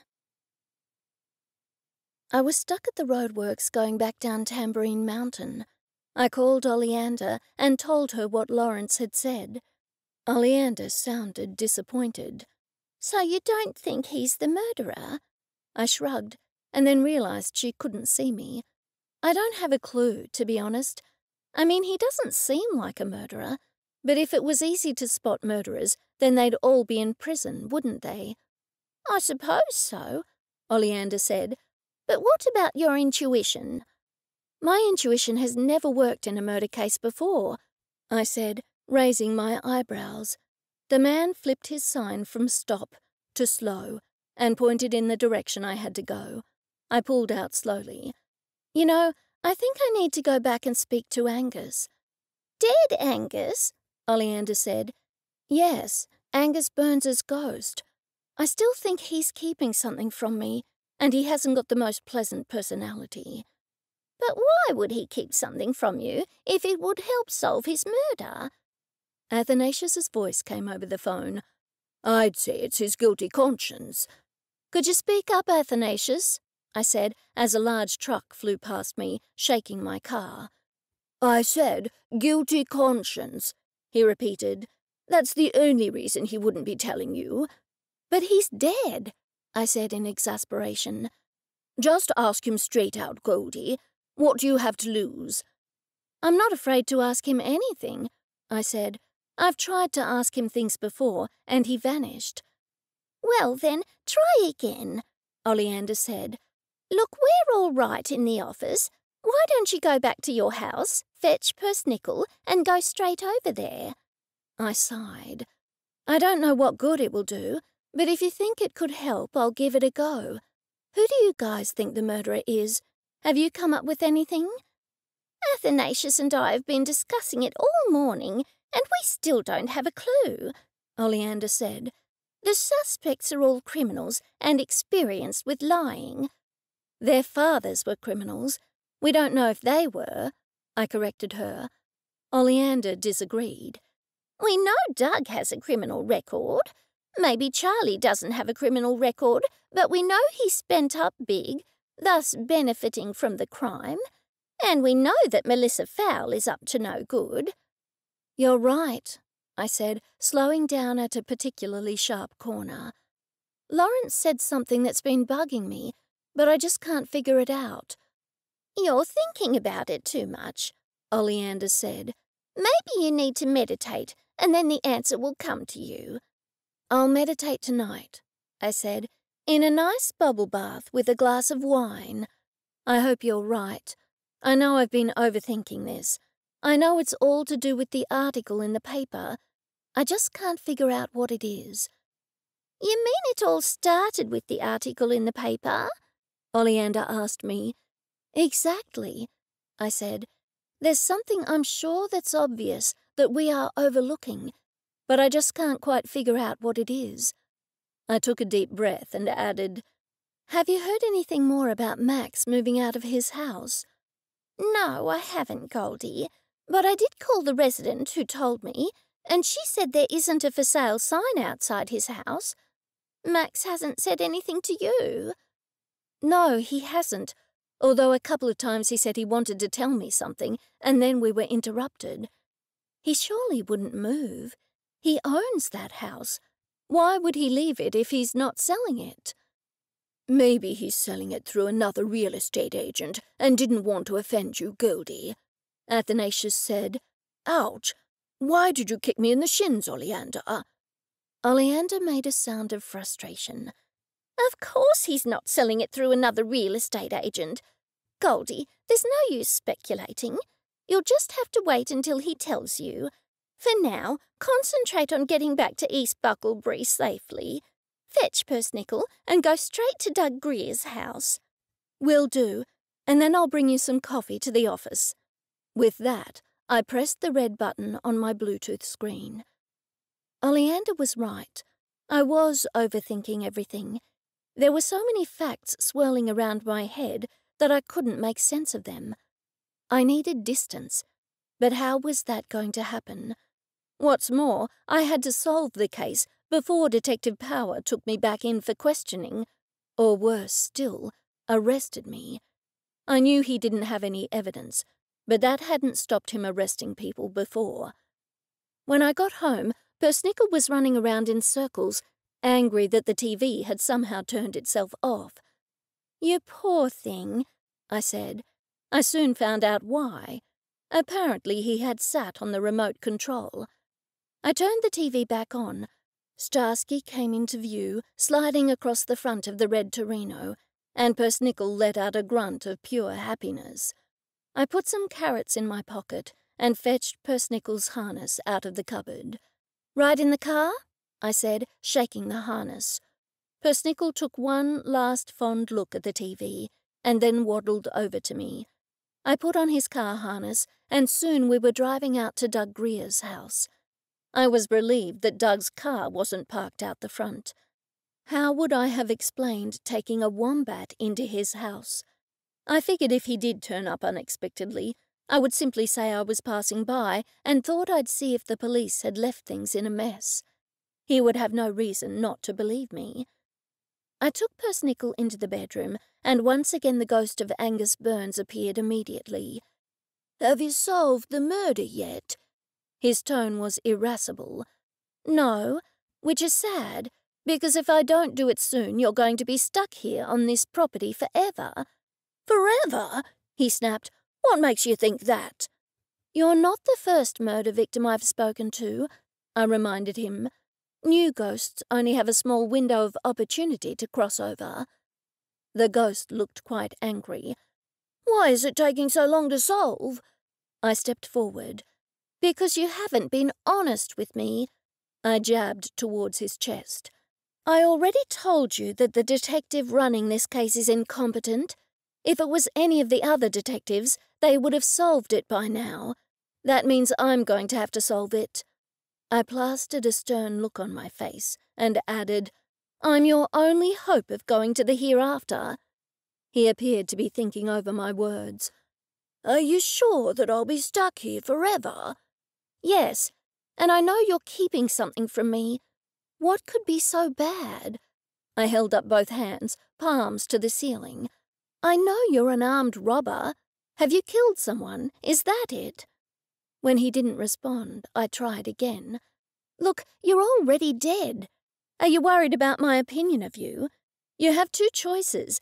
Either you don't tell me the whole truth and you stay here forever, or you tell me the truth no matter how bad it is, and then you can cross over. Once I solve your murder, you can move on with your life. I amended that to move on with your death.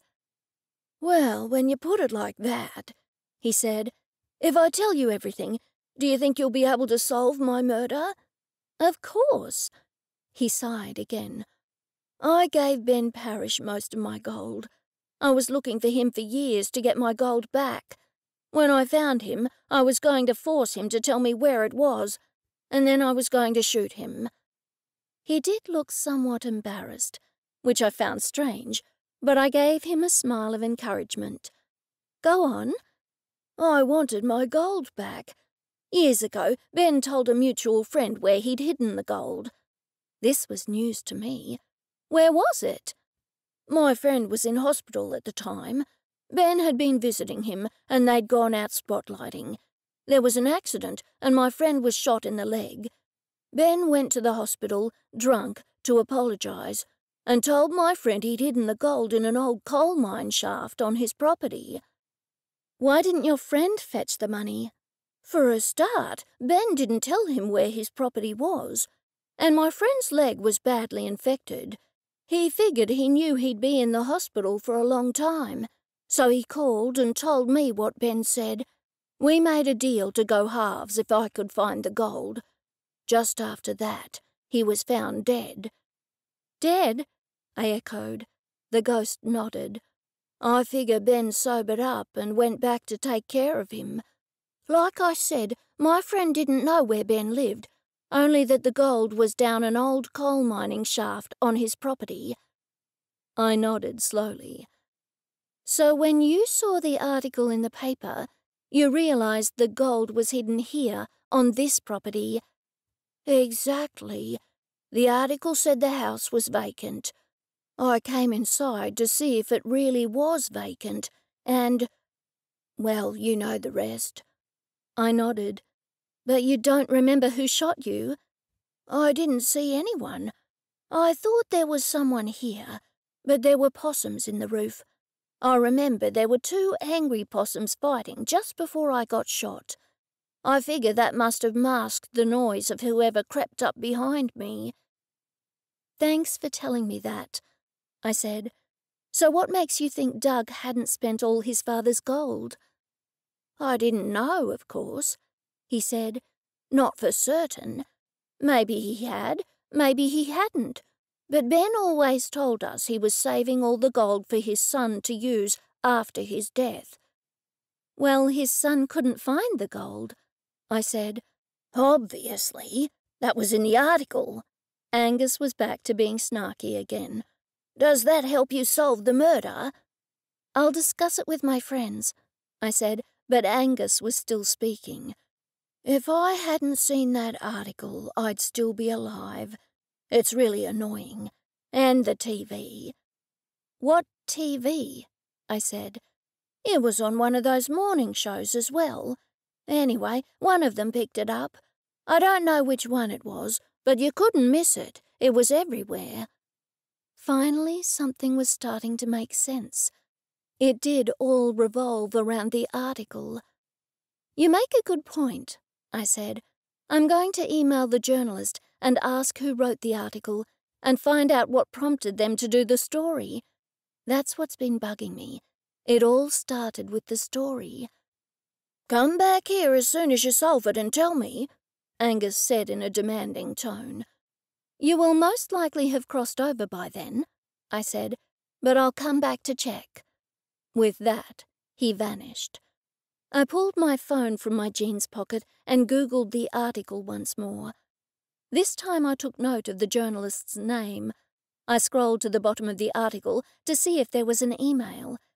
There was, and there was a phone number as well. I decided to call and leave a message. To my surprise, the journalist answered at once.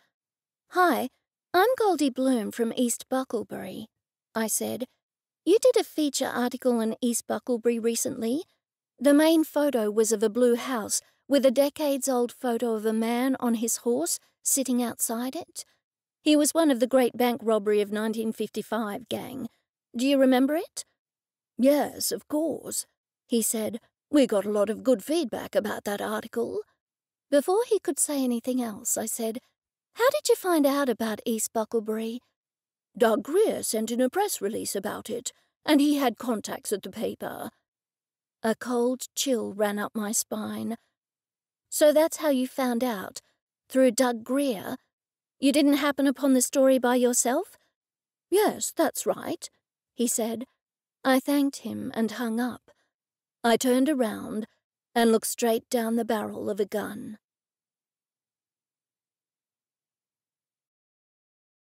Chapter 19. I caught my breath. Surely this couldn't be happening. Doug, you're the murderer. He just looked at me. Was he about to shoot me on the spot? I had to keep him talking until I figured out what to do.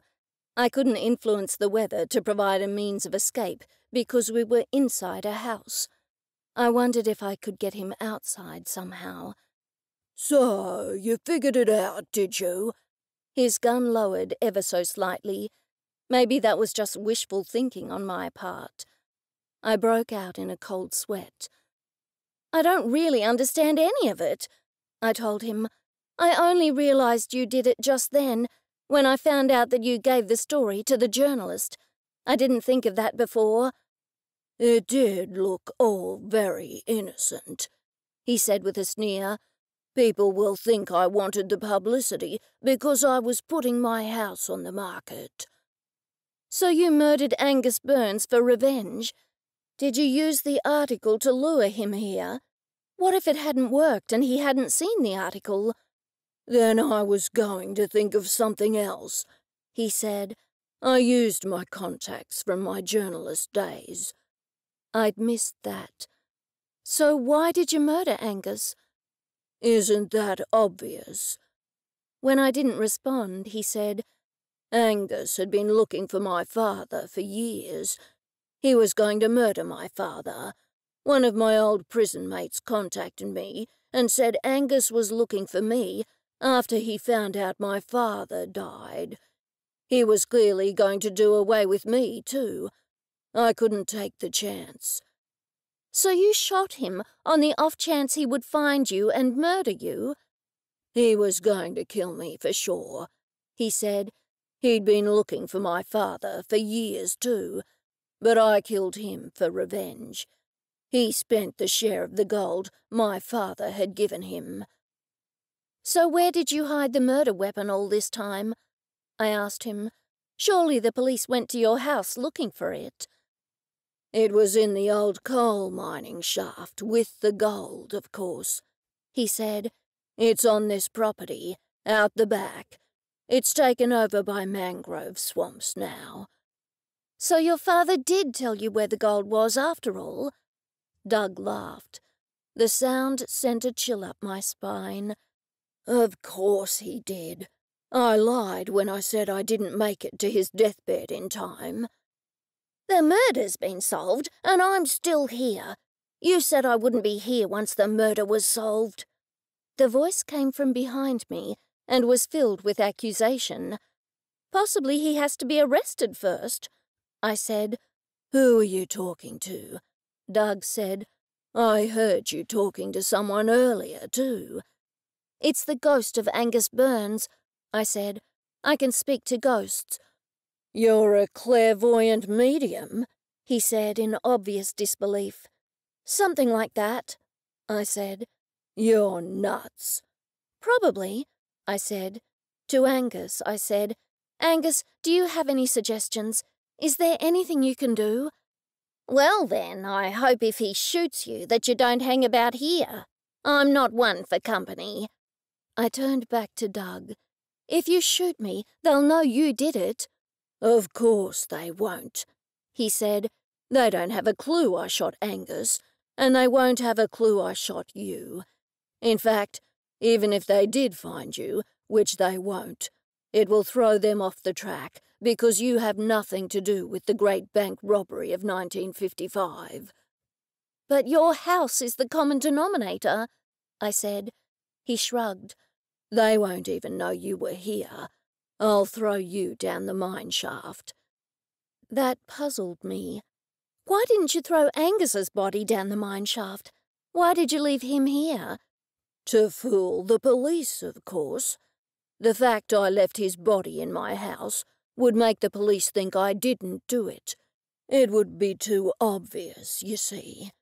He raised his gun and took a step towards me. Someone will hear the shot, I said. I had to do something, and fast. I shut my eyes and focused on manifesting a thunderstorm. Moments later, a crack of thunder shook the house. What good luck, Doug said. Anyone will think the gunshot's just thunder.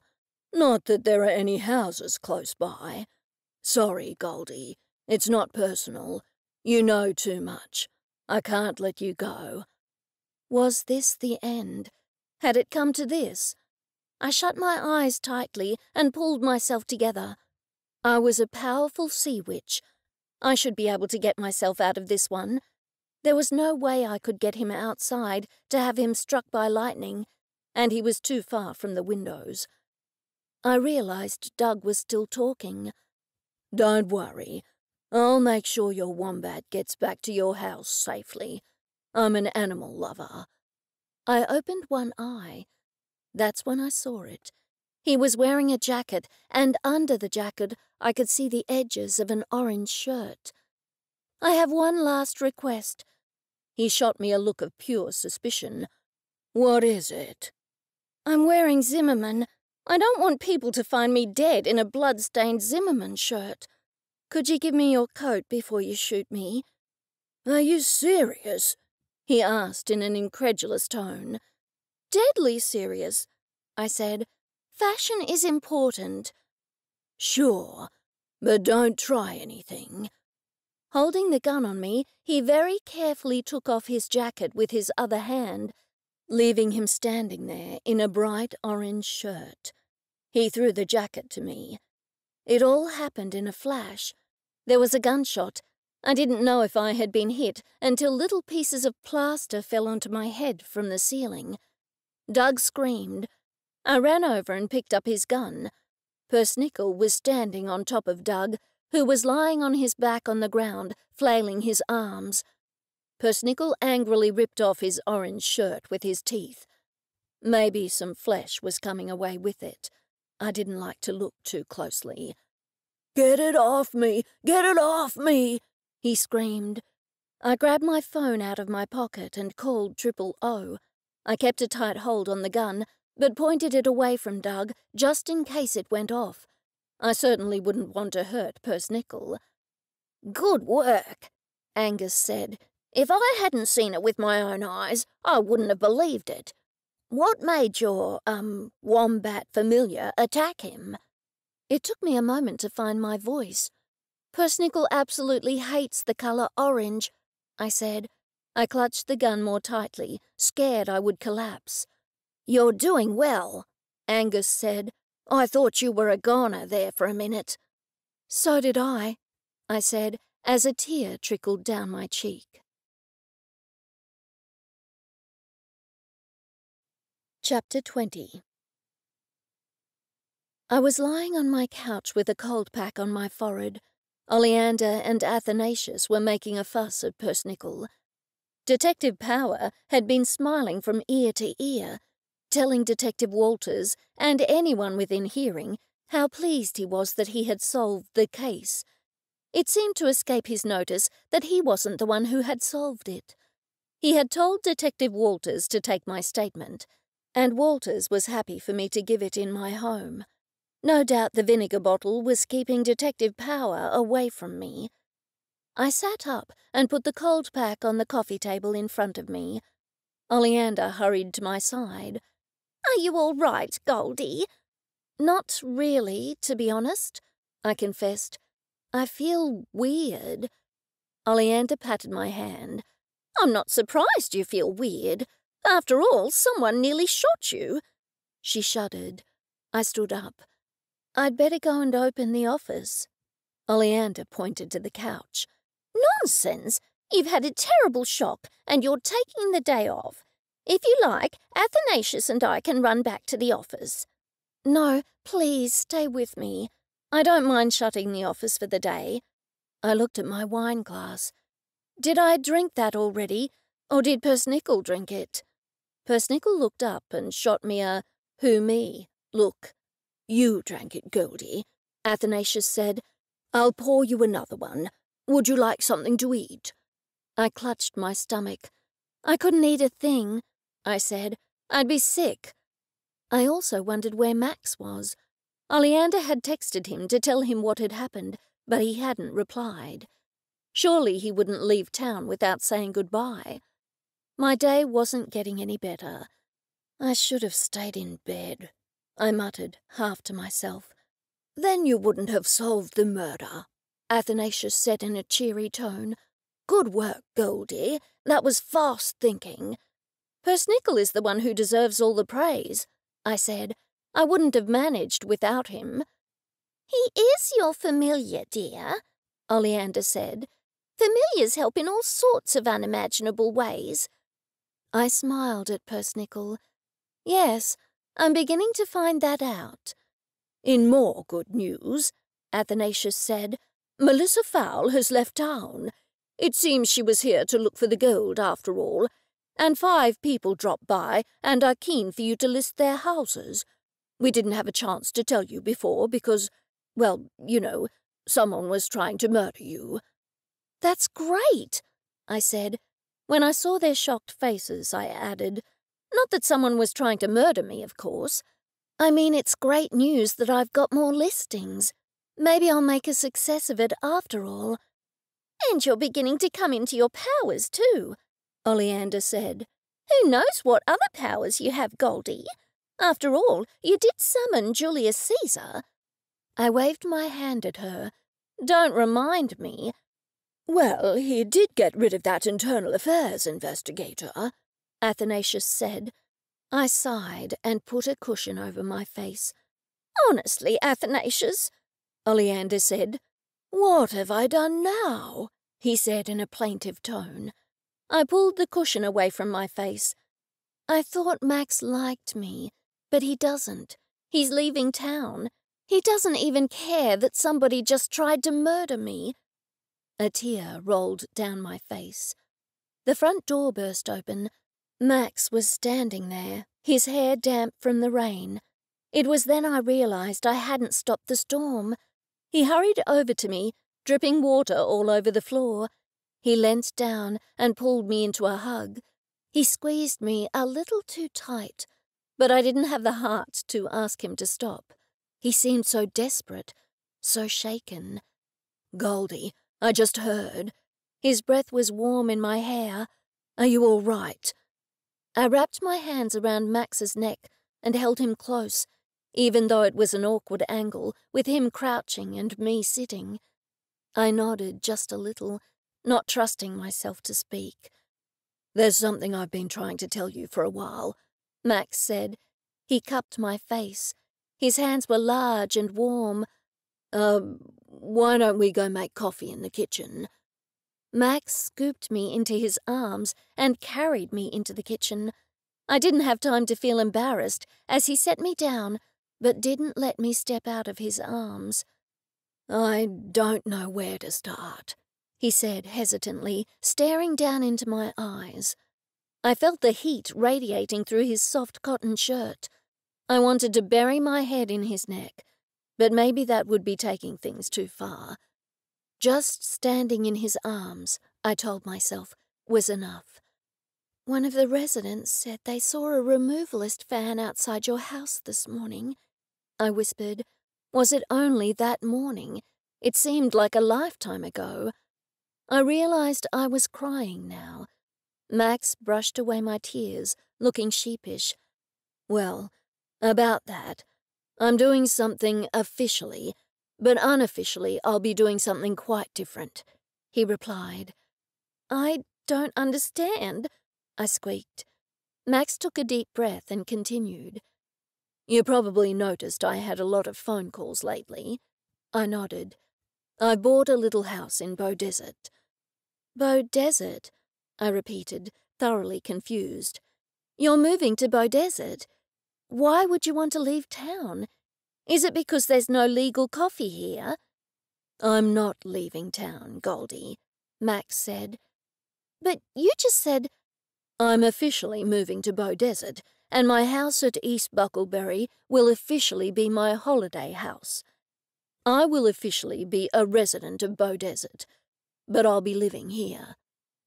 I tried not to show how relieved I was. I'm friends with one of the uniformed cops at Lower Boomerang Police Station, Max continued. He's a young guy, and he was looking for a flatmate or for somewhere to live on the cheap. Officially, I'm renting a room to him, and we'll be sharing the house. Of course, I won't leave East Bucklebury, but no one has to know that. They don't? I did that so the internal affairs investigator won't think I'm a resident of East Bucklebury. But he's gone, I said. Max shook his head. More could come. The fact remains, it's illegal for a detective who lives in East Bucklebury to date a resident of East Bucklebury. What do you mean? Max considered this for a moment, then he pressed his lips against mine. His kiss was firm and soft, demanding, but gentle. I felt myself go limp in his arms, which made him hold me even tighter. Just then, Athanasius burst through the door. Goldie, what's the delay on that coffee? Behind him, Oleander screamed, Get back here, Athanasius, you old fool! Max and I broke apart. All of a sudden, I felt like a shy schoolgirl. Max put his arms around me and grinned. Even though someone had just tried to murder me, I was happy. Happy for good friends, for my clever wombat familiar, and for Max, who held me in his protective arms as Oleander dragged Athanasius out of the kitchen. The end.